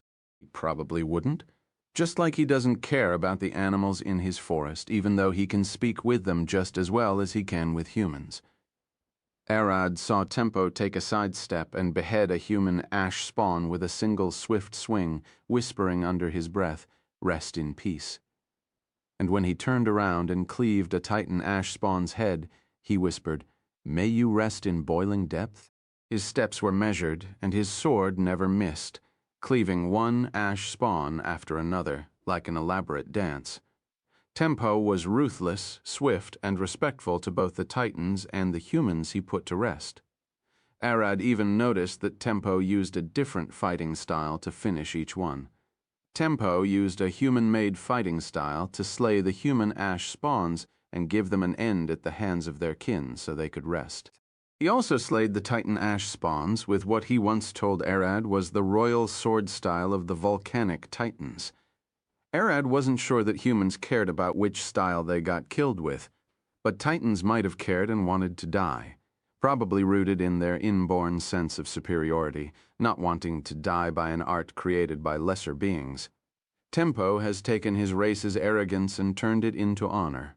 The fighters of the volcanic Titans can die in peace, knowing that they weren't killed by a monster or by a weak human. They were ultimately slayed by their best, the burning blade of their royal prince. Arad should learn a thing or two from him. Unlike with Tile, where Arad needed to plan everything so she could reach the throne and allow her parents to live while her grandfather freely existed. Now Arad feels that he can let Tempo take the lead, charge into his kingdom, and make things right. Tial was thrust into the role of a princess. Tempo, on the other hand, was a king with a burning conviction, chapter 1275, Nate 1275, reaching the frying pan. Damnation wasn't having fun anymore. She once enjoyed listening to the pained groans of the Titans and humans as they cooked alive beneath the ash, but now another sound kept ringing inside her head. Alarm bells, countless of her minions were getting destroyed, several traps obliterated, and great distances were being crossed in seconds. Two powerful magical signals, one that belonged to the prince of the volcanic Titans, Tempo, and the other signal was heavily masked and probably belonged to a mage. The two signals were moving at a harrowing speed, covering over 500 kilometers in just over an hour, ripping her minions and traps to shred like a storm of destruction. At times, Damnation didn't even have the time to look at the battles before they were over. All of the souls of her minions were ripped apart in the blink of an eye. Damnable prince, where did he find a soul stealer? I guess the old fool was right, putting so much trust in the brat. She cursed, her fiery body burning on her brass throne. Soul damage was quite rare. In fact, not that many people could hope to interact with the soul, not even the gods. The first person to use souls in battle was a red Dracana by the name of Zalaria, one of the two daughters of the fire goddess. Legends claim that even as a mortal, she could punch someone so hard that she'd rip their souls out of their bodies. She was a fire Dracana that could control flames, and Damnation had noticed that some of her ash had cooled down, robbed of all its heat. If that crazy bastard Tempo had managed to find and enlist her aid, then Damnation is more than screwed. The abominations rarely felt fear, only cowering away when facing AO. But if there was one mortal they were utterly horrified by, someone they'd call an abominable horror, it was Zalaria. Zalaria had kicked Nayar, their overlord, so fucking hard that his soul in the seventh dimension died, and he had to spend over 4,000 years in a coma. What horrified them more is that she did it after dying as a mere soul, and she then rose from the ashes like a phoenix, creating a flame body for herself. Damnation was almost inclined to face Arad Orion rather than Zalaria now. From what she heard, he is nowhere near his full power yet. Zalaria, on the other hand, would be a death herald if even Nyar couldn't stop her.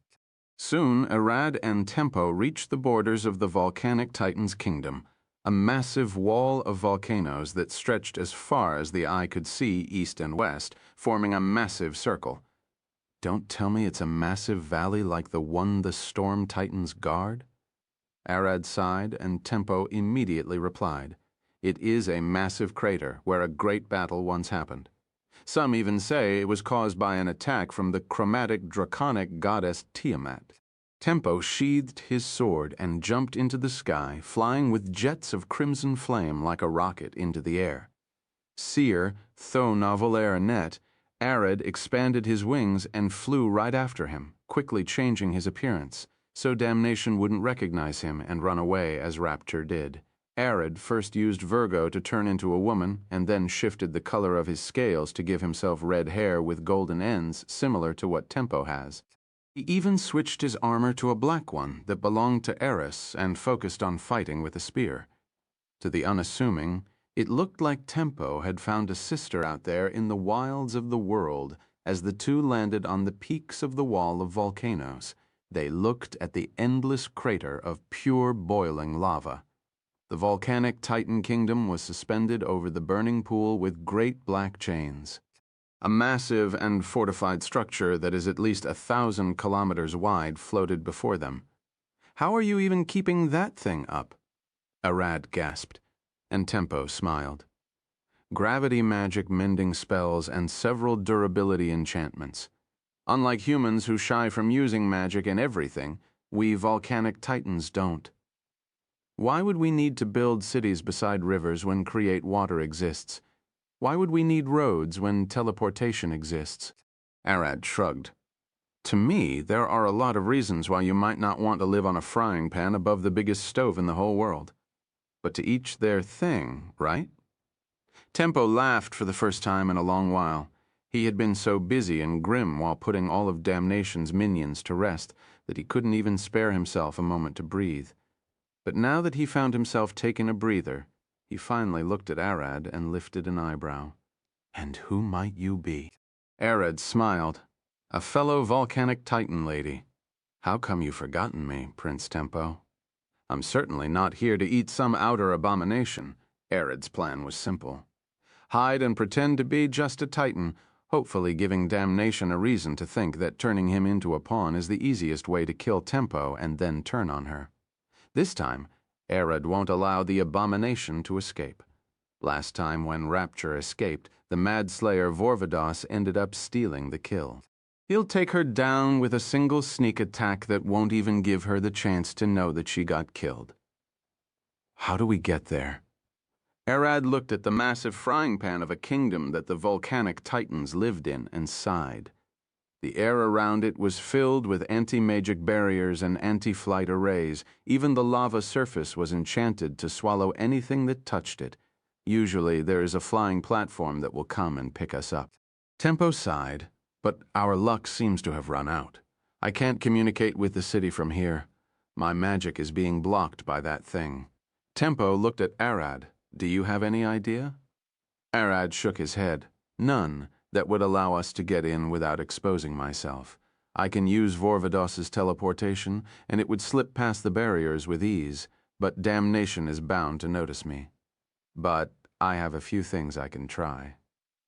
Chapter 1276, not 1276, Guess Who Is My Wife? Tempo sheathed his sword and his body was set ablaze. In a second he grew larger and larger, shifting away from his human form and into his true Titan body. A 1.9-kilometer tall Titan that looked exactly like Tempo stood beside Arad, towering over the edge of the great crater. Tempo looked at Arad and smiled. "You know, it feels weird now to look down at you, at the university. You were always taller than me. Taller than everyone else. You know me well." Arad's body burned in a fire as he mimicked Tempo's transformation. Arad's body grew and swelled up. The stone around him melted, and he suddenly became taller than the Titan Tempo, standing at around 2.4 kilometers tall. Tempo strained his neck to look at Arad's face and smiled. "Now this is more familiar, except, what should I call you? Big sister?" Arad looked at the frying pan of a kingdom ahead of them. "Anything would work fine as long as I could understand that you are addressing me." Arad then pointed forward. "You're the prince of this kingdom. Shouldn't you have a back door to this defensive magic?" Tempo shook his head. "And what if I turned rogue? The barrier keeps everyone out equally until allowed inside by the people in the royal castle. Even I have to knock and wait for permission. I see. Manners are important. Luckily, I do lack those sometimes. Arad stepped forward and slid on the slope. It only took him a few seconds to reach the molten lava, but instead of sinking, he took a step on top of it and it dried beneath his feet. I see. Tempo jumped down and landed beside him, testing the endurance of the stone. We'll walk there, but what about the defensive barrier, the one that'll attack us? I'll just swat it away. I might have to look like a volcanic titan, but that doesn't mean I have to be normal. There is a reason I chose to be this massive, since you can guess a titan's potential by looking at their height. Arad wasn't even letting Nar or Amber absorb the lava's heat. He was doing it on his own through temperature magic. He might not be as suitable or skilled to absorb heat from billions of small ash particles, but the flowing lava was easy to deal with. You sure are full of surprises. Is there anything that you can't do? Tempo looked at Arad with a faint smile, and Arad shook his head, a sad expression on his face. I can't cook anything decent. As Tempo gave him a puzzled look, the two walked toward the city. With each step forward, torrents of fire raged from the lava and swirled around Arad and Tempo like a violent storm, emitting enough heat to melt steel. Such a deadly heat didn't affect the two approaching titans. The tall woman with flaming eyes in the front seemed to absorb all of the heat, consumed as if it were nothing. And the young titan behind her also looked unbothered, for this was his home. Damnation finally noticed the two of them slow down and looked in their direction. A strange expression crossed her face as her eyebrows contorted. I see. She is the one helping him. I've never heard of such a titan. By Nyayar, she is huge. Damnation looked at her body, the body that once belonged to Vulcan. Nowhere near Vulcan, but still, the biggest volcanic titan they've given birth to in the past centuries was barely around 2 kilometers tall. She growled. To think such a talent was wandering the world unclaimed. I see. So that bastard Tempo didn't leave to settle a diplomatic relationship with humans. He was going after her in secret. She then frowned. Tempo's father didn't know anything about that Titan woman. So was this Tempo's plan, not the plan of his father? Was he trying to steal the throne? The sly bastard pretended to be an obedient and well-natured son only to stab his parents in the back. How amusing. At the start, Damnation felt at a bit of a disadvantage, not being able to see them, but now that they got close enough she can directly attack them, or at least send something that isn't a slow ash spawn. So she can harm souls and has a harrowing affinity to fire by her right of birth as such a huge volcanic titan. Damnation smiled, lifting her fingers and flicking them. I did need some new servants. You two would be perfect. Sea Arch, the Novialaire, and eat the lava in front of Arad, and Tempo stirred and started vibrating violently. Tempo looked around and almost panicked. Arad, we need to move. The fish is coming. What fish lives in lava? Arad lifted an eyebrow, only for his question to be answered almost immediately. A titanic maw almost 5 kilometers wide and high burst from the boiling depths ahead of them, threatening to swallow them whole. Bloop, a W. A lava bloop? Arad gasped and lifted his hands up. He and Tempo didn't have time to run away, dodge, or do anything except try to kill the lava bloop before it ate them whole. And, of course, Arad has a perfect way to show immense destructive power without breaking his cover. A massive flame claymore appeared in his hands as he took a stance and then swung the sword down. Divine severance.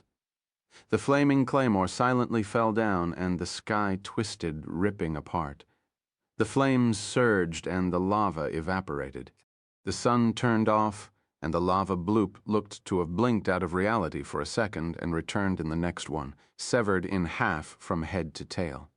It was then that chaos consumed the massive crater. A large chunk of the lava had disappeared, so the lava level dropped significantly. The frying pan of a kingdom that the volcanic titans lived in shook and almost sank to the bottom of the lava pool. Tempo gasped for air and Arad exhaled, a stream of divine fire escaping his large lips like torrents of crackling lightning. A deep laughter escaped from inside Arad's stomach. That's it! Show them what you can do! Damnation cursed her luck. That wasn't normal divine magic. It was Callie's divine magic, the harrowing destruction.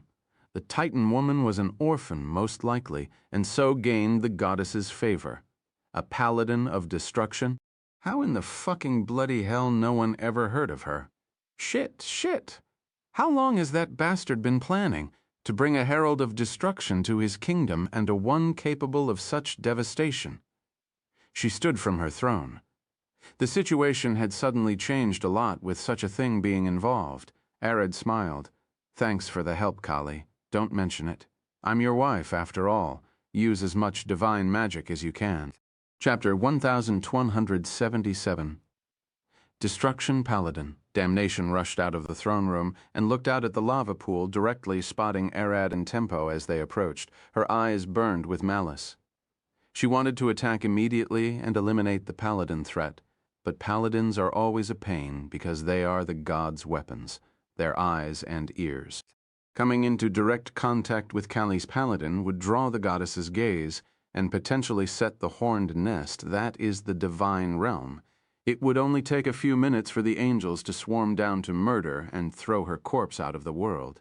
But if she managed to capture the paladin alive and control its souls with her eldritch magic, the abominations would get a spy in the divine realm and one linked to Kali, no less. Should she risk it?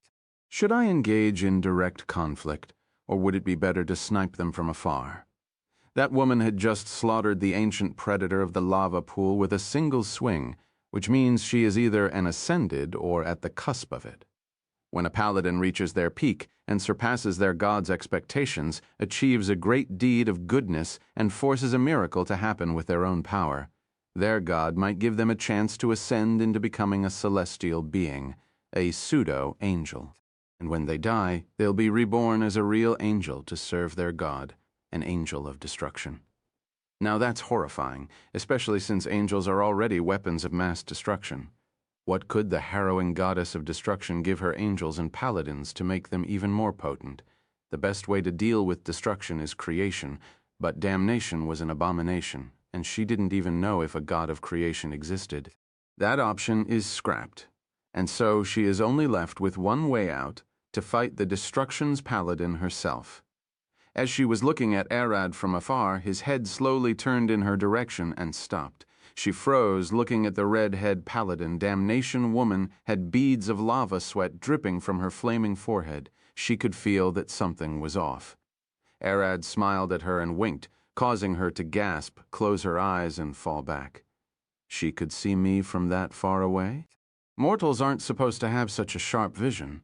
She ran back into the throne room and started preparing several spells. She must knock Tempo first, and use him as bait to lure the destruction's paladin into a deathly trap and capture her. She also needs to make sure everything is well hidden, considering the paladin's sharp senses. Tempo looked at Arad with a worried face. "What are you doing?" "Nothing. I just saw damnation and wanted to give her something to think about." Throw whatever she planned into chaos. The more worried and confused she gets, the better. Nothing is more deadly than changing your plans at the last second. Arad started walking, and Tempo followed after him. "So, would you explain what just happened? That was divine magic, right? You aren't a paladin, I know that." Tempo looked at Arad's back. "And I won't miss that divine magic. I've seen it before. The Temple of the Orphans, Shrine of Kali, some call it. They are everywhere." Arad smiled. "Kali, the demon goddess of destruction and the patron of orphans. A weird combination of portfolios, I know, but she got the second one because she was an orphan as well. And now?" Tempo lifted an eyebrow, and Arad looked back at him. "Let's just say I'm too close to her. She allows me to use her power like this." Tempo remained silent for several minutes as they walked, thinking about something. And then he spoke. "Courting a goddess, I would have to advise against it. Gods are above mortals. They've no need for our petty affection. There is always a catch when dealing with them. They might be worse than the devils," Arad laughed. "I have to agree, but Kali is different, and not all gods are like that. The petty gods are the lesser ones, those who need to grow their power, not the ones who reach the top." He looked back at Tempo. And besides, Kali already spent thousands of years caring for orphans. I've heard of many gods, but none of them helped as much as her. He smiled. I don't see any god of the homeless or the hungry. If only those gods existed, the world might have become a better place. Arad was right, and Tempo knew it, even in the volcanic Titan's kingdom. Shrines of Kali have been built since ancient times. Orphans always end up drawn to them, and there they'll find food, shelter, and care. Even when the temple was abandoned for hundreds of years, if a hungry kid walked inside, there'd always be a clean bed, warm food on the altar, and a few toys for them to play with. Wizards have tried to study Kali's altar in the hope of finding a way to generate infinite food, but those wizards all ended up being found dead in ditches, mauled by demons. So, who is this goddess, Kali? I've never heard of her having any clerics or paladins. Her shrines are usually full of kids seeking food and shelter, not devout priests who spread her good word. Tempo looked back at the kingdom, and in the direction of where Kali's shrine there was, Seer, the Novellerine, D. Do you think that place still stands? Arad thought about it for a few seconds and then replied, There are many kids there, adults as well, taking shelter inside. Any abomination who dared approach the temple ended up getting mauled before making it to the inner shrine. Arad frowned. But the guard dogs won't last long. They aren't that powerful? Guard dogs. Demon dogs. Large, muscular black hounds called Bankin. He looked back at Tempo. Kali is the goddess of demons. They are the ones worshipping her, not mortals. Well, any act of destruction of an act of worshipping her. So many people do worship her, even if they don't know or intend to. The goddess demons protecting kids. That's hard to believe. Temper frowned and Arad laughed. Why, isn't it satisfying? If someone dares harm kids, orphans, or those like them in need, a horde of demons is what they deserve. Arad smiled. And besides, she isn't as dangerous as you think. Don't get me wrong. Demons aren't evil, they are vile, violent, and utterly harrowing. They'll eat their kin alive and are more than happy to snap your bones like twigs and drink your blood while your whole family watches. Just don't get on her bad side. Chapter 1278, Nines 1278, The 9 Barriers. The volcanic Titan's kingdom was surrounded by several barriers and arrays to protect it from foreign invaders. The first barrier was the massive mountains forming the crater's outer walls, and the second barrier was the lava pool itself. There was also the lava bloop, the ancient guardian monster that lived in the lava. He was the third barrier, and the fourth barrier was a deadly wave of searing heat that was powerful enough to vaporize flesh and bones. If someone managed to scale the mountains with a large and strong enough ship to sail the lava pool, then somehow managed to bypass the lava bloop and endure the waves of deadly heat, they'd be faced with the fifth barrier. The fifth barrier was the conflagration of lighting that emerged from the depth of the lava pool, generated by the currents surging across the endless veins of molten metal seeping from the planet's core. Those arcs of lightning burned like fire, ripping the air to pieces and evaporating anything that dared get close with high voltage and current. The sixth barrier after that was a result of the fifth barrier's devastation, an area that lacked all oxygen, spelling doom to all living creatures who somehow made it to this point. Then there was the seventh barrier, which was the first one to be directly built by the Titans. A simple, transparent, magical wall that blocks the path to the kingdom and makes sure those who try to invade it never manage to get out of the sixth barrier. The barrier wasn't indestructible, as it didn't need to be. It only needed to last long enough until the invaders suffocated to death in the sixth barrier.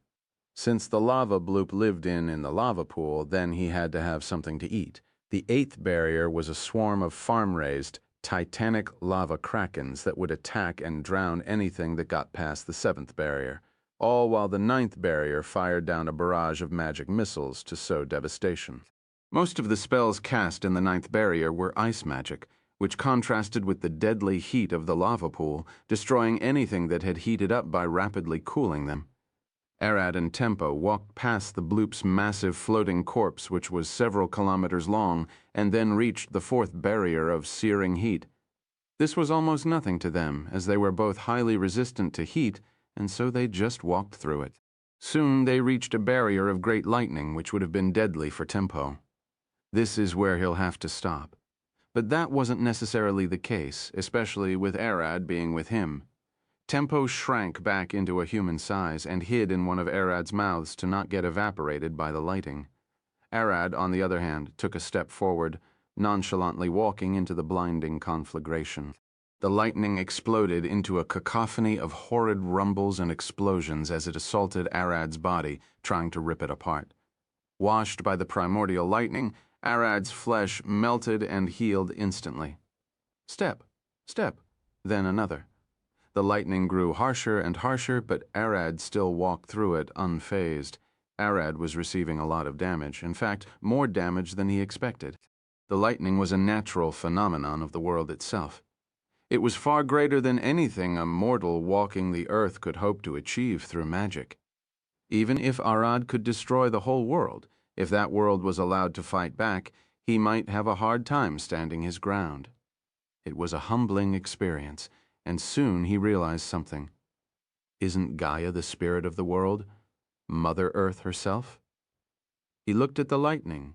Don't tell me she could pull this whenever she wants. Damnation stared at Arad approaching through the lightning in horror. Damnable paladins. I don't know if they are stupid or wise. To think that foolish woman believed Callie would protect her to the point of just walking into death like that.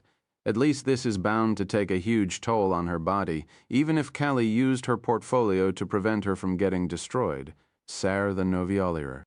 Eat Damnation thought that Arad was using Callie's destruction to resist the lightning and prevent it from destroying him. But that couldn't be farther from the truth. He was tanking it head-on, letting his flesh burn and repair itself. After becoming an adult, Arad's first goal was to learn and understand the limits of his body. What could he endure? And what if he can't? What if he was stuck in a world that was about to explode and be destroyed? Can he swallow all of his wives and tank the explosion? Can he survive and protect them, like what he did when saving Zephyr from the cube? But that left him as a corpse. As Arad walked out of the lightning barrier with an earth-shattering crackle of lightning and a thunderclap, he found himself walking on the lava, heading deeper into an oxygenless area where he couldn't breathe. This was supposed to add salt to the injuries of anything that managed to survive the lightning. But Arad was a bit special. He was a void dragon, a dragon that was native to the vacuum of space. He can make his own oxygen, and thus this barrier is harmless to him. He can make his own oxygen to breathe, or even breathe from the air trapped inside his stomach's small world. The one that would be facing a huge problem is Tempo, which still needed air. To not strain his small world, which was already full of countless people that needed what little air he had, he decided to make his own air and call Zephyr inside his stomach to fill the small world with breathable air, which even Tempo could use. Nar watched as Zephyr flew in through the entrance belonging to Arad's incarnation in the Storm Titan Kingdom and started filling the small world with air. I can't believe you're actually stepping this low Wind Queen. To serve a mere mortal and waste your energy on a small world. Zephyr looked at her with a smile, said the one addicted to my wind. There is a difference between a spirit queen and a mere mortal. I might be willing to lower myself to you, my peer, but you, on the other hand, are lowering yourself far too low. You'll live off dog food, but it's not right to do that. Nar sighed. So, when will you explain what the hell you're thinking about? Zephyr looked at her with a smile. If I said you should do the same as me and live in this small world as its spirit queen, what would you do? You want me to humiliate myself like you're doing? No thanks. She then glared at her. Will you stay in this world then? Zephyr thought about it for a few seconds. If I stayed, would you stay? Nar immediately replied. I would, not just me, the other two would stay as well. You're our leader and have earned our trust. The only reason I'm sitting here is that I know you're hiding something from us. Something about that brat, Arad. Chapter 1279-1279. Lava Krakens. Arad reached the massive barrier, preventing him from advancing further. He was now still in the oxygenless area and should have been at his last leg. Having to survive the lightning barrier then, instead of relief, he should have been suffocating in the oxygenless area. By all means, he shouldn't have enough energy to break the barrier. Damnation watched him stand in front of the barrier, waiting for him to fall down, despairing at the unpenetrable barrier blocking his path. But Arad slowly lifted his head. His eyes flashed red and his long red hair ignited with fire. That fire soon faded away due to the lack of oxygen, but the heat remained, distorting the air around him. With his body smoking and his fist raised, Arad swung at the wall with all of his might, causing a bright flash to illuminate the already bright red surface of the lava pool. Sea Arch, the novel fire net. The barrier groaned and contorted as countless small cracks spread through it. And Arad didn't stop. He just kept swinging at it over and over again, causing a massive shockwave with each punch. Seeing the barrier cracking, Damnation knew Arad's power was going to give her a lot of trouble. Knowing that, she decided to retreat deeper into the center of the lava pool, into the palace where Vulcan used to live in the past eons. She'll wait for the exhausted Arad and Tempo to reach her there. She needs time to prepare herself. Right now, the biggest threat to her is if that paladin could call upon a divine intervention from Kali.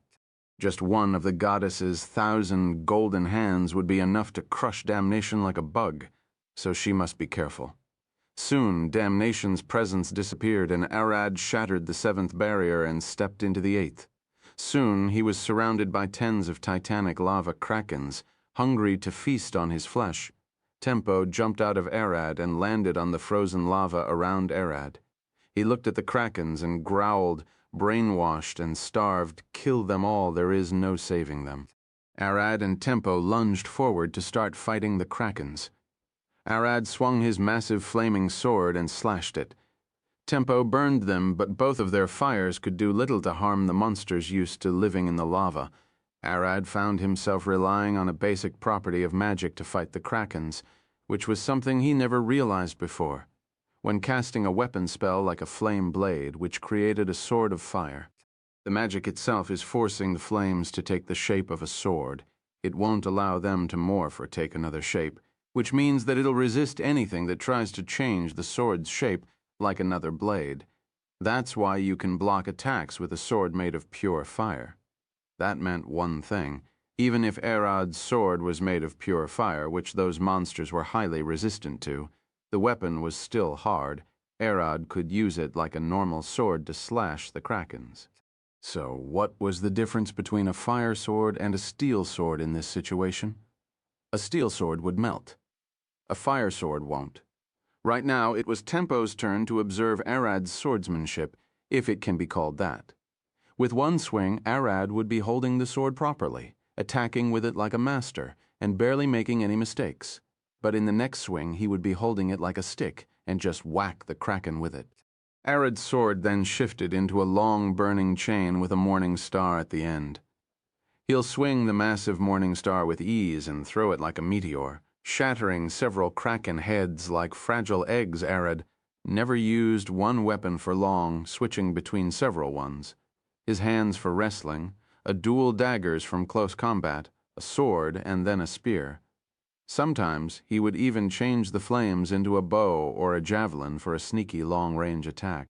Tempo also noticed a large gap in Arad's fighting style. He seemed to stop several times, and Tempo knew what Arad was supposed to be doing there.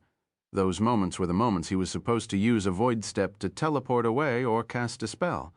But now he is holding back and only using fire to keep fooling Damnation. Tempo himself was struggling a bit with the krakens.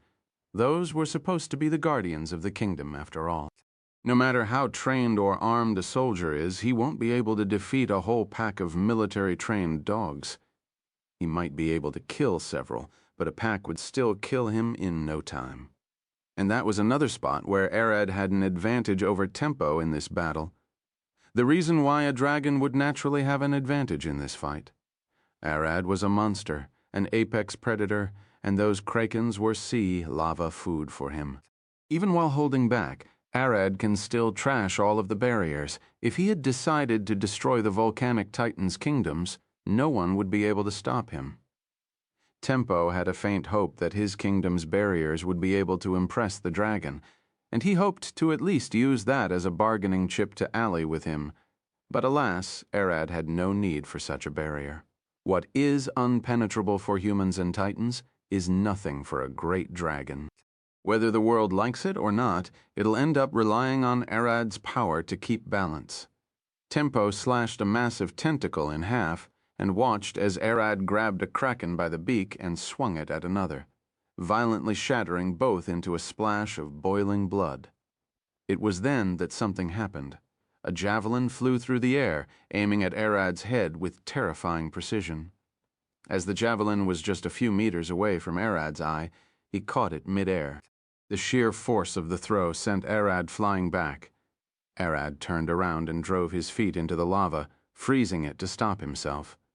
He then opened his eyes and rapidly turned his torso, throwing the javelin back at whoever threw it at him. At the city's walls, a boiling titanic shape of lava got struck in the head. Its body shattered into a splatter of magma as Arad smiled. "I see. So that thing can use anything that is hot."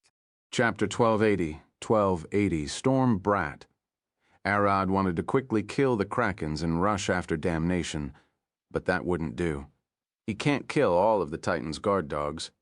With that in mind, Arad focused on maiming and injuring the monsters enough to force them to give up without killing that many of them. This was taking a lot of time, but it was also fine since it gave Eris time to heal the injured people and come out. So as Arad and Tempo kept fighting the Krakens, Arad woke up in the Storm Titan's kingdom just seconds after dawn, which didn't really look like down in this storm-plagued land. Arad yawned and looked around him. Tile, Alice, Clog, and Melina were beside him on the bed. He shook Tile. "Wake up. It's dawn. Got a lot to prepare." She slowly turned around and yawned. "Really?" She sat up, rubbed her eyes, stretched, and yawned. "You're right, I've got the fight today." He looked at her with a smile. "It won't be that hard for you. Your winds are stronger than your father's winds. You'll win with ease as long as you don't let your guard down." She stood and stretched again, cracking her back as another yawn escaped her lips. "And I'll make sure to notify Mother that whatever she gave, it had backfired and soured the night." She smiled and went to wash her.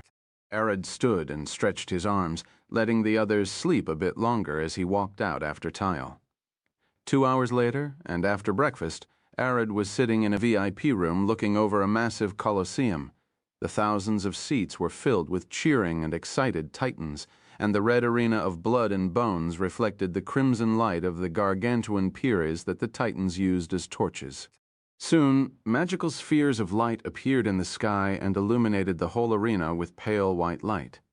Then the figure of a single, muscular old titan with a massive white beard and a large smile on his face showed up in the middle as if teleporting inside. The man was Zeus, the former Eye of the Storm, who died and came back to life as a demigod of lightning to slay the Kronos raptor and save his people.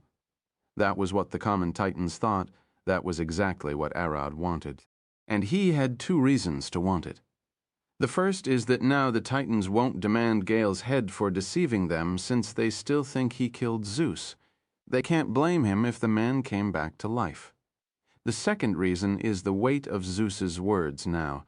As a demigod and former Eye of the Storm, the Titans would respect his wisdom. If he was to ask the rules to be bent a bit, none would dare argue with him. In fact, they'll probably try to revise their laws and traditions with him now that they have access to the wisdom of a god. Zeus' first attempt at bending the rules was asking for a battle between Tyal and Gale for the title of the Eye of the Storm, which was far too soon after Gale took the throne. The people would have wanted to give Gale several decades at least to leave his mark, but with a demigod speaking, they all wanted to know what Tyal could do. The second attempt Zeus made to bend the rules was to make sure that neither died in the battle. Both Tyal and Gale must survive. It was harder to restrain someone or force them to give up than to just kill them, which was his way of making the 2 of them prove their wisdom alongside their might. The fight would soon start, and Zeus was now delivering a long speech to the people. Arad watched from his seat with Clog, Alice, and Melina beside him. But they weren't the only ones in the VIP room. The Colosseum didn't have a room for guests. Since those fights are usually internal affairs of the Titans, outsiders aren't allowed to enter the Colosseum, let alone watch. But Arad is Tyal's husband. He is technically a part of her family now and has a right to watch. Some people had complained about him being present, but Arad only had to say one thing to shut them up. Tyal isn't fighting without me being around. Zeus also warned them that Arad could get really mad if she got harmed. Thus, allowing Gale to fight her without Arad watching could lead to a massive hole burned into their capital. Everyone knew that dragons could be impulsive and have mood swings wider than the Strom mountain range. See the novelfire.net. Hey, what are you doing here? A young man glared at Arad with a sore face. He wore a fancy black robe embroidered with silver patterns of lightning. Nothing? Just here to watch the fight? Arad slowly shifted and looked at the young Titan.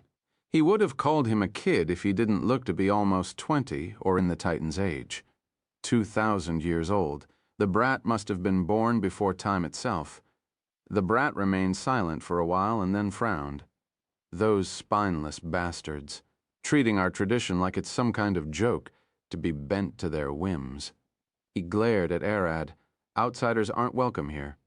And you should know it. You should leave. Arad lifted an eyebrow, a bit amused. The brat was just over 100 meters tall. He was technically a commoner to the Titans. Well, a sword that can't bend would one day end up shattering in your face. Arad leaned back on his chair. Thanks for the advice, but I'm staying. The two guards standing beside the young brat started sweating buckets, debating as if they should stop him before he started a fight or not. The servants around Arad told them that they shouldn't worry about Arad going on a rampage, even if the worst happened. But still, that wasn't an advice. The brat stood and glared at Arad. Guards, drag the foreigner outside. Arad laughed. Sit down, kid. You're older than me, aren't you? Act like it. The guards also didn't move. Every one of them knew what kind of monster they were dealing with. Even if an order came from Gale himself, no one would dare fight Arad as. That's a death sentence. Why aren't you moving? The brat growled at the guards with a red face, boiling with rage. Kid, stop putting them in a hard spot. It's already been decided that I'm staying here, and besides, you don't have any authority here. Arad looked at the arena with a smile. You'll need strength for that. Do you know who my father is? Arad looked at him with a puzzled face. He could already smell him. As a dragon, Arad can identify people and their relatives based on smell alone. Why? Didn't your mother tell you? Chapter 1281, 2-1281, A Friendly Fight. The brat remained frozen for a few seconds, staring at Arad with a baffled face. Clog grabbed Arad by the ear and pulled him close to her. Give the kid some slack. She, too, could smell him. While the brat smelled like one of Gale's wives, he didn't smell like Gale at all. Why? Arad looked at her and she shook her head. Just don't, the brat laughed. Look at who's getting dragged around by his wife. Arad looked at him. Where is yours? Arad and the brat were almost about to start screaming at each other, and at the same time, Alice asked Clog about what was going on. Clog shrugged her head and told Alice that while the brat smelled like one of Gale's wives, he didn't smell like him at all. A dragon's nose isn't always accurate since some perfumes and spells can mislead it. What both she and Arad could understand is that the brat is most likely not Gale's son. Melina quickly confirmed Clog's words. The brat indeed isn't Gale's son. Gale married the son's wife after her husband died in the chasm. That was ages ago, and this brat was still in rags. Both Alice and Clog sighed, looking at Arad and the brat. While the brat didn't know how to speak without barking, Arad was silently listening and replying whenever the kid tried to catch his breath.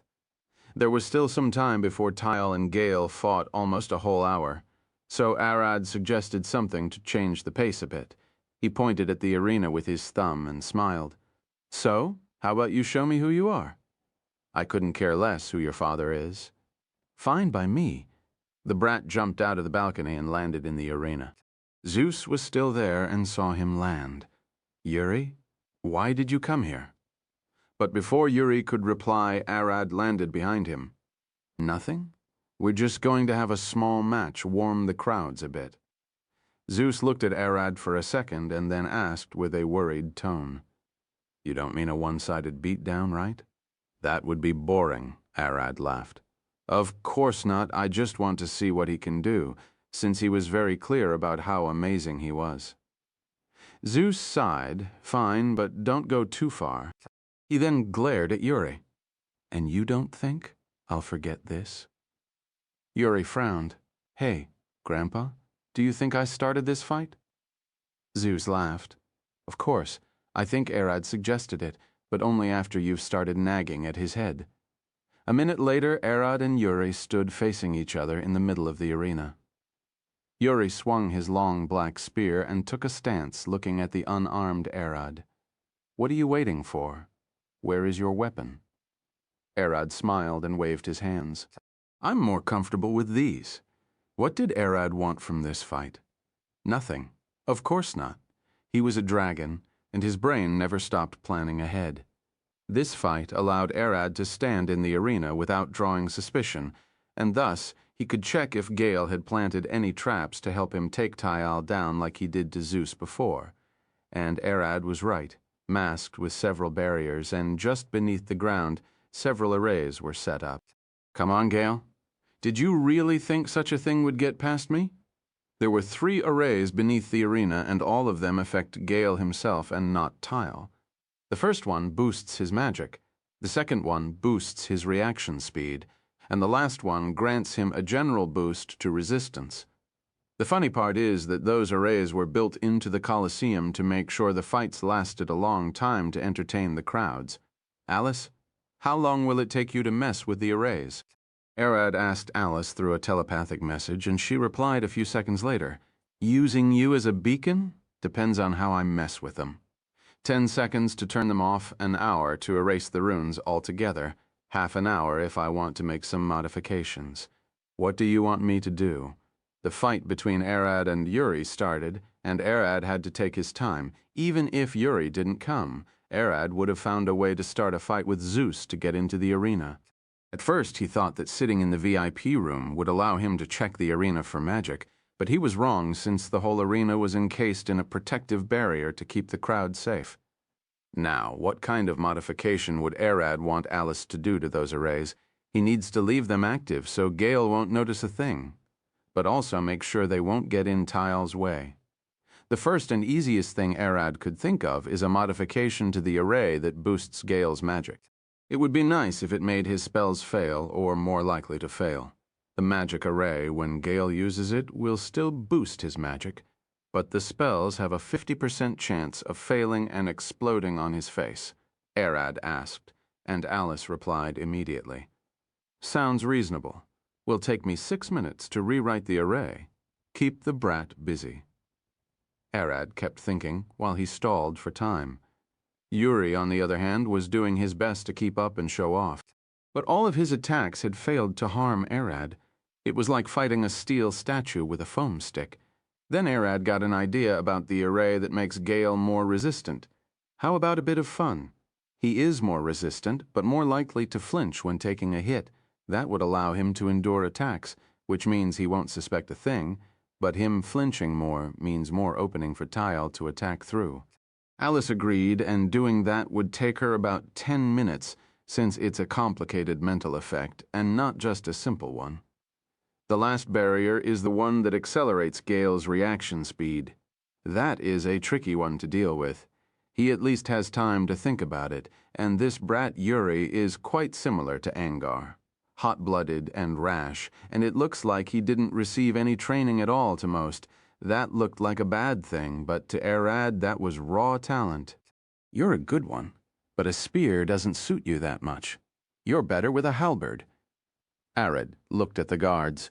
You there, give him your halberd.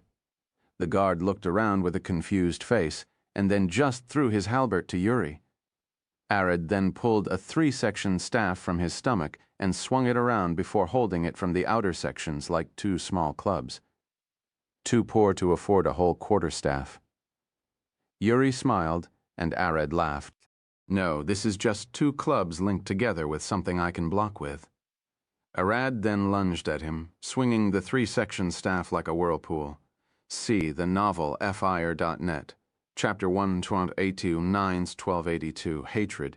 Yuri dodged Arad's swing by a hairbreadth, almost losing an eye. He then twisted his torso and threw his arm forward, thrusting the halberd forward like a spear. Arad smacked the halberd aside with his 3-section staff and closed the distance. Before Yuri could move away, Arad smacked him in the chest, the shoulder, and the thighs in rapid succession, enough to drop him down. Yuri was fighting for his life, but Arad was on autopilot, only thinking about the fight enough to keep Yuri alive. The goal of this fight was to buy him time in the arena, and now he has to think of a way to deal with the array that boosts Gale's reaction speed out of the 3 arrays. This one would have given Gale the biggest edge. Since Tyal far outclassed him in reaction speed, or so Arad hoped. Due to the huge difference in level between Gale and Tyal, Arad is sure that the fight could end up one-sided in Tyal's favor. Those arrays might have leveled the playing field and allowed Tyal and Gale to fight on closer terms, but there was an inherent problem with that. Gale is older than Tyal, he is her father, and has lived far longer than her. He had enough time to level up and grow stronger. Tyal, being of a higher level than him, was almost comical and a huge joke. Arad might have understood if Gale was old and had regressed a lot, but he wasn't that old. You can even say he is just at his prime, like a human in his mid-40s. What Arad was afraid of was Gale being a surprise monster like Alcott. Even when Alcott's level dropped to double-digit as his curses ate his body, he was still a powerful fighter and almost peerless. Because while the body might weaken, the mind driving it won't. Alcott's ingrained skills remained etched into his body and mind, driving his blade forth with the lethality of a dragon slayer. So, knowing that levels aren't the only measure of power, is there a way to use Gale's reaction speed against him through the array while still not making it obvious that someone tampered with it? There was only one option. Can it not be a flat increase? Put a weak limitation on how much he can use it, Alice replied after a moment of silence. I'll remove the stress relief part of the array. The more he uses it, the dizzier he'll get. It'll put a decent load on his mind and make him lose balance more times than he could hit Tyal. Give me a few minutes, I'll need half an hour for everything. Hold the fool for at least that long. With the 3 barriers decided, now Arad only had to stall the fight for the next. He dodged the kid's halberd swings and countered with ease. This fight wasn't anything special to him, but Yuri was putting his life on the line, straining every muscle in his body to keep up with Arad's speed. Even the crowd knew that Arad wasn't going all out. If Clog could carry a massive monster and fly with it, Arad is bound to be able to display a really harrowing physical might. Most of the spectators thought that Arad was just giving Yuri some face. They started booing the fight, wanting to see it end quickly. As much as the Titans loved to watch fights, they hated nothing more than a one-sided battle, and besides, most of them didn't like Yuri due to his troubling personality. Yuri wasn't a stranger to trouble, and had his fair share of them. Most started by nothing besides his own hands and belt of a tongue. Everyone was certain this fight had started because he kept swinging his tongue in Arad's face. They wished to see Karma punish the brat, even if just once, and now that he angered Arad, one punch and a few broken teeth were what the crowd wanted to see. But this was a first. Even with how relatively weak Yuri was, no one dared fight him because he was the adopted son of Gale. Yuri's words were right. Even if Gale wasn't his true father, he was still his current adopted father. Thanks to that, he was never pushed this hard in a fight without anyone trying to help him. Arad wasn't holding back that much as well. With healing magic being a thing, Arad didn't mind breaking the brat's nose or sending him flying with a well-placed kick to the liver. It didn't help that Yuri was strangely durable, jumping back stronger than before after each time he fell down. It was a bit strange through the whole fight. Yuri had grown stronger, not weaker. It took a while, but Doma noticed something. The brat was cursed. She didn't know by who or what, but there was a curse engulfing his soul, a curse of hatred. The more he is hated, scorned, and mocked, the stronger he'll become.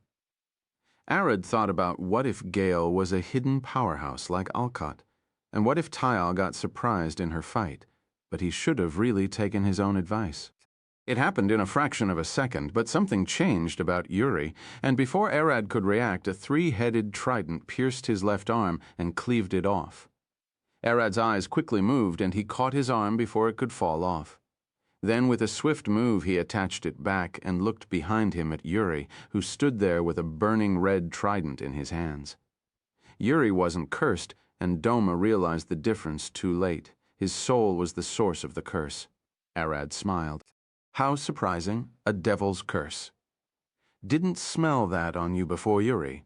Looked confused as well as he looked at the burning trident in his hands. He then looked up, noticing that the crowd was nowhere to be seen, replaced by an endless darkness. Arad covered the whole arena in his expansion, the moment the trident appeared. You're a sorcerer, a devil bloodline sorcerer to be exact, and your curse, as far as I can tell, is hatred. Arad approached him, and Yuri pointed the trident at him. You, what did you do to me? Me? Nothing. Arad smiled. It's probably the crowd. Many people gathered here to watch Gale and Tyal fight. Their hatred and displeasure with you helped awaken your hatred curse. Yuri kept his guard, not willing to believe a single word coming out of Arad's mouth. Arad himself couldn't believe that Yuri wounded him. It was the combination of all of those people powering him up, and Arad focusing on fighting the stupid lava krakens, Seer the Novifier.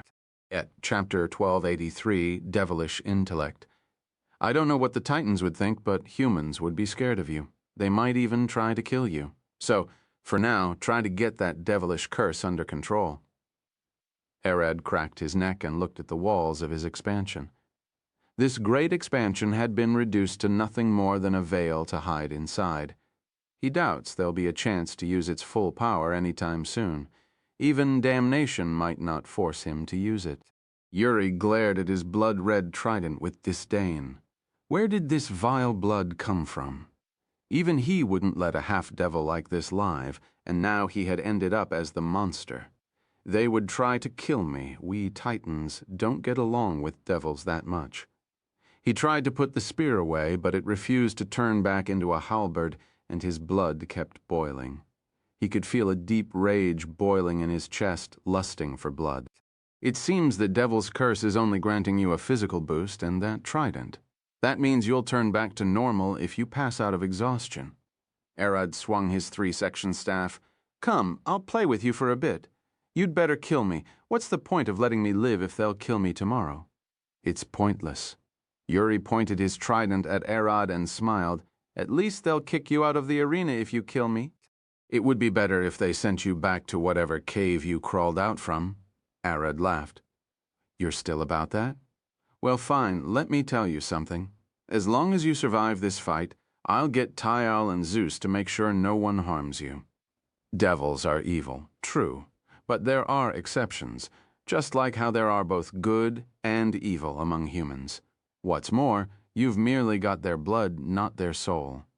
Arad started spinning the three-section staff and approached Yuri. Yuri lunged forward as fast as he could, thrusting the trident at Arad's throat. The attack was so fast that he turned into a blur, fire burning a trail behind him as a shockwave burst around his massive body. Then, it was as if Arad turned into 10 people, moving so fast that he left after the images.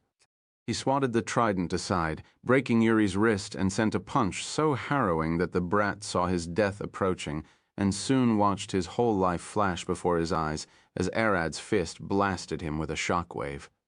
But Yuri didn't feel much pain. In fact, his wrist healed too quickly. The bone mended and the ripped tendons repaired themselves as he spun back and landed on his feet, his body driven by hellish magic with such speed Arad could have ripped his throat or eyes with ease. It was clear to Yuri that Arad wasn't going all out. He wasn't taking the fight seriously yet, even after being wounded by him once. The reason for that was simple. Yuri's first strike landed by pure luck. If Arad wasn't lowering his strength and defenses to make the fight look believable, he wouldn't have been able to scratch him. Ser, thenovelfireo.net. But would that be enough to stop Yuri? It would have stopped him if he was still just a titan. He is a devil titan now, and he knows no fear. He lunged forward and swung the trident at Arad, releasing several deadly strikes, aiming straight at the eyes, throat, and stomach. The attacks weren't just thrusts either. He mixed several slashes with the sharp tip of the trident and attacked with its blunt butt to unleash a rain of deadly attacks. Arad threw the three-section staff above his head, letting it spin alone in the air through the fraction of a second that Yuri's barrage of attacks lasted. He then used his bare hands to block and deflect all of Yuri's attacks. As a storm of sparks flashed around Arad as the spear's blood-red metal disintegrated from the friction of brushing against his scales, Yuri's expressions shifted a bit. He could understand Arad's scales being hard and durable, but for his spear to be the one to be ground to dust, it was unbelievable. Yuri ground his teeth and took a step forward, exploding into another barrage of attacks. He put everything he had forward, swinging as fast as he could, with as much power and cunning as his mind could achieve. He mixed several feints and tricks in the middle of his combo, going all out for once, with sweat rushing down his face and arms. With blood seeping out of his nails and eyes, Yuri still couldn't get past Arad's defense. It was as if this black dragon had 10 arms, each moving with a mind of its own. It was as if Arad could see the future. It was as if he wasn't a living being at all, but the mere idea of Yuri not being able to break his defense. Yuri was in the middle of his third barrage when he almost gave up, understanding well that Arad was far above him in both skill and physical capabilities. He had no hope of scratching him. Even 1,000 of him won't be able to put a single dent on this dragon's scales. The three-section staff was still spinning above Arad's head. Not even a half-second had passed since Arad threw it, and the whole exchange had looked like a blur. Yuri came to understand several things just from this exchange. The first was that the power Arad showed the Titans was nothing but a fraction of his true might. He can't even imagine the demigod Zeus beating Arad. It finally made sense that Alice and Clog were so obedient, being okay with him having many more wives, and now Yuri had a question. Does Tyal know what kind of monster her husband is? No, he wasn't a fool. All of her actions she must know. This means Gale's defeat was already set in stone the moment Arad and Tyal landed in the kingdom. But wasn't Zeus the one who suggested the fight? Since when? Dragons are known to plan ahead for years. What was a part of Arad's plan, and what wasn't? Was Zeus's resurrection as a demigod a part of it? No, it doesn't make sense. The way Zeus and Arad met, the two of them should have fought at sight. Why didn't they? Because of Tyal? No, because those two were planning this together. But Zeus was dead, killed by Gale. Unless Gale didn't kill Zeus, blood rushed to Yuri's head. If that was true, all hell would break loose. If Gale didn't kill Zeus and still took the throne, did he know that Zeus was alive? He must have known since he was the one to dispose of Zeus's corpse. Yuri's power shot again, almost tripling as rage and hatred clouded his thoughts. If Gale had violated the Titan's tradition, he'd be the one to rip his head off. Chapter 1284-1284, A Devil's Blood. The fight between Arad and Yuri lasted for a long while as both of them slowed down. The more exhausted and damaged Yuri's body, the easier Arad started going at him to buy more time for Alice to modify the arrays. By the time the arrays were done, Yuri was standing on his own, bloodied and mangled like a corpse. His devil blood had long been overworked and receded back, but he had learned a lot in this fight about how to control and use it. Arad took down his expansion, and the crowd, who was getting agitated by not being able to see the fight, gasped. They saw Yuri's bloodied body still standing with bones showing up in his shattered joints. "You're one tough Titan, aren't you?" Arad approached him and smiled. I doubt anyone else could have been able to stand and fight like this. Arad then looked at Alice, who was in the VIP room. Do you mind healing him? The normal healer won't be able to save his life. Alice nodded and flicked her fingers, teleporting Yuri away. As soon as he fell on the floor of Arad's room, Alice landed beside him and was surprised. Her holy magic can't heal him. Say Arch, the novelfire.net. Devil's blood? No wonder. She turned around and Arad was already standing beside her.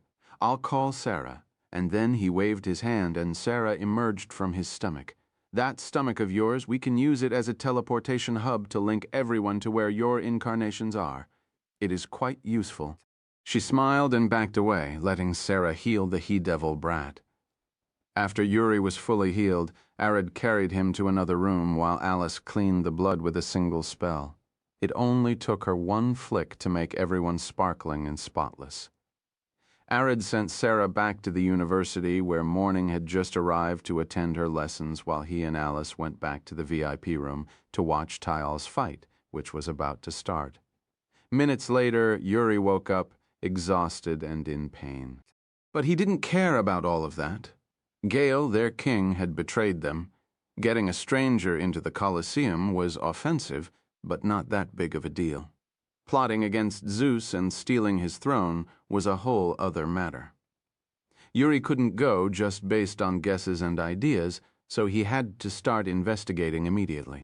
He jumped down from the bed and rushed outside, running like an Olympic athlete across the rainy streets of the capital, pushing the violent wind with ease as his muscles and bones groaned, strained by the unimaginable stress. But won't Tyal's actions be the same as her father's?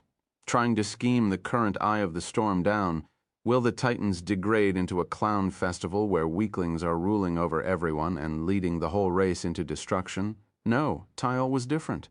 Tyal is playing by Zeus's rules. Even Yuri won't argue that a demigod Titan's words are law, but Gale acted before that demigod was born. Gale and those who helped him have to die, but Tyal can live. A significant part of it is because Arad is protecting her, and Yuri can't figure out a way to get past him to kill her. With that in mind, Yuri made his way back to the castle.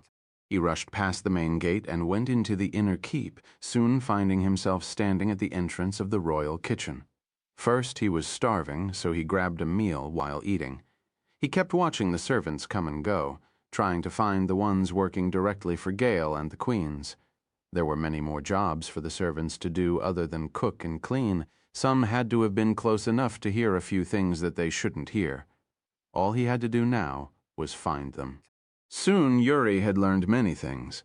The first was that a servant called Herman, Gale's training partner, got tasked with several strange tasks before Gale's fight with Zeus. Those tasks might have seemed meaningless to anyone else, but with Yuri already suspecting that Gale cheated Zeus in the fight, they were obviously a piece of clear evidence. He did even more digging, even managing to seduce one of the servants working inside the royal quarter and had her allow him inside for a bit of fun. They had his find, and he managed to learn even more about what Gale did and didn't, how he managed to force Zeus to give up the fight, and how Zeus ended up chained in the Sealing Mountain.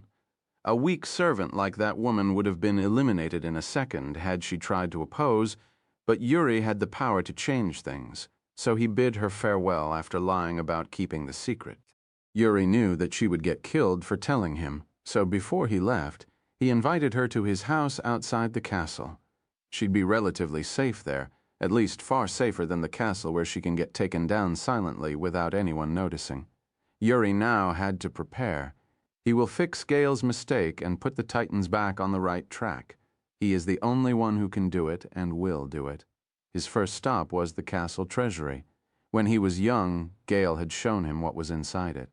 Hundreds of ancient treasures and spell scrolls, each of them holding enough power to shape the kingdom and change the course of the future. Yuri needs several trinkets from the treasury to make sure Arad won't get in his way before he achieves his goal. If he is to die, then it would be after he already won. Yuri smiled as he ran toward the treasury. He had no time for a leisurely walk, and running seemed to stimulate his devilish blood, causing his blood to flow hotter and his still throbbing wounds to calm down. But getting into the treasury won't be easy. The guards won't let anyone inside, not even him.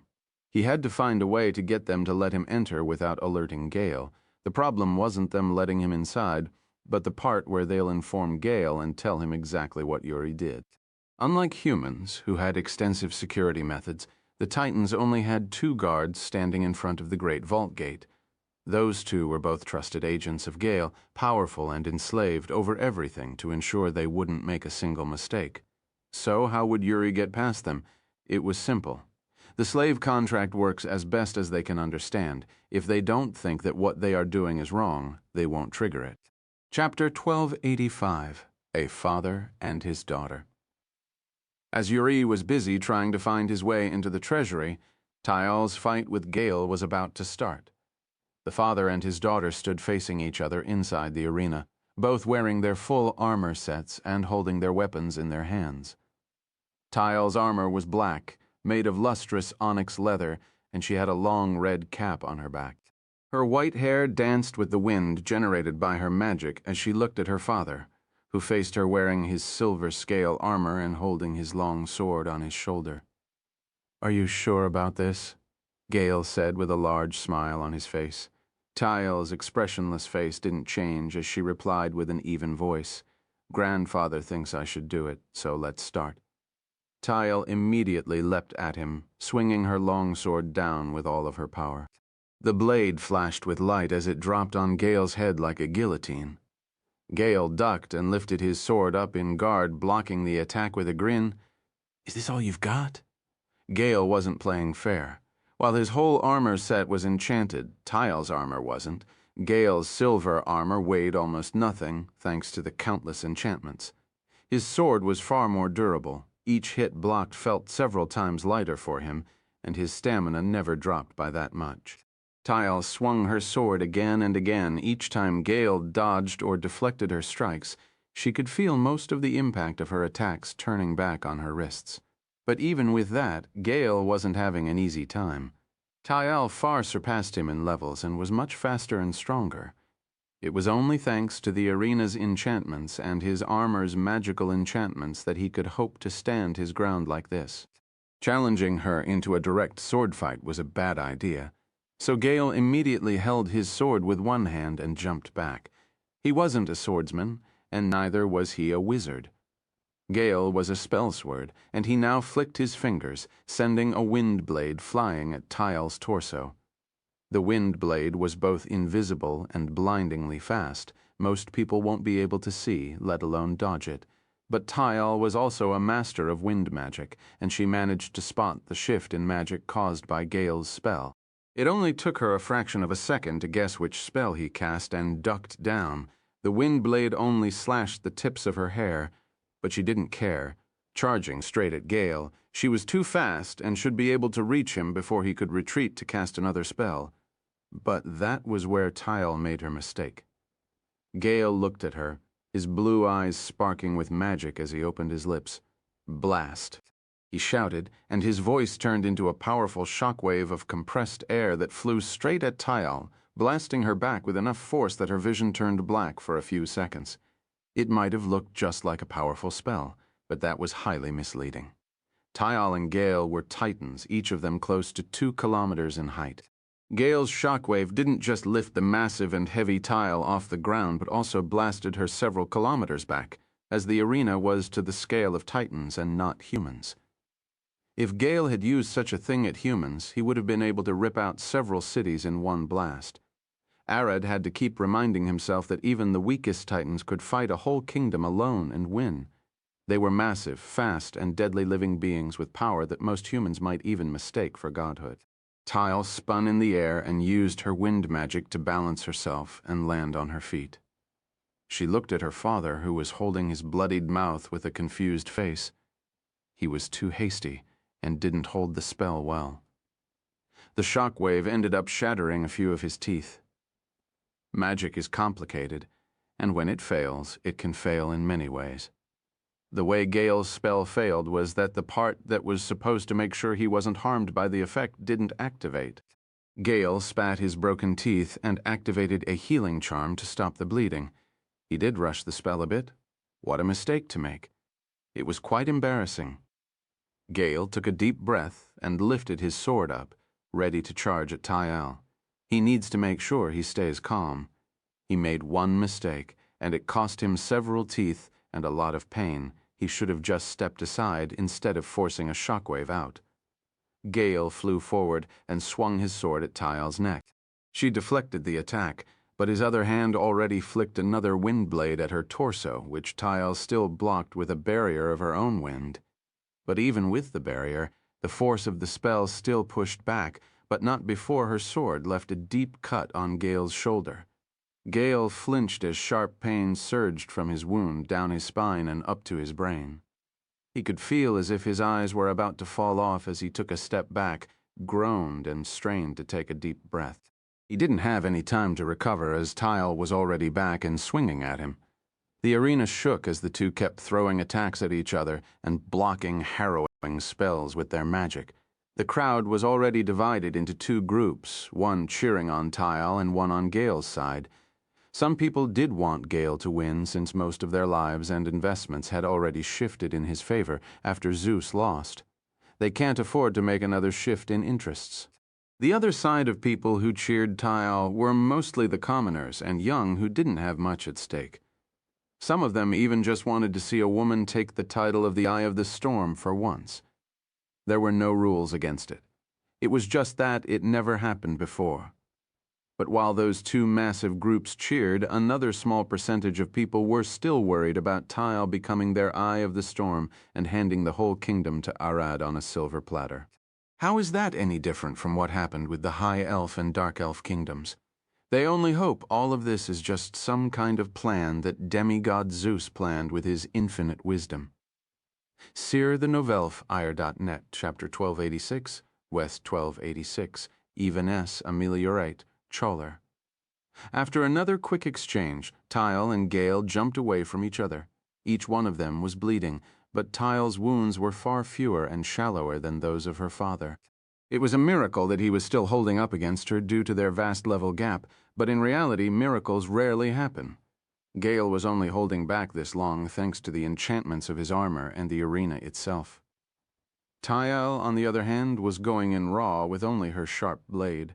Which was the traditional way. This battle was supposed to be a test of the Titans' power, not the power of their equipment and tools. After several centuries, and when weapon and armor enchantment became a common thing, using them was allowed in the fights of the Eye of the Storm. Of course, Tyal had reasons for why she went in without an enchantment. The first was because she was already far higher level than her father, and she wasn't going to bully him by going all out. Discarding her enchantments was her way of evening the playing field into a battle of pure skill. The second reason is because of what Arad said. Tyal's beast form would merge all of her armor and weapon enchantment into her wind, which means she would scale much higher with items. That was a dangerous path as she would grow to rely too much on her tools, which could lead to her death one day.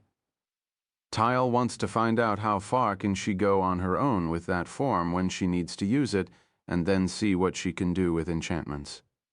As expected, Arad had many enchanted weapons and armor in his arsenal, which he could lend or give her.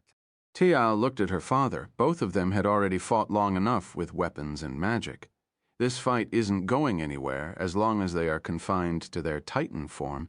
It was the time for them to transform. Gale was the first to transform. He lifted his sword in front of him and then dropped it. The sword sank into the ground, shattering into mist as lightning sparked from Gale's back and eyes. "Get ready," he said in a calm tone. Tempest, Gale's massive body grew even larger as he turned into a swirling mass of black wind and clouds, roaring and howling like a tornado. A somewhat humanoid form made of pure raging wind and rain, two glowing blue orbs of light could be seen flashing through it like eyes. Gale's tempest beast form turned him into a creature of the elemental wind, a living tempest that spanned over 10 kilometers wide, enough to swallow a whole city and rip it apart. Each tiny gust of wind in it carried his harrowing titanic power, turning him into a being far above the realm of what any mortal could hope to achieve, even with the greatest magic spells. Seeing her father's beast form for the third time. The first was when she was a kid, the second was when fought Zeus, and now he is facing her. Tile smiled and lowered her sword. At first, she had spent hours thinking about how to deal with her father's beast form, as he is immune to physical attacks and highly resistant to wind attacks. But that was before she got her own beast form. Tile never expected her short spar with Arad to allow her to achieve her own beast form. All of her plans had been rendered meaningless because of that. But she couldn't be happier. Now she has something that she can challenge her father's beast form with. Evanesce, ameliorate, and collar. Tile's eyes flashed white, and the crowd froze because she was doing something that not many Titans did. She was chanting magic to initiate her transformation.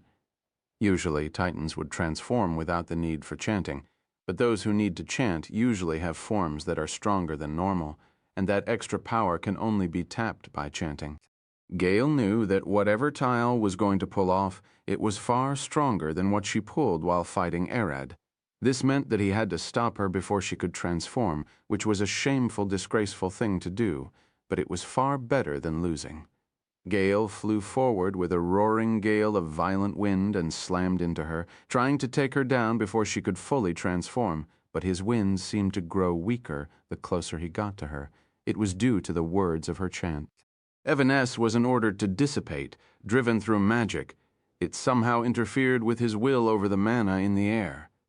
Tile is extending her control of magic outside her body and into the outside air, challenging the will of Zephyr over the atmosphere. Well, just trying to overtake a small section of it, and Zephyr didn't seem to mind letting Tile have her way. The wind around her then turned stronger and took on the mark of her magic, slowly turning into an extension of her body. Gale now couldn't get close to her in his wind form, as if he was faced with a solid wall. That was the effect of ameliorate. Then the last word of her chanting took effect, and the storm plaguing the Storm Titan kingdom halted for a few seconds. Tile's power expanded outside her body as if trying to cast an elemental expansion, but she was in fact doing the opposite. Instead of expanding her magic into the outside world, she was taking the magic of the outside world and fusing herself with it. She was turning into a raging typhoon, as per the collar part of the chant. The eternal storm around roared once more, but this time, Tile was nowhere to be seen. Instead, just the eye of the storm in the sky shifted, looking down at Gale with cold indifference. Tial's beast form had mixed with the eternal storm of the Storm Titan's kingdom and turned her into a literal titanic typhoon that spanned over 10,000 kilometers wide, larger enough to even engulf Arad's own expansion. See axthenovelliere.net, Chapter 1287, Pigeon Dragon. The fight didn't last much longer than that after Tile transformed. It didn't matter how much Gale had enchanted himself. He was simply far smaller than Tile's beast form and too weak to oppose her domination over the wind. He still tried to fight back, but his tempest was quickly swallowed whole and destroyed in the violent tornadoes emerging from Tile's typhoon. The spectators had to take shelter beneath the secondary magic barrier of the arena to hide from both rain and hail. Arad lifted his hand and caught one of the hails, which was at least 4 meters wide. It was quite horrifying to see one as big as a room in his house. Thankfully, the hail was mundane and not magical, which made it easier to block with barriers. It won't even harm Clog if she were to fly through it. This meant that Tile was at the level of a great natural disaster and nothing more than that, which was mainly due to her still not being used to it. What made Arad even more surprised was that he could still see Tile's soul flying through the typhoon. This meant that while she had grown massive, she could still be taken down with a single hit by someone who could see and damage souls like him. It was then that Gale finally fell down. His tempest form dissipated, and he turned back into his Titan form, falling to his knees with a body riddled with wounds. Tile also shifted back to her Titan form. Unlike Gale, she didn't get any new injuries. She was extremely exhausted to the point that she looked a bit thinner, and the bones of her face had become visible. Zeus jumped into the middle of the arena and landed between the two. "The fight is over! Tile wins!" he shouted, and signaled for the healers to rush in to heal them. The spectators remained silent for a second and then exploded into cheers. Tile had proven her strategic skills and connections in the battle against the monster flood, and had just shown her personal power in this fight against Gale. No one could argue that she was the best the Storm Titan race could offer, besides Zeus and Alice, who didn't want anything to do with them. By the time the medics started moving, Arad was already beside Tile. He touched her shoulder and the two disappeared. Arad took Tile into a private room beside the VIP watching room where Alice was waiting to heal her, but it wasn't that simple. When Tile pulled the full power of her beast form, she drained her body of all of its mana and energy, rendering her starved and dehydrated with severe mana loss and exhaustion to the point that her organs might start shutting down. There wasn't much that could be done to heal her normally. She would have died if not for Alice being the one about to heal her. While most healers were just clerics and had to rely on the patient's body having enough nutrients to use the accelerated healing caused by healing spells, Alice could play a few tricks as she was both a wizard and a cleric to the goddess of magic. Alice at first used a spell called Blood Shift, which allows two people to exchange a part of their blood. It didn't work with everyone, as some people's blood isn't compatible with others, but with 10 servants in the room with Alice and Tile. Some were bound to be compatible with Tile. 2 of the servants were compatible with Tile, so Alice shifted their blood, with some nutrients now in her blood. Tile's most dire wounds were the first to get healed by Alice to stabilize her.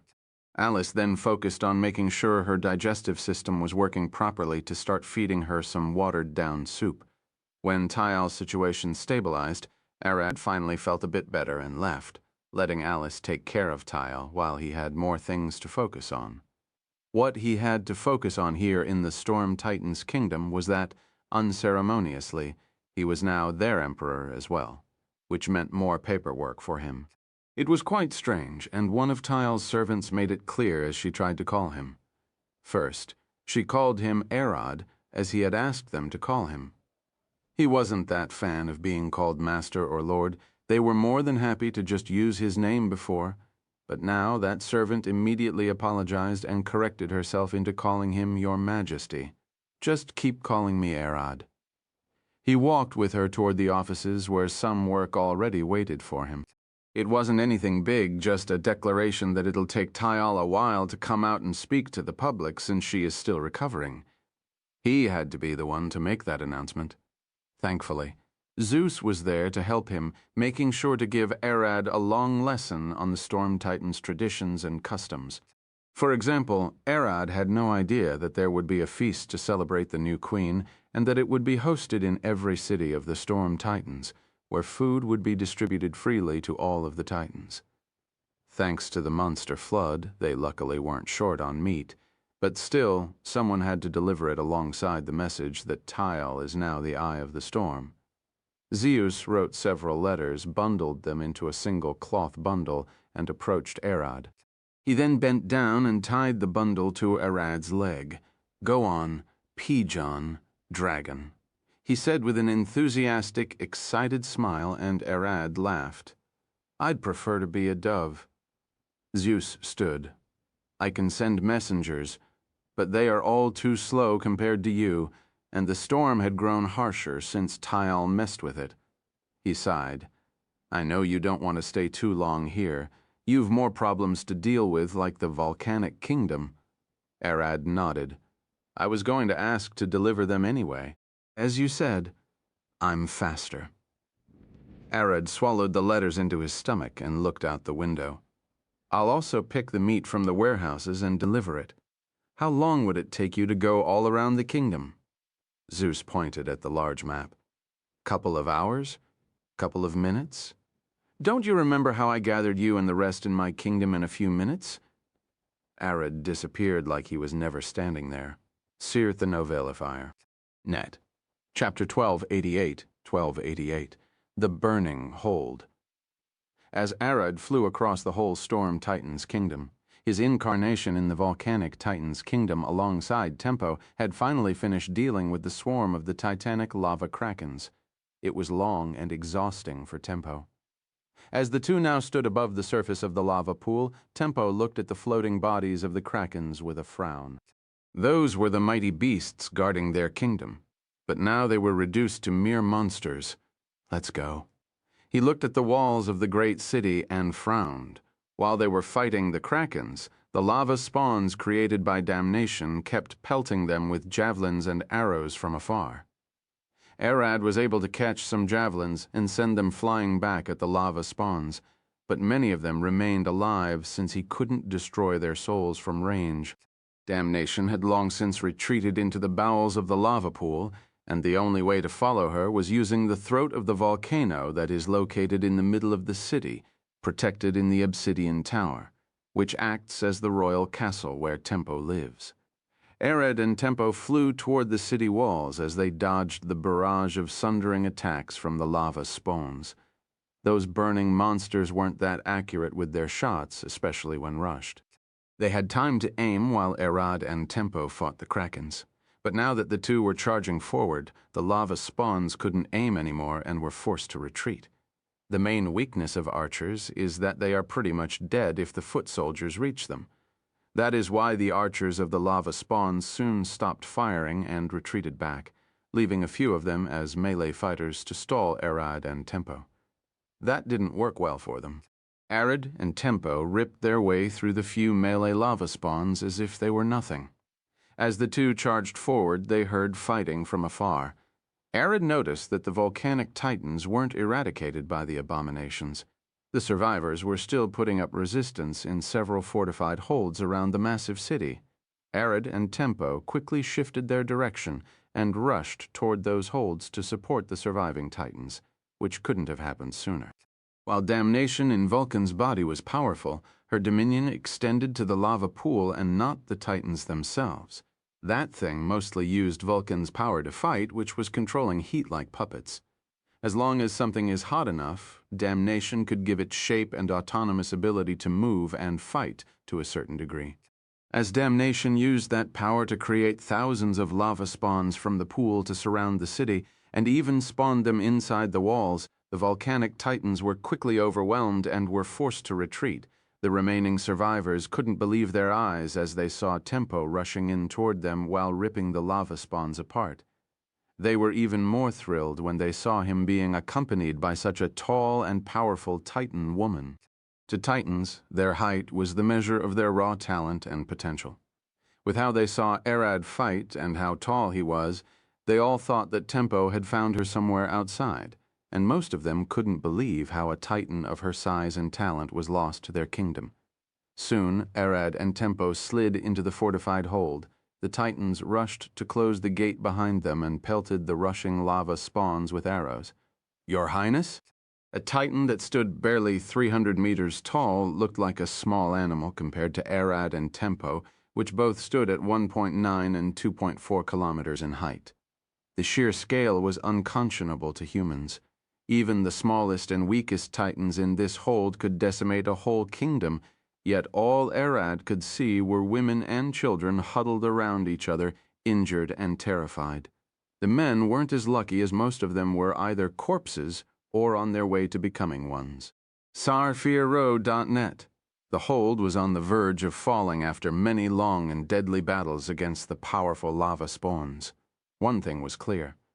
This hold wasn't where the royal guards or even the army of the volcanic titans hid.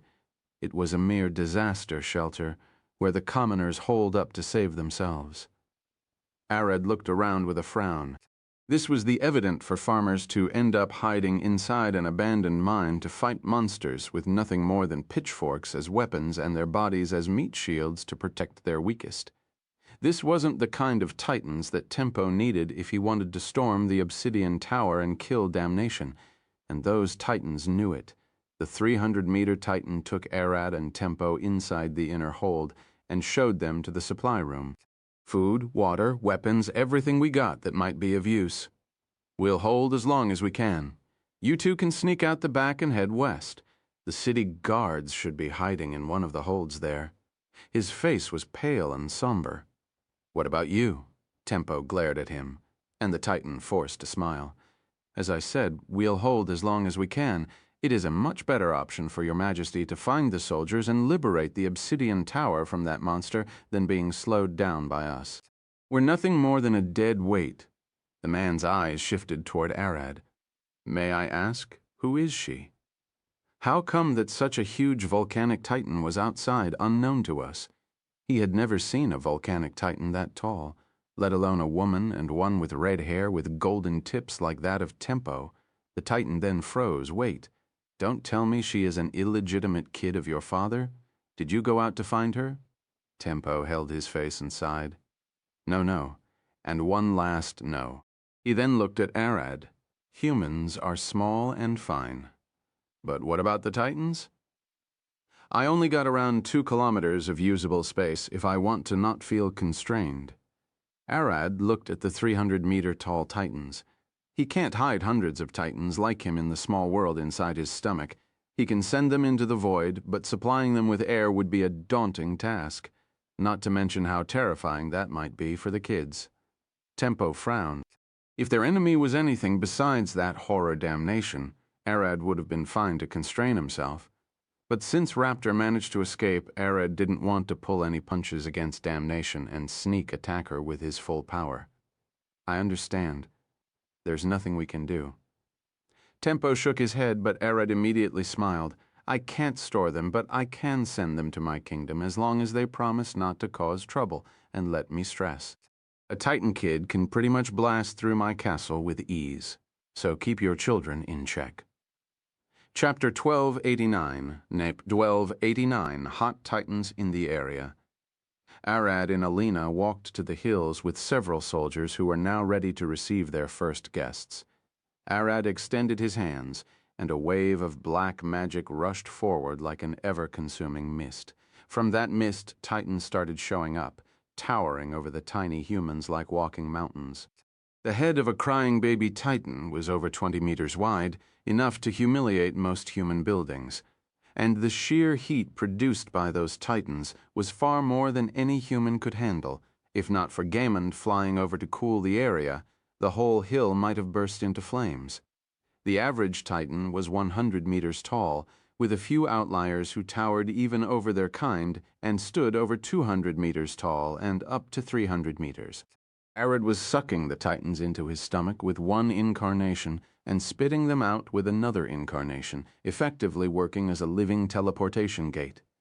He could have sent them to the Storm Kingdom, where Titans might have been more comfortable, but that might have caused a few troubles with the Storm Titans. Tyal might have become their queen, but she is still exhausted and recovering. The people wouldn't find it funny if Arad started pulling volcanic Titans into their kingdom right after getting his throne. Some might even think that he is working with the volcanic Titans to invade them, which would cause a lot of friction for Tyal from the start. It was better to pull them here. People have gotten used to their lord's outlandish actions. Arad looked at the Titans, who seemed confused. They were looking at the green plants and the blue sky. They breathed the clean, soot-free air of the human land, and some almost sneezed. Both the relatively cold air and its cleanliness didn't suit them that well. The 300 meters tall Titan looked at Arad with a puzzled face. You are her." Arad was just over 3 meters tall in his humanoid form, nowhere near the 2.4 kilometers tall figure of the beautiful red-head Titan paladin he showed them before.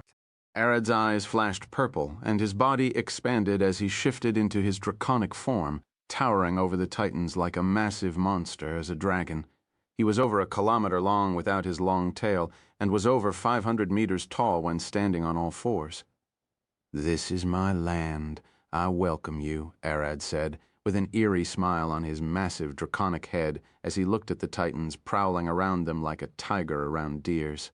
"As you can see, my people are a bit squishy, so be careful and camp here until we've solved your little problem." It was clear that his words were both a threat and a warning. Arad allows them to stay in his land as guests, but by them being volcanic Titans, their mere existence in his land is a natural disaster that is taking a lot to keep in check. We understand, and we thank you for your help. What you've done for us isn't something that we can repay you for." The Titan looked back. "Teleporting so many people here, it must have taken a huge toll on your mana pool, no matter how much you have. And you did it for us right before a huge battle." The Titan shifted a bit. "Are you sure it was a wise decision?" "Mana?" Arad lifted an eyebrow and then coughed. "Ah, yes, mana, don't worry.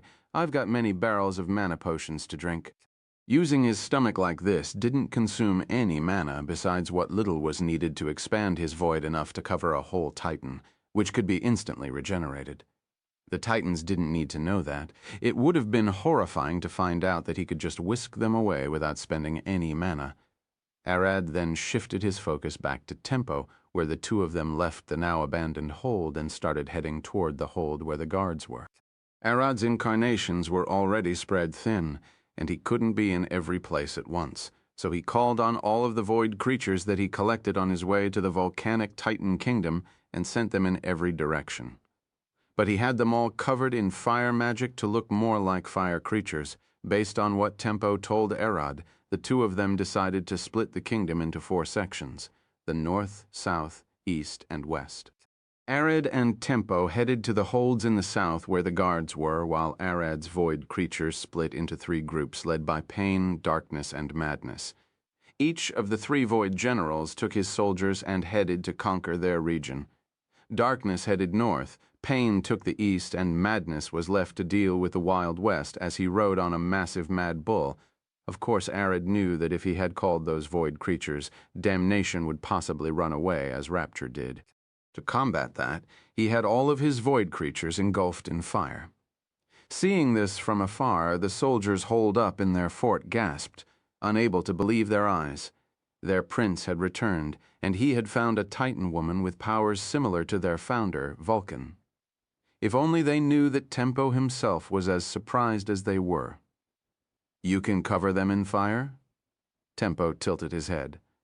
"I can control matter at will, but to a certain mass limit. I don't have that many void creatures, so masking them as fire monsters isn't a problem." Arad smiled.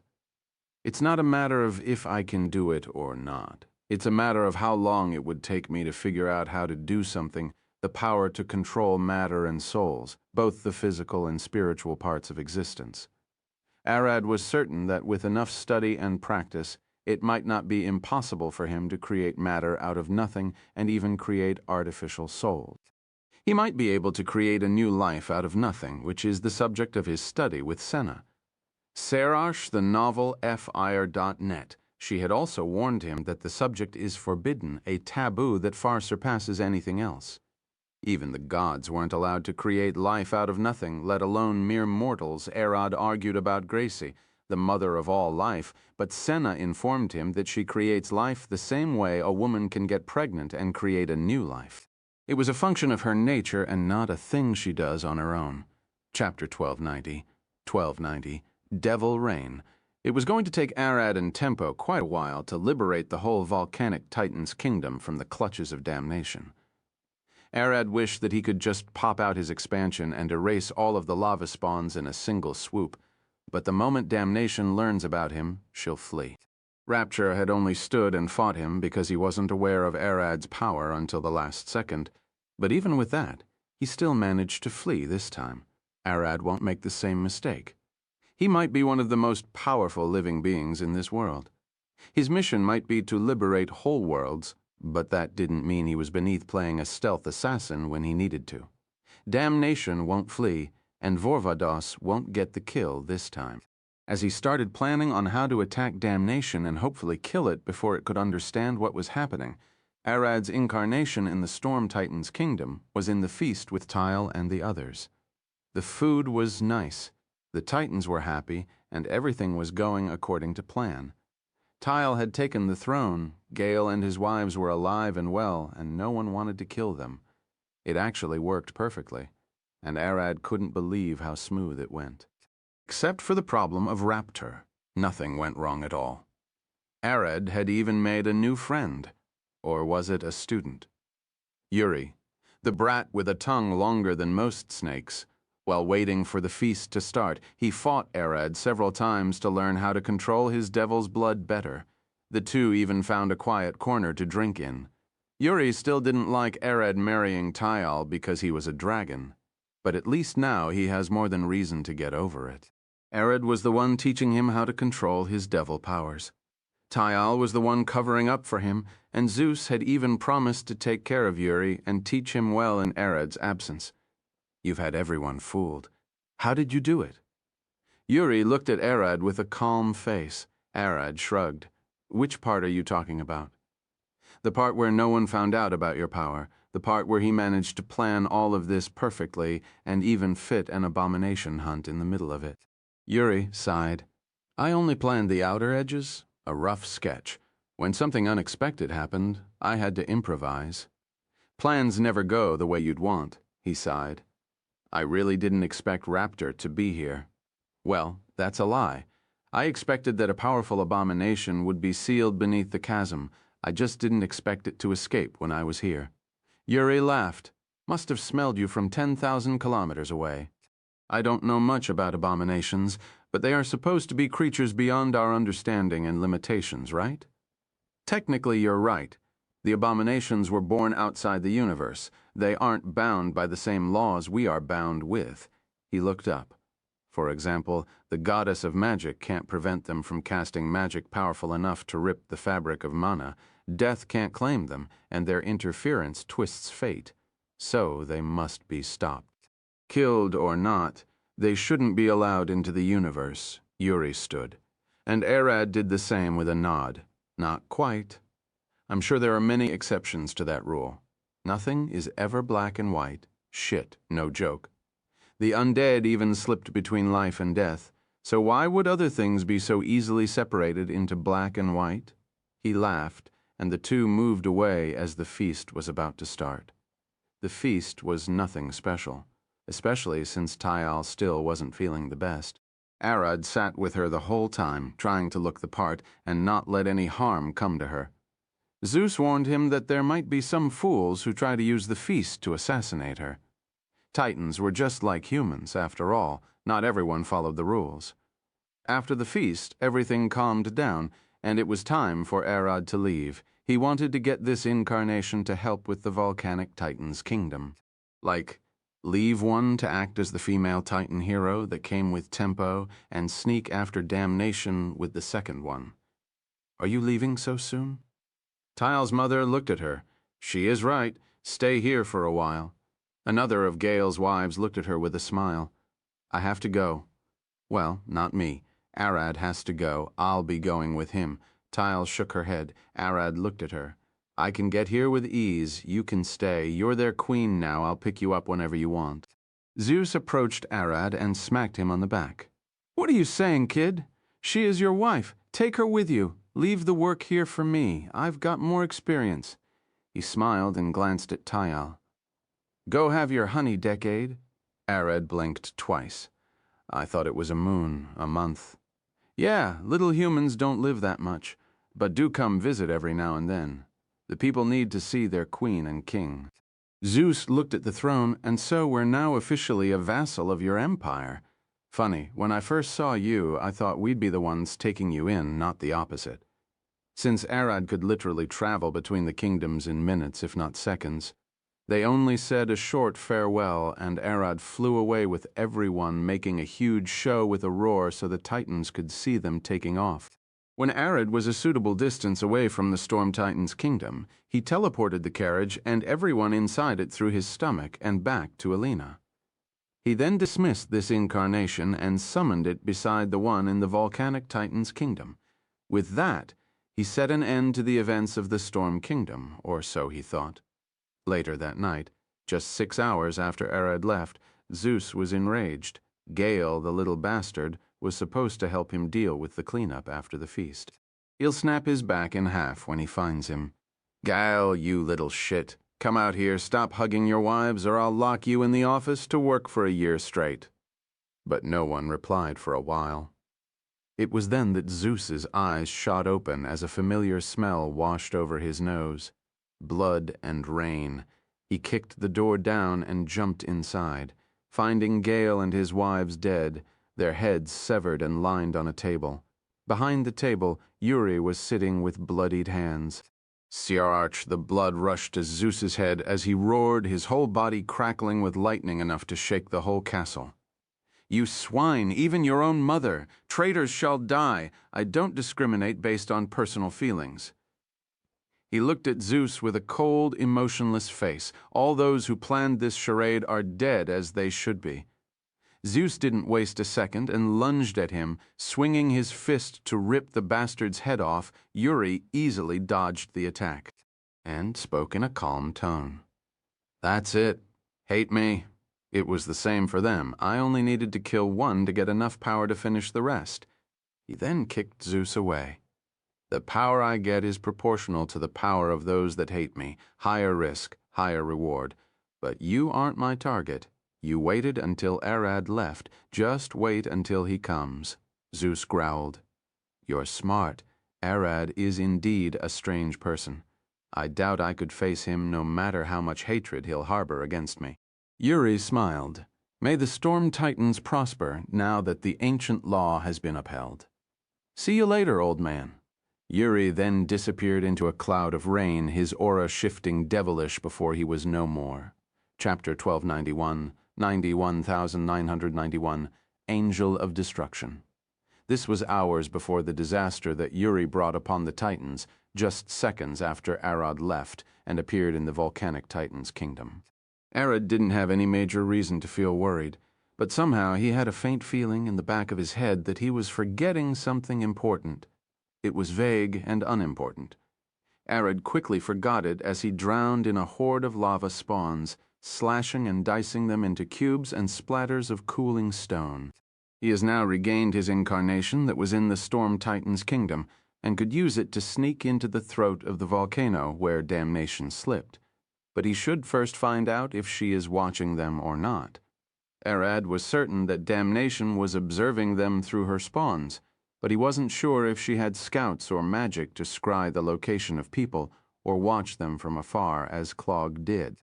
To be on the safe side, he decided to find a moment where he was sure no one could possibly be watching him so he could safely let the incarnation sneak away. That wasn't going to be easy, but nothing that a bit of patience won't fix. The strange feeling that he was forgetting something returned, but Arad immediately attributed it to damnation possibly watching them. She might have noticed something in his power, magic, or behavior that indicated a change. Did he smile? Did the waves of his magic shift, or did he say something stupid? Arad didn't know, but he was almost certain that damnation had picked up that he was up to something. Arad and Tempo were now advancing at an astounding speed. Liberating the volcanic titans keeps one after another and slowly whittling down damnation's spawns. Sir, the novel, fireth. This will take a while. Arad looked down at the city from the massive walls of the fortified hold. They keep killing the lava spawns, but more just emerge from every hole in the city. He has a hunch that damnation is still spawning them from the lava of the pool and sending them to fight. But that couldn't be the case. Her power shouldn't be unlimited. She needs souls to create the lava spawns, and Arad is destroying the lava spawn's souls or freeing them. How long do you think? Tempo sighed. Both of them were now resting as the soldiers took their place to defend the hold. Arad didn't need rest, but he had to play his role perfectly, just as a void dragon was supposed to live. Your and the soldiers' kills are meaningless. Only those I do count. You can't destroy the souls. I bet that damnation just whisked them back and spawned more lava monsters for us to fight. Arad sighed. She must think I'm the biggest threat, literally, as I'm the biggest titan around. She wants to exhaust me. She is a cunning monster. Even the lava spawns aren't fighting like mindless monsters anymore. Tempo pointed into the distance at a fight. They are sending a team of frontliners while a steel scout team attacks from the side. Basic strategy, but it's something. There is a hint of intelligence at play here. Arad looked at the fight and frowned. Is it the souls or damnation that is giving orders? Probably the latter. Those souls aren't in a condition to think. Tempo glared at the fight and then back at the obsidian tower with disdain. That thing, it is playing chess against us with near-immortal pawns. We've also got our immortal pawns. Arad looked at his void creatures, now being called fire creatures. Do you know how to play chess? Tempo nodded. I've played it a lot, but it never mirrors real fights. The odds are too equal in the game to be realistic. Arad smiled. You're right. What is the sure way of winning a chess game in your mind? Ole, carefully. Read your opponent's moves and then act. Never be the one who reacts. Be the one who takes actions first and predicts, Tempo said with a proud smile, but Arad shook his head. You're half right, half wrong. You're right. Chess doesn't mirror life. It is just a game at the end of the day. That's why you're wrong about how to win a chess game. The easiest way to win is to never play at all, kick the table down, and punch your opponent in the face. He smiled and stood. We won't play Damnation's stupid game of chess. We'll just force her to play our game. What will you do then? Go straight to the Obsidian Tower. Tempo stood with him ready to jump into battle at any second. Tell all of the Titans to retreat inside the hold. I'm going to show them something fun. Arad stepped forward and Tempo shouted at all of the soldiers to retreat and regroup inside the hold. The lava spawns saw Arad land alone in the middle of the battlefield, his long hair dancing with the fiery wind, and his graceful figure shifted as a smile crossed his red lips, and then he screamed, a deep, terrifying roar that shook the ground. A massive golden hand appeared behind his back and swung down, ripping a crack in reality and forming a dreadful black portal behind Arad's back, from which thousands of demons marched out. A wave of horrors groaned and moaned as the ugliest, most vile of demons appeared, sending shivers in the Titans and lava spawns alike. Arad wasn't the same either.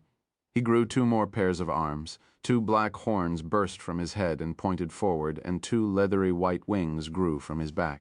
After a deep roar, demonic magic crackled from Arad's horns and exploded forward in a blast of pure destruction and annihilation.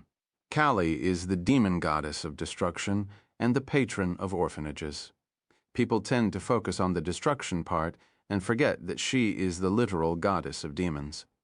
Since Arad was masquerading as a paladin of destruction, it would make sense for him to be able to call upon his goddess to send her demons to help him. Usually it would take the most devout of paladins to get their god to send them help, to send them an angel or a demon in Kali's case. The last strongest paladin of Kali was only able to summon 5 demons once per day to assist him in his fights. But Arad wasn't a paladin, and Kali wasn't his goddess. Kali was his wife, and this was the most power she could pull in the world without destroying it. Damnation growled. Damn it, she is an angel of destruction. Chapter 1 through 92, Cacophony. Divine power depends strongly on faith and belief. The stronger a believer's faith is, the more divine power they can draw from their God. But unlike what people think, that feeling of faith must be mutual. It isn't hard for a mortal to have faith in a god, but for a god to have faith in a mortal, that's near impossible. The deeper and stronger a paladin's faith becomes, the more their god starts to believe in them, and the more faith he'll have in them to finish their duties. The more they'll become that god's champion. The stronger that mutual feeling of faith grows, the stronger the link between the god and their champion would be, allowing more power to be circulated. Arad knows Kali's power well. He had seen her rinse the world once before. To him, she is the true definition of a god, of a divine being with so much incomprehensible and unfathomable power to deserve being called a true goddess. What is the being that could command destruction itself if not a god? The same goes for Kali. She probably knows Arad's power better than everyone else.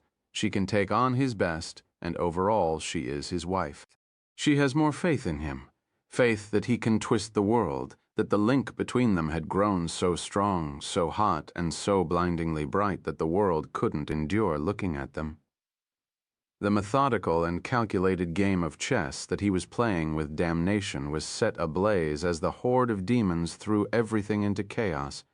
Destruction is the herald of the end, and he'll use that to end this meaningless, slow struggle. The end of the present is just the beginning of the future and the start of something new. Destruction is the end and the beginning, the harbinger of change and bearer of hope. The endless flood of demons drowned the city streets and ripped the lava spawns apart with their harrowing fangs and claws. By the order of Arad and the will of Kali, they did their best to avoid plowing the city to the ground, but still many buildings were toppled down from chaotic battles waged beneath them. Arad flew over the demons' hordes like a beacon of light, washing them in Kali's divine radiance, healing their wounds and destroying the lava spawns. Arad had called upon destruction to fall on damnation's lava spawns, and that destruction had responded, carried by an endless tide of harrowing demons.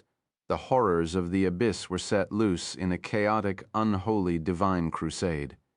Tempo watched as hundreds of thousands of demons kept flowing out of the shattered space. The other titans also watched in horror.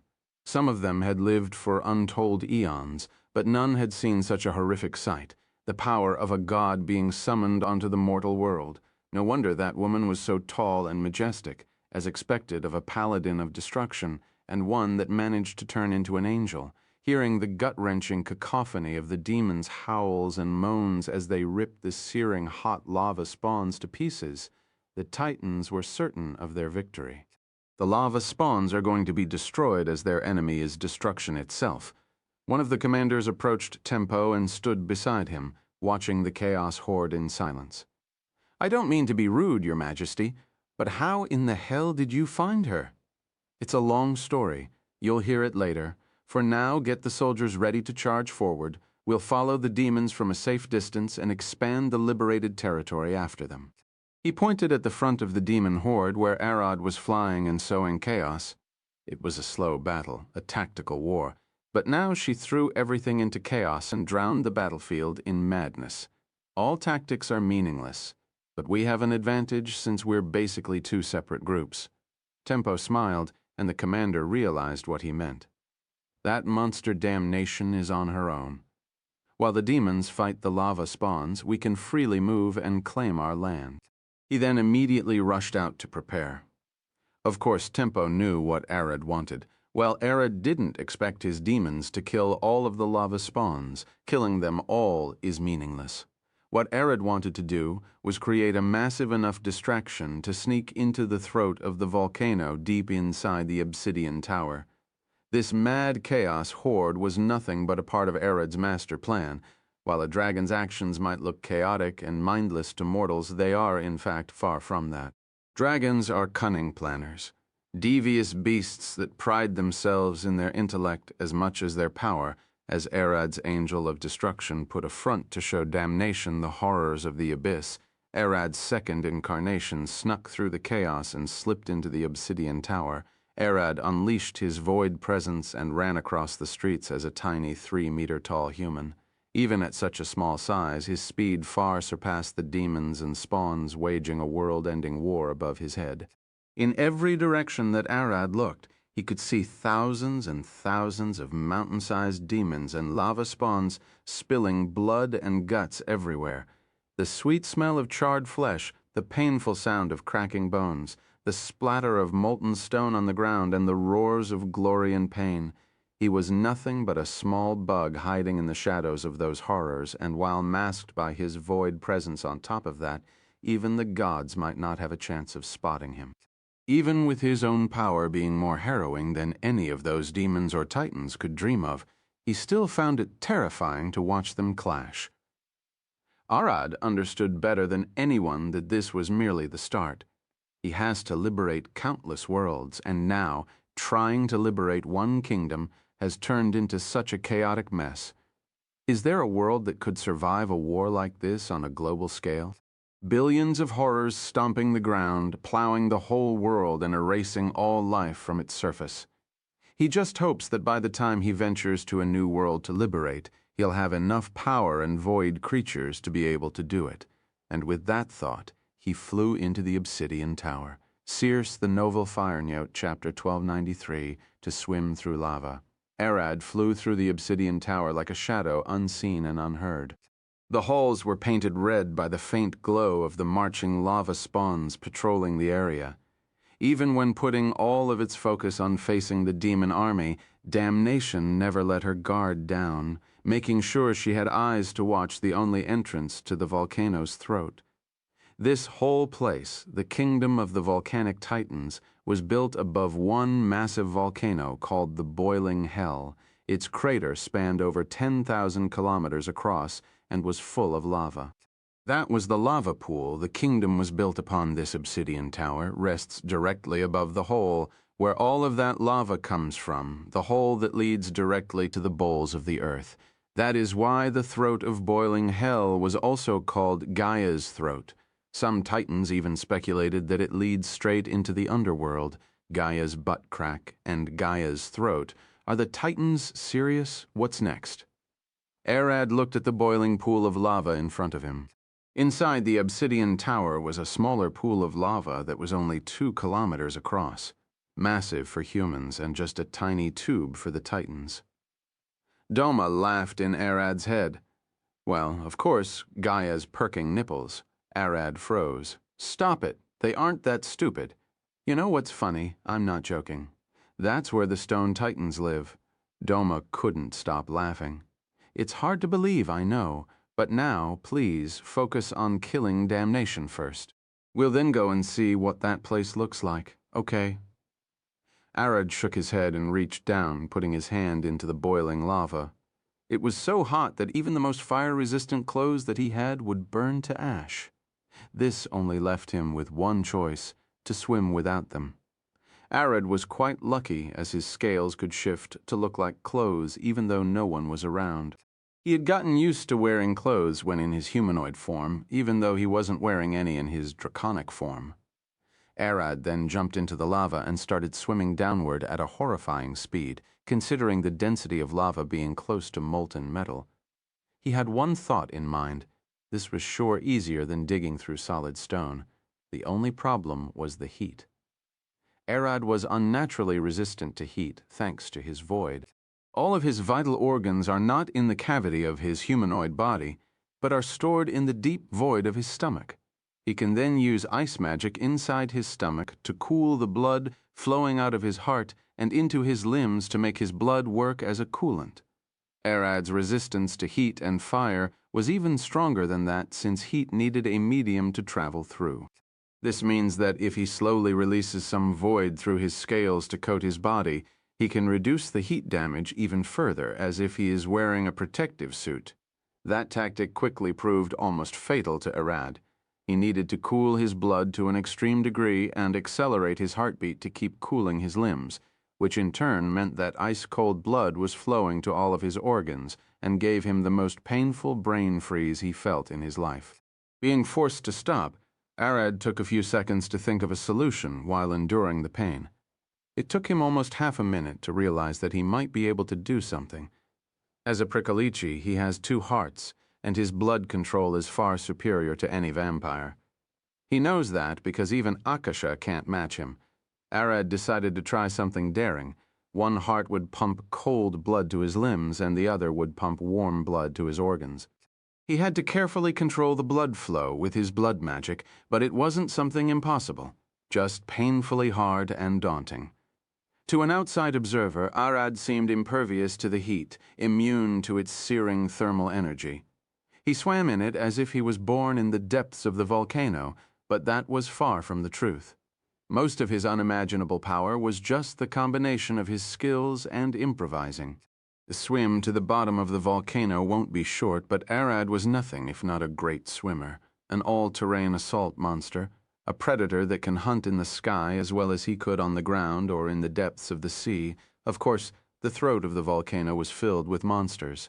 Several lava krakens and massive sharks swam through it. There were even some baby bloops swimming around like sardines.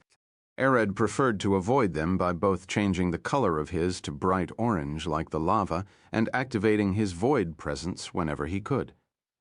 Arad finally reached what looked like the bottom of the volcano's throat, a hard floor of strange bedrock that was filled with holes like Swiss cheese. Each hole was about 3 to 4 meters wide, far too small for any titan to slip through. It was a good thing that Arad could turn into a human, and it was even better that he was a master of size magic as well. But that had left him worried a bit. Arad thought that the throat of the volcano was a straight line downward based on what Tempo told him. Damnation was large since that thing took over Vulcan's body. From what Arad saw, she was at least 18 kilometers tall. Even her hair won't fit through those holes. See the novel air. Net, did Damnation go through here? Is there a secret passage that he missed? He might as well be swimming into a trap that's made to filter anything that isn't her. Only she knows the way, so anyone who gets lost isn't here on her command. Arad stopped and didn't venture further into the holes. Instead, he tried to carefully expand his senses forward, making sure not to trigger any magical traps or let anything notice his magic. Soon, his fears were confirmed. Those holes end in a relatively large room filled with monsters, magic traps, and killing arrays of incinerating heat. He had missed the entrance along the way. Can you blame me? I can't see through lava. Chapter 1294, 90 Swef, like a deer. All of Arad's senses were compromised by the lava, making navigation beyond up and down near impossible. He had to create a new way to sense his surroundings in the absence of all of his senses. To achieve that, he checked each of his senses one by one to see what he could do. The first one was his sight, which was the most debilitating. He can't see through the lava due to how dense it is, and who even could see through molten rock? He sure can't. His hearing was also blocked. The boiling lava made it impossible to hear anything besides its bubbling and sizzling around his scales, creating a wall of gray sound. He expected to be at least able to sense some vibration through the lava, but unless something was massive and close enough to him moved, sensing anything wasn't an option. He tried to use his nose even though he already knew the result.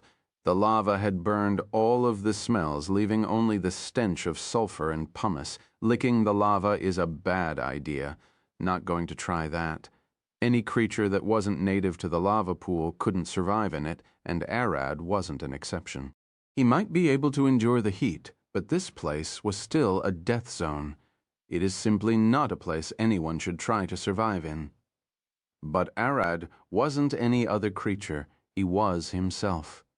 He was the monster that could live in the vacuum of space, a horror far beyond anything this world could offer. It didn't matter where he was dropped. He was always the apex predator, and this lava pool wasn't any different. Arad shifted into a 10-meter-long dragon without counting his tail. It was time to tame a new hunting ground. Arad closed his eyes and then opened them again. The whole pool was rich in mana, which even made his ability to see mana useless unless he got a bit creative with it. First, his ability to see souls. He can use that power to look through the lava and find out all living beings around him through their souls, but he had to be careful not to look directly at them. When he looks at a soul that is far weaker than his, that soul could sense him back. That is why he had to keep all of the souls he saw in his peripheral vision. Arad then started releasing dense pulses of mana in the same way he did to activate his expansion, but this time he was integrating his magic into the mana already existing in the lava, effectively working like magic sonar to make sure that the monsters didn't detect him. He didn't let the magic pulses get close to them. Circe, the Novelier. Net. This allowed Arad to start swimming on the lava floor and mapped it. He wasn't so arrogant to be beneath getting help, so he had 2 cartographers inside his stomach drawing maps. One was one of his vampires. The other was an old man from the humans he and Tempo saved. Eris said that she would be able to swim with him in the lava since the heat wouldn't hurt her, but Arad had to warn her that there was, in fact, something far deadlier than the heat. The sheer pressure of the lava at this depth wasn't something that anyone besides him or the native monsters could endure. Eris is probably going to be crushed into a tiny ball of flesh if she were to jump out of his stomach. After an hour of exploring, Arad finally managed to find the entrance to the main chamber where Damnation should be hiding. First, he sent small waves of magic to explore and map the tunnel, and then swam through. The tunnel was small, tight, and long. Very, very long. It took Arad around half an hour to reach the end and finally emerge from a tiny pool inside a massive hall made of pure white marble and illuminated by countless blue torches the size of a building. With just one look, Arad calculated that the hall was at least 50 kilometers wide, enough to fit a small mountain inside. But to a titan like Vulcan, who was around 18 kilometers tall, that was the same as a 5-meter room if she was 1.8 meters tall human. Relative to a titan like her, this was just a tiny hidden room underground. But to Arad's surprise, Vulcan wasn't in her full size. She was merely using a human-sized body, just around 2 meters tall, and sitting at the edge of a 5-meter-wide lava pool with several lava tentacles licking her olive-naked body. It didn't take Arad more than a second to realize that those tentacles were like nerves, helping send and receive signals from the lava spawns on the surface. She didn't notice him and shouldn't be able to while he was using his void presence. He wanted to attack her directly, get a good sneak attack on her very soul, but that tactic failed against Raptor. Arad had managed to get a sneak attack on the bastard and even ripped Xenia out of his soul, but that monster was still able to survive long enough to teleport away. Eris looked through Arad's eyes and found him staring intensely at Vulcan's naked body. She frowned. "Don't you have enough of us?" "I do have enough. What do you think about her? Doesn't she look like a deer grazing peacefully in the forest?" Arad smiled, and Eris laughed inside his head, naked, defenseless, ignorant to the hunter plotting to turn her into a corpse. Eris smiled. "So, what is your plan?" Arad looked at the ceiling. He first expanded his magic on the walls and ground, sealing the whole area against all forms of teleportation magic that Vorvados's spatial magic can block. Since Vorvados was the best teleporter that Arad knew, Damnation shouldn't be able to escape. Of course, he didn't spread his magic anywhere near Damnation herself or the lava pool she was using to control the lava spawns outside. That would be the last place he locks. When the whole room was locked, he looked once more at Vulcan's body and barely prevented himself from trying to glance at her soul. "The only thing I know how to do." At that moment, Damnation flinched. Her red hair sparked with fire, and the tendrils of lava licking her body crumbled. All links with the outside world had been forcefully severed in an instant. Looking into the shadows, she saw the topless Arad emerging with his skin glistening under the pale blue light of the massive torches, a wicked smile on his face and a sword resting on his shoulder. Her eyes opened wide, her pupils dilated, and the fine hair on her body stood. Every cell in her body sparked, crying in fear. She couldn't mistake him this close. She stood with a frown. "Let me get this out first. What can I do so you let me go?" "Nothing," Arad replied immediately. "Are you sure chapter 1295, 901295, between the anvil and the hammer?" Arad flailed his arm as he walked sideways with a faint smile on his face. "Of course, I'm sure. I usually don't take judgment into my hands since that's hell's job, but you don't belong to this world." His muscles started slowly expanding as he looked at the longsword in his hand with a grin. Arad then spoke, his voice deeper than ever before.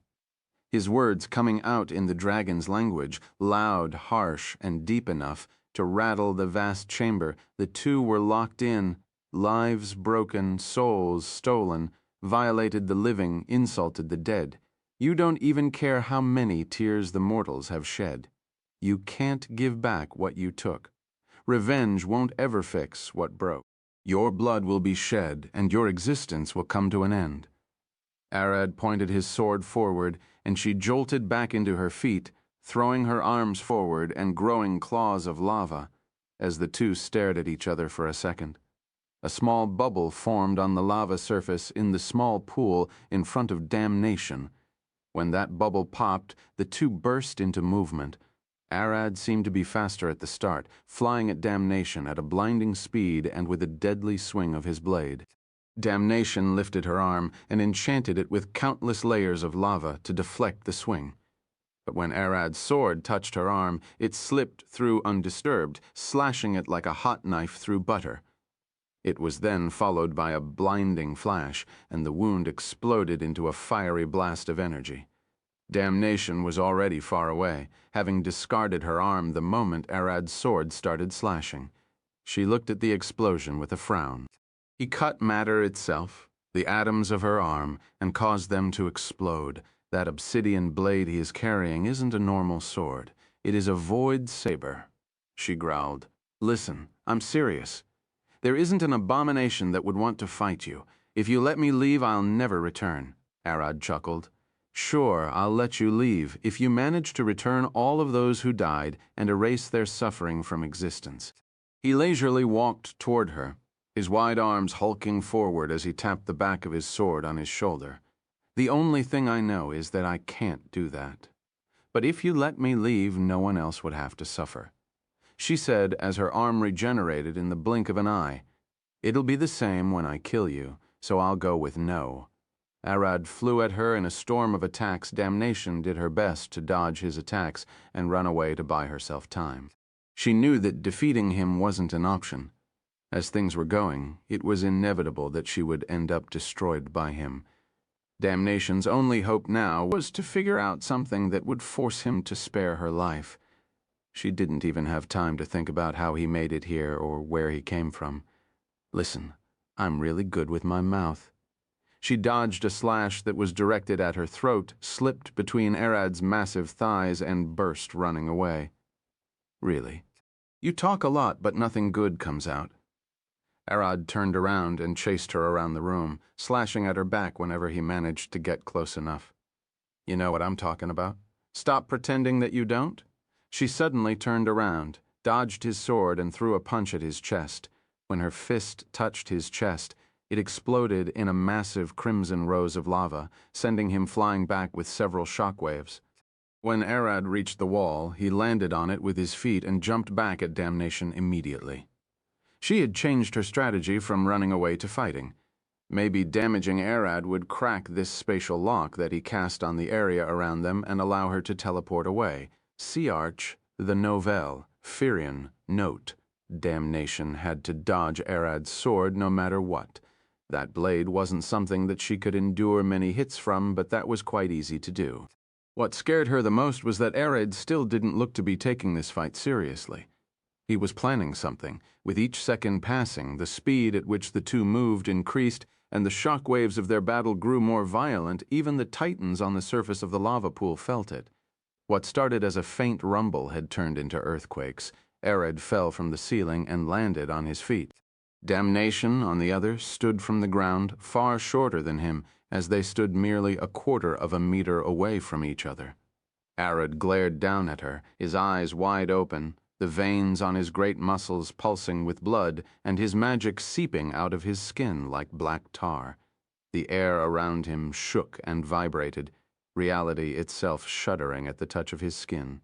The two were in their humanoid forms, Arad just over 3 meters tall and Damnation around 2 meters. But he looked bigger, fell bigger, towering over her like an ancient mountain. Damnation, on the other hand, was wearing Vulcan's body. She too had a frown on her face, lava dripping on her naked body like beads of sweat. Her nails grew longer to form into red claws, and her eyes looked down at Arad's feet. She knew that looking at his eyes was dangerous. She didn't even want to be here or fight him. Her mind was filled with fear, awe, and regret. The abominations, unlike the living of the world, didn't have any morals to speak about. The only thing they cared about was getting to live in the universe.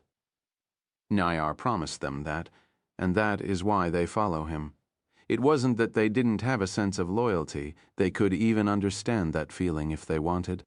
The one standing in front of her could grant her the right to live in the world, and if he did, she would be more than happy to follow him. Of course, killing him would achieve the same thing, allowing Nyar to win the war, but now she had a problem. She can't do either. Killing him was a tall ask, and he even refused to let her submit to him. She was stuck between the hammer and anvil, unable to endure neither. What could she do? Chapter 1296, Full Power Slap. Damnation flew back using jets of fire burning from her legs. Everything from below her knees had turned into a cone of hellish crimson flames, propelling her like a supersonic rocket. Arad followed after her, running with his pure physical might. Each step left a gaping hole in the white ground, sending cracking that spread like waves. His sword flew down at her, aiming to slash her legs off in a single move. Damnation had seen too much in her life to be caught this easily. Vulcan's body wasn't weak. In fact, it was probably one of the strongest bodies in the whole world. The only thing holding her back was the ingrained fear, the deep sense of doom and hopelessness of facing the inevitable. Damnation twisted her knees and instantly changed the direction of her flight. Unlike Arad, who was running on two legs and confined to two dimensions, she could maneuver upward and fly away. Damnation knew that Arad should be able to fly if he wanted, but in this fraction of a second, she should still be able to get above him and strike down. As she changed her direction, Damnation turned off the fire from her left leg and swung a kick at Arad's sword arm, kicking his wrist and forcing him to drop the sword. The sword flew away, spinning faster than the eye could see, and hit the ground, sending a shockwave powerful enough to rip a city in half.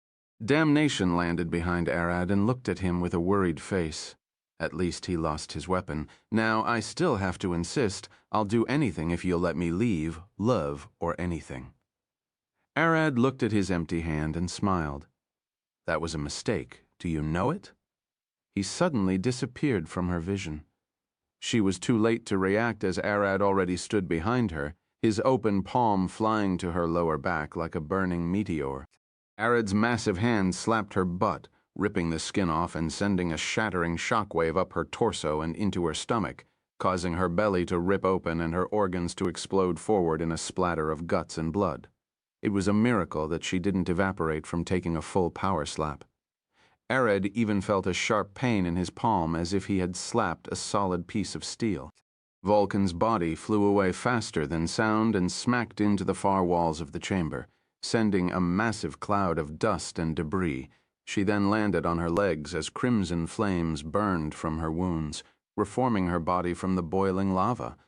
No wonder her body was so hard and durable. All of her titanic being and might was made from volcanic stone, enchanted with magic, and now compressed to the size of a 2-meter-tall human woman. As Arad slapped her, he could swear that she was several times heavier than his draconic body. It was expected since, while he was a kilometer-long dragon, she was an 18-kilometer-tall titan. Damn it. Damnation gasped, falling to her knees and barely managing to support herself with her hands. She had never felt such pain in her life. His slap didn't just blast her body to pieces. It actively sent an equal and powerful flat impact through all of her nerves, forcing all of them to fire at once, screaming in agony. Say, who taught you to slap like that? She looked at him, and he replied, a half-elf woman called Dalla. Arad looked at her with a smile. Say, does she need a training dummy by any chance, a slave to suck her toes? I heard elves love that. Arad chuckled. I doubt that, and even if she wanted one, she has many maids working beneath her. He then crossed his arms. So, did you get enough time to rest, or should I keep talking a bit longer? She sighed. I still need a few seconds to silence the pain. You don't seem to be in a hurry to kill me. Should I take that as a sign that you can spare me? Arad titled his head, Not really. You can't teleport or leave this chamber anyway, so I've got all the time in the world to kill you. And I do want to test all of my attacks at full force at you before that. She giggled. So you're using me to test the damage of your attacks, see how far they can go. Listen, I don't mind living like this. How about it? You let me live, and I'll be your punching bag. Arad laughed, waiting for her to fully recover.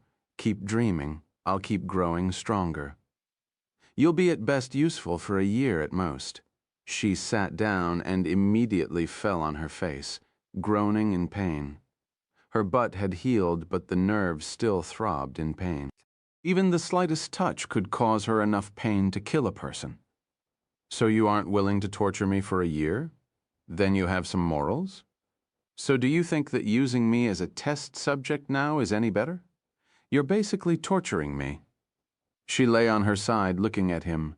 Sorth, the hovel fire et. Say that to the thousands of people who were burned alive for decades, slowly cooked alive, and their souls still feel the burning pain. It doesn't matter how much pain and suffering I cause you here. It is never going to compare with a fraction of what you caused. Arad had thought about it. Does damnation deserve a painless, quick death? The answer was clear. She doesn't. If he could, he would leave her burning for thousands of years to pay back the pain she caused to all of those titans and humans. If she had caused them a collective 1,000 years of burning pain, she deserved to be burned for 2,000 to pay their debt and interest. They didn't ask for the pain and never deserved it. That is why she has to suffer more than she caused. It was even in her name, damnation. The condemnation to eternal suffering in hell. In fact, that name was strangely fitting as she caused many people to suffer burning pain indefinitely, even if that power was largely Vulcan's fire magic. It was then that Arad paused for a second. Hold up, wait a minute. Something isn't right. Vulcan shouldn't have been able to bind souls to her fire creations. Where does Vulcan's power end and damnation start? How does your power work? Arad asked, and she looked at him. Finally getting interested in me? Forget it. I'll just keep skinning you alive until you die of pain. Arad cracked his fists, and she gasped. Wait, I'll speak. Just give me a second. Chapter 1297. Keep your mouth shut. Mortal souls are all made the same, just with different colors, specks, and intensity. The brain hosts all of the memories and functions of the body, but the soul always has a backup, a copy of all the data that's stored inside it, based on how it is extracted. That data might be damaged or even fully lost. Damnation jumped up in an instant. All I do is change the plugs of a soul to fit the vessels Vulcan's power can make, so I could outsource the control of that body to the soul. Arad looked at her with a passive face. He couldn't understand a word of what she was babbling, but he had a feeling that she wasn't lying. She could have made a better lie, and even while trying to read her thoughts, she had never lied since he started talking with her. She was at least honest. Meaning? He tilted his head, and she gasped. You don't know? How could that be? No, it doesn't matter. She waved her hand, and a wave of fire escaped her rid fingernails and turned into the vague shape of a human. Each soul and body are connected with more than just the silver chain. They're compatible with each other like a key and a door. Each soul has one body that it can work with, and each body can only host one soul, under normal circumstances, of course. She smiled. I can directly edit those things, like changing the lock on a door so it can fit my key. The body is the door, the key is the soul, and the lock is what I change. Ser, the noveller, r.net. Damnation looked at the fire body that she created. This is the door. I don't have a soul here to use, but I should be able to just do something like this. She looked at the body, and she fell to the ground dead. The flame moved and twitched. She then groaned and looked at Arad. This fire body is the door. I changed the lock so my soul could open it and get inside. Here am I. Catch. It feels like shit. I've got no silver chained to this body. I'm always dying. Then she returned to Vulcan's body. This one feels much better, albeit my ass still burns like hell from that smack of yours. You could be a bit more gentle to ladies. Not that I'm one, but you get my meaning, right? A void creature walked out of Arad's back in the shape of an elvish woman. Doma had made herself a body of the void to get out and take a close look at what damnation did. That was a form of necromancy, but one that looked more ancient and primitive. Doma's voice came cold and unimpressed. She then looked at damnation and smiled. Let's say we have a soul that needs a body. What could we do? What is the easiest way? Damnation paused for a second. Have him make a body. She pointed at Arad. Not an option. What's next? Damnation tilted her head. Not an option? Not my problem, I guess. Find that soul's parents and get them to make another baby, then rip the fetus's soul out and put the soul you want inside. The soul will be aware from birth and might have some mental problems because of that, but it should work. Arad frowned and Doma sighed. Not possible? Got another option? Damnation started to notice that something was odd. Then find the closest relative as close as you can, and do the same. The more different the cells are than the original, the harder it is for the soul to stick. Relatives? That might work, but it might be too late as well. Do you have another option that doesn't include killing a fetus? Damnation looked at Arad and then back at Doma. Is this by any chance to make you a body? He should be able to do it. She pointed at Arad. That's the problem. I can't. Arad sighed, and Damnation tilted her head. You can control the void, matter itself. Just take her genetic image from her soul, or find her bones somewhere and create a body from scratch. She then sat back down and crossed her legs, scratching the back of her head. But first, can we postpone my imminent demise for a few minutes, at least? She looked at Arad, and he sat down. You're awfully cooperative for an abominations, he sighed, and she smiled. Not just me. All the abomination wants is a place in the universe. The problem is we already killed many worlds, and we know that if we live in this universe, we'll kill in a few thousand years. She looked at him. All of us can't live in the universe, but a small few? We might just fit in. I'm trying to be in that small few. She then looked at Doma. I'm not even trying to make a bargain. I know it's futile. The blood feud between us is already too deep to forget. She smiled. But I'm damnation, and I'll be damned if I don't try. I would even live in the 9th layer of hell as the worst sinner if I could. Anything is better than the nothingness of the outer void, I'm sure you'll understand. An immortal existence of nothing but darkness and silence. The damnable, maddening silence. Arad blinked. How old are you? Damnation giggled, asking a woman about her age. I thought the people of this universe frowned upon that, not like the one before. I should be in my 56 mega-annum. What's a mega-annum? Arad asked, and she blinked with a confused face. A unite of time? What else? In this world's time, it should be around 1,000,000 years? Your 56 million years? Doma glared at her. Want me to believe that? We abomination never truly die? We always exist as long as Nair exists? He is ancient, old, and unfathomable. I mean you're... She froze for a second and held her head. Damn it, why? Her head started throbbing, and she could feel the world crushing down on her soul, trying to kick her out. She cleared her mind and relaxed her body. Soon, the pressure faded away. Are you? Arad was speaking, then froze in place. Everything did, the flames stopped mid-dancing, and even Doma seemed to turn into a void statue. Damnation blinked and shat herself, painting the ground red with lava. Another Arad was standing between her and Arad, looking at her with a passive, cold glare. Damnation, I should have known. You've always been the bitchiest of them all. You always know how to condemn yourself to trouble. He glared at her, and she couldn't even breathe. Who is he, then? Her eyes shifted to Arad in the back. Me? The standing Arad replied. We're as different as the I and myself. He approached her. What you should be asking is what is going on, and I'll tell you. Your kind is a disease that eats universes alive, and I'm not going to sacrifice billions of lives to let your kind have a home for a couple of thousand years. He smiled. But you aren't useful at all. The opposite, you're a pain, a menace, one last warning. Speak too much, and I'll rip you into pieces so badly that even Nayar would cry. If you want to live in the world, prove to me that you aren't like the other abomination, that you aren't here to cause trouble. Speaking too much now is causing trouble? She gasped, until Arad meets the fates. You gotta keep your mouth closed, he sighed. So you are Ao? Weren't you dead? Dead. I created death. Don't you think that notion itself is wrong? Thinking of me like a mere mortal or a god.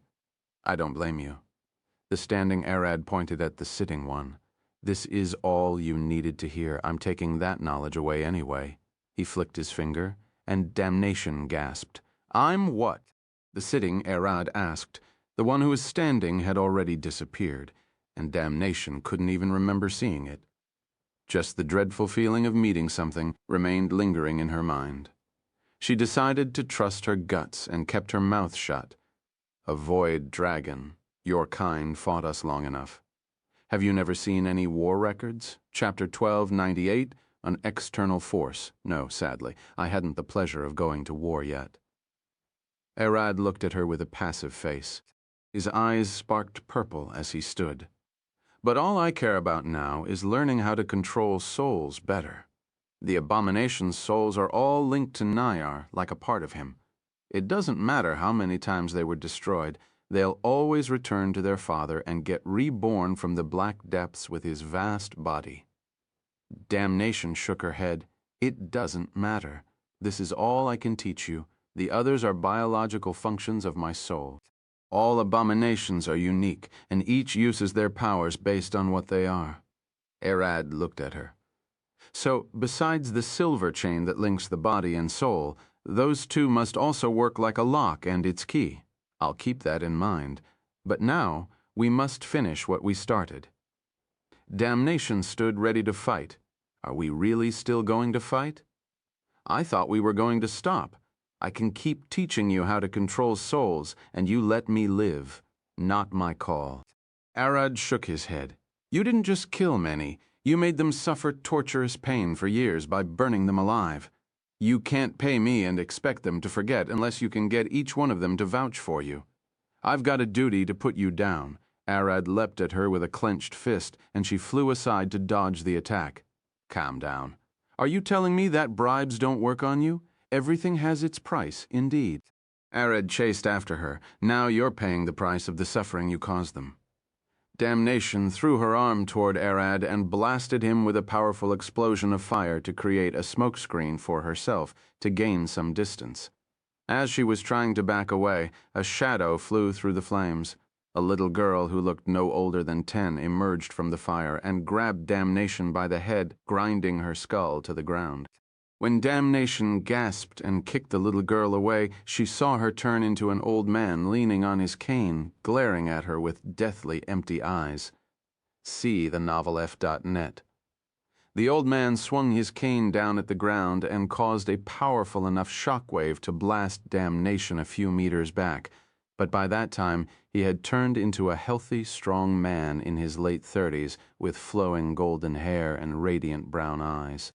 That man lunged at Damnation with a clenched fist, and by the time he punched her in the face, he had turned into a frail-looking pregnant woman in her early 20s. Damnation growled, "What's going on?" She kicked the woman in the stomach and flew away, but before she could make it far, the newborn baby that was now floating where his mother was kicked. He threw his umbilical cord and caught Damnation by the neck. With a single pull from the baby's tiny arm, he yanked the abomination back and threw his foot in a kick. By the time Damnation was close enough to take the kick, the baby had turned into a teenage girl with vibrant red hair and blue. A void dragon's shape-shifting ability was power, far stronger than most dragons except steel dragons, to which they were equal. Even Arad's mother was known to live many lives, switching vessels every few decades. One time she would be a queen and a commoner in the next. The souls that Arad freed, each tiny human soul that shattered in his hands as he freed them from the clutches of eternal suffering and burning in the incinerating ash, even if it was just symbolic, even if it had no meaning, it was their right, and Arad was going to deliver. He was going to kill Damnation using their hands. Damnation found it quite irritating. The faces of the people she once killed, both directly and indirectly, were coming back to haunt her, worn like skin suits by the most horrifying monster of them all. The men and women, the elderly and old, the living and the not yet born, one by one, emerged from the depth of Arad's great soul, switching between countless weapons and fighting styles spells, making it impossible for Damnation to predict and defend against any of their attacks. The heavy punching coming from a large man could soon turn into a flying cane held by old grandma, and then turn into a spell flung by a young boy not older than 10. Arad wasn't a monster. Half of him was a mere human. Each soul that shattered in his hands was a disaster that he would never forget. They were relieved from the endless, searing pain and welcomed into the calm nothingness of the void, but still, He wished he could have allowed them to reach either heaven or hell.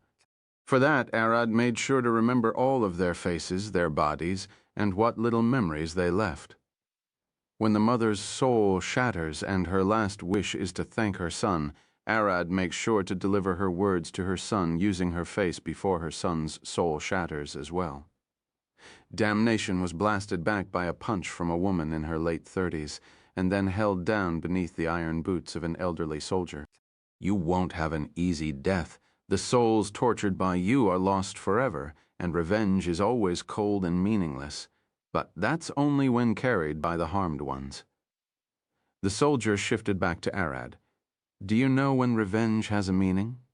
It means something when carried by an external force, by a justice system to deliver punishment, and set an example by a God whose presence will deter more evil deeds. Arad lifted his foot up. Your death will be a warning to all other abominations, an example. Let them know that messing with the universe will come at a price, and that I'll hunt them down to the end of the void, rip them apart, limb by limb. Chapter 1299, Manx 1299. An unfair fight. You're really going to use the justice argument against me? I guess you aren't wrong. Damnation flew past Arad in a storm of fire. Countless blades of red-hot lava followed after her like a swarm of birds, engulfing Arad like bees. Justice? No. This is a threat, an example, and you're the sacrifice. Everyone who dares make a move against this world is a sacrifice, Arad. Now looking like a balding old man, punched her in the face with a swift move, followed by a spinning kick engulfed in lightning. By the time the kick landed, he was a young woman with short black hair and blood-red eyes. You're a threat, I must admit that. But don't you think it'll be better if you let me live in the world? Work for you. Maybe even become a spy. She recoiled from the kick, half of her body charred, but those wounds didn't last long. She dodged Arad's next attack by a hairbreadth, barely managing to save her head from getting cleaved by his arm. She had long abandoned defense since she had no way of surviving his assault for long. She might have had a chance if she worked together with Raptor, but alone taking on Arad was an impossible ask. Even for her, both Raptor and Damnation were trained soldiers, but not the kind that fights on the front lines. They were the back lines and the ones who worked from the shadows. Raptor was a spy and Damnation was an intel specialist, the one who tortured people for it. Arad was the opposite of them, an adult void dragon bred and born to fight, a fully armed soldier with all of his weapons. Caught with their pants down, Damnation and Raptor never stood a chance.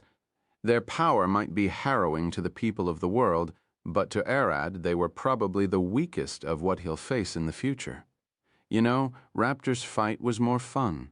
He tried to take over my body several times and ended up getting wounded. He did try to switch sides just like you, but he was more willing to fight. Arad finally shifted back to his normal humanoid body and chased after her as the two of them clashed in a wave of fire and shockwaves, shaking the whole kingdom above them. He was a spy, a sneaky one, but could fight nonetheless. I doubt all of his missions ended up as he planned. Not like me. I always did my work right, got the info, and bailed. I couldn't be damned to fight a fight that I can't win. What's the use of us winning the war if I'm not alive to enjoy the result? She breathed a wave of lava at Arad, only for him to teleport past it and thrust his hand into her chest, lifting her up by the soul like a doll. This is the end. You were never a fighter to begin with. Neither you nor Rapture was good enough to be a threat. You were merely a challenge.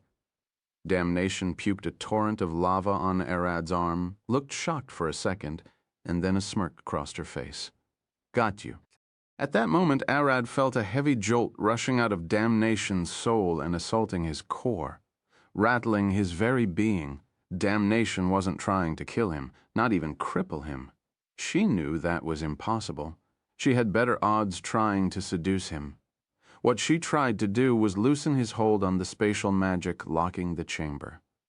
She almost immediately recognized it as belonging to Vorvados's space eldritch magic, and then it was only a matter of time before she cracked it. All she needed at the end was a direct link to Arad's soul, and she had that link when he grabbed her soul, trying to rip it apart. Sir the Novi fire et. Arad recoiled back, feeling a heavy flood drowning his thoughts, seeking one thing to shatter his concentration on the space magic. Damnation didn't even care about her own safety or ability. She bet everything she had on cracking the space magic, even if it meant frying her brain and not being able to escape anyway. Listen, I'm still willing to switch sides and serve you as long as you promise to keep me safe in the world, to allow me to live in it. I'm sure the universe would be fine with a few abominations being the exception allowed inside through special circumstances. She smiled, falling to her knees in a pool of her own lava. What do you say? Are you going to let me slip away from your hands now? Damnation could feel the hold of his space magic growing weaker. She knew Vorvados longer than Arad. Information was her bread and butter, and Vorvados was always her guy for when she needed someone to slip in and steal something from the universe. She had seen his space magic until she got bored of it. Arad learned Vorvados's space magic from observation alone, but she had studied it for untold eons, trying to only send Vorvados to missions that he could accomplish. Even if Damnation had a far lower mental capacity than Arad, she knew the magic better than him and was winning in the tug of war. Come on, fall, or take me in and end this stupid fight. She growled with a smile, but soon she frowned, seeing a familiar face standing behind Arad, tall, red-haired, and beautiful. Arad's volcanic Titan's incarnation. The volcanic Titan's incarnation wiped all of Damnation's lava spawn and came here for support. She quickly shifted back to Arad, and their combined effort quickly put an end to Damnation's interference. This isn't fair at all. She gasped 1 second before getting kicked in the face. Arad jumped to her side and threw a punch. Before long, the two incarnations were throwing Damnation between them like a ball, kicking and punching her around with all of their might. A fraction of a second later, Doma flew out of Arad's back using a void body to join in the fun, trying to use a curse to get as much information from Damnation as she could. Stuck between 3 ruthless opponents, she was helpless, only capable of enduring the pain. Chapter 1300, minus 1300, Vulcan's brilliant flames. To think, Damnation growled from between her bloodied with lava teeth. There is someone in this world that can violate Vulcan this badly. Her body cracked and lava splashed out like blood. Vulcan is a living volcano, the greatest of them all. Damnation exploded into a splash of lava, pushing the 2 Arids away and almost hitting Doma with the flood. The walls of the chamber started sweating lava, and 10 massive hands formed from them, burning red as their fingers intertwined. Fire magic flooded the whole place, and Arad could feel something heavy pushing against the space magic he cast to lock this place. One thing was wrong. The magic he felt wasn't trying to dispel the spatial lock. It was just too heavy and massive not to brush against. Arad knew what was coming, and it wasn't going to be fun. Elemental expansion. The whole room flooded with lava and fire, exploding into a blue purgatory of heat, sparks, and boiling molten bedrock. Bowel of earth, inside the hellish blue flames, Arad, the one who was fighting Damnation from the start, looked up, seeing her come flying down at him through the lava. Her foot landed on his face and pushed him to the ground, flames greater than anything he had seen before bursting from her shoulders, pushing her down to crush his head. But that wasn't the limit. The flames, Vulcan's flames, grew stronger and stronger, evaporating the lava into steam, and then burning that steam into plasma as she pushed down with even greater strength on Arad's face. Doma had already retreated back into Arad when the flames filled the chamber. His other incarnation was a bit too far away to reach him quickly enough. He had to stop Damnation alone, since all of this was happening in just a fraction of a second. Damnation wasn't stepping on his face and pushing him down. She actively flew down at his head with a flying kick. This moment that felt like an eternity was just the moment of the impact. Her soul pushed into his chin, the flat of her foot crushed his nose, and her toes tried to dig into his eyes. Putting all of her might, weight, and firepower behind that kick, Damnation had turned herself into a bullet, an incendiary round hitting its target within a boiling explosion of titanic proportions. Such power, Vulcan must have been unmatched in life. With such sundering firepower, she could have probably wiped a whole continent out of the map. Arad had a theory: the lava pool, the thousands of kilometer-wide crater that housed all of the inferno that the volcanic titans live on. A kick just like this one must be what caused it. Vulcan blasting some poor soul into the depth of hell with one last attack, and Arad a solid guess whose fucking bitch who ate that foot to the face, hitting me with what Vulcan hit her with. As if it wasn't enough, Damnation could force Vulcan's body beyond its mortal limits, pulling even more firepower, and her flames turned pale white. Damnation growled inside her mind, cursing herself. Damn it, fall, fall, how fucking tough are you? I'm already using twice what Vulcan was capable of. She could feel her bones being on the verge of exploding, her muscles tearing, and her magic fading. The great flames had started consuming her as well, and it had been just a tiny fraction of a second since the impact. Was it that hard? Was it that impossible to just let me serve you, live in this world? I bet it wasn't. You've just had to stick with those humans to pay what they wanted. They are deader than death. The dead shouldn't drag down the living. Why do you let them drag you just because they were once humans and I'm here an abomination? I bet it wasn't because of that. I know you far too well. Flames burned inside Damnation's eyes and her body flashed with magic. Her output grew stronger and even Arad could see it, the fabric of magic around her ripping apart from the sheer power she was forced out. Wasn't it a better choice to let me serve you?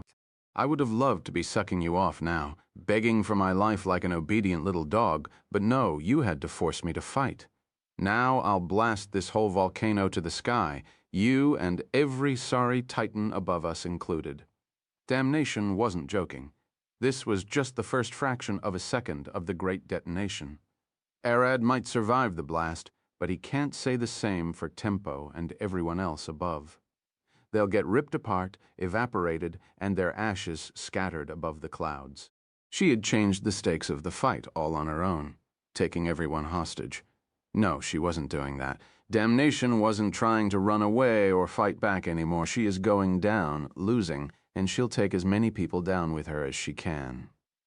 If there was anything that Arad never learned, it is that there are many more outcomes to a fight than winning, losing, or a draw, a win-win, and everyone is happy. The outcome where no one wins, everyone loses. This was a lose-lose. Damnation would die, and so would everyone in the volcanic titan's kingdom. She condemned everyone into damnation, fitting her name. But something was wrong, and Damnation knew it. Arad's face was beneath her foot, and that wasn't something that should have been possible. She should have been the one crushed beneath his foot. She knew how strange the situation was, and that she was literally stepping on a landmine. He has to be able to do something. But no matter how hard she thought, she couldn't figure anything. Arad's body sparked with void magic, black smoke rushing out of his skin to consume Vulcan's bright light and heat. It was then that Damnation fully realized that she was fucked, and not in any way that she would have loved. Arad was about to do something, and she knew that all of her efforts would just vanish. She knew his power, and had long since learned to respect and fear it. Elemental expansion, devouring void. Arad's void exploded out of his body like a blinding dark flash.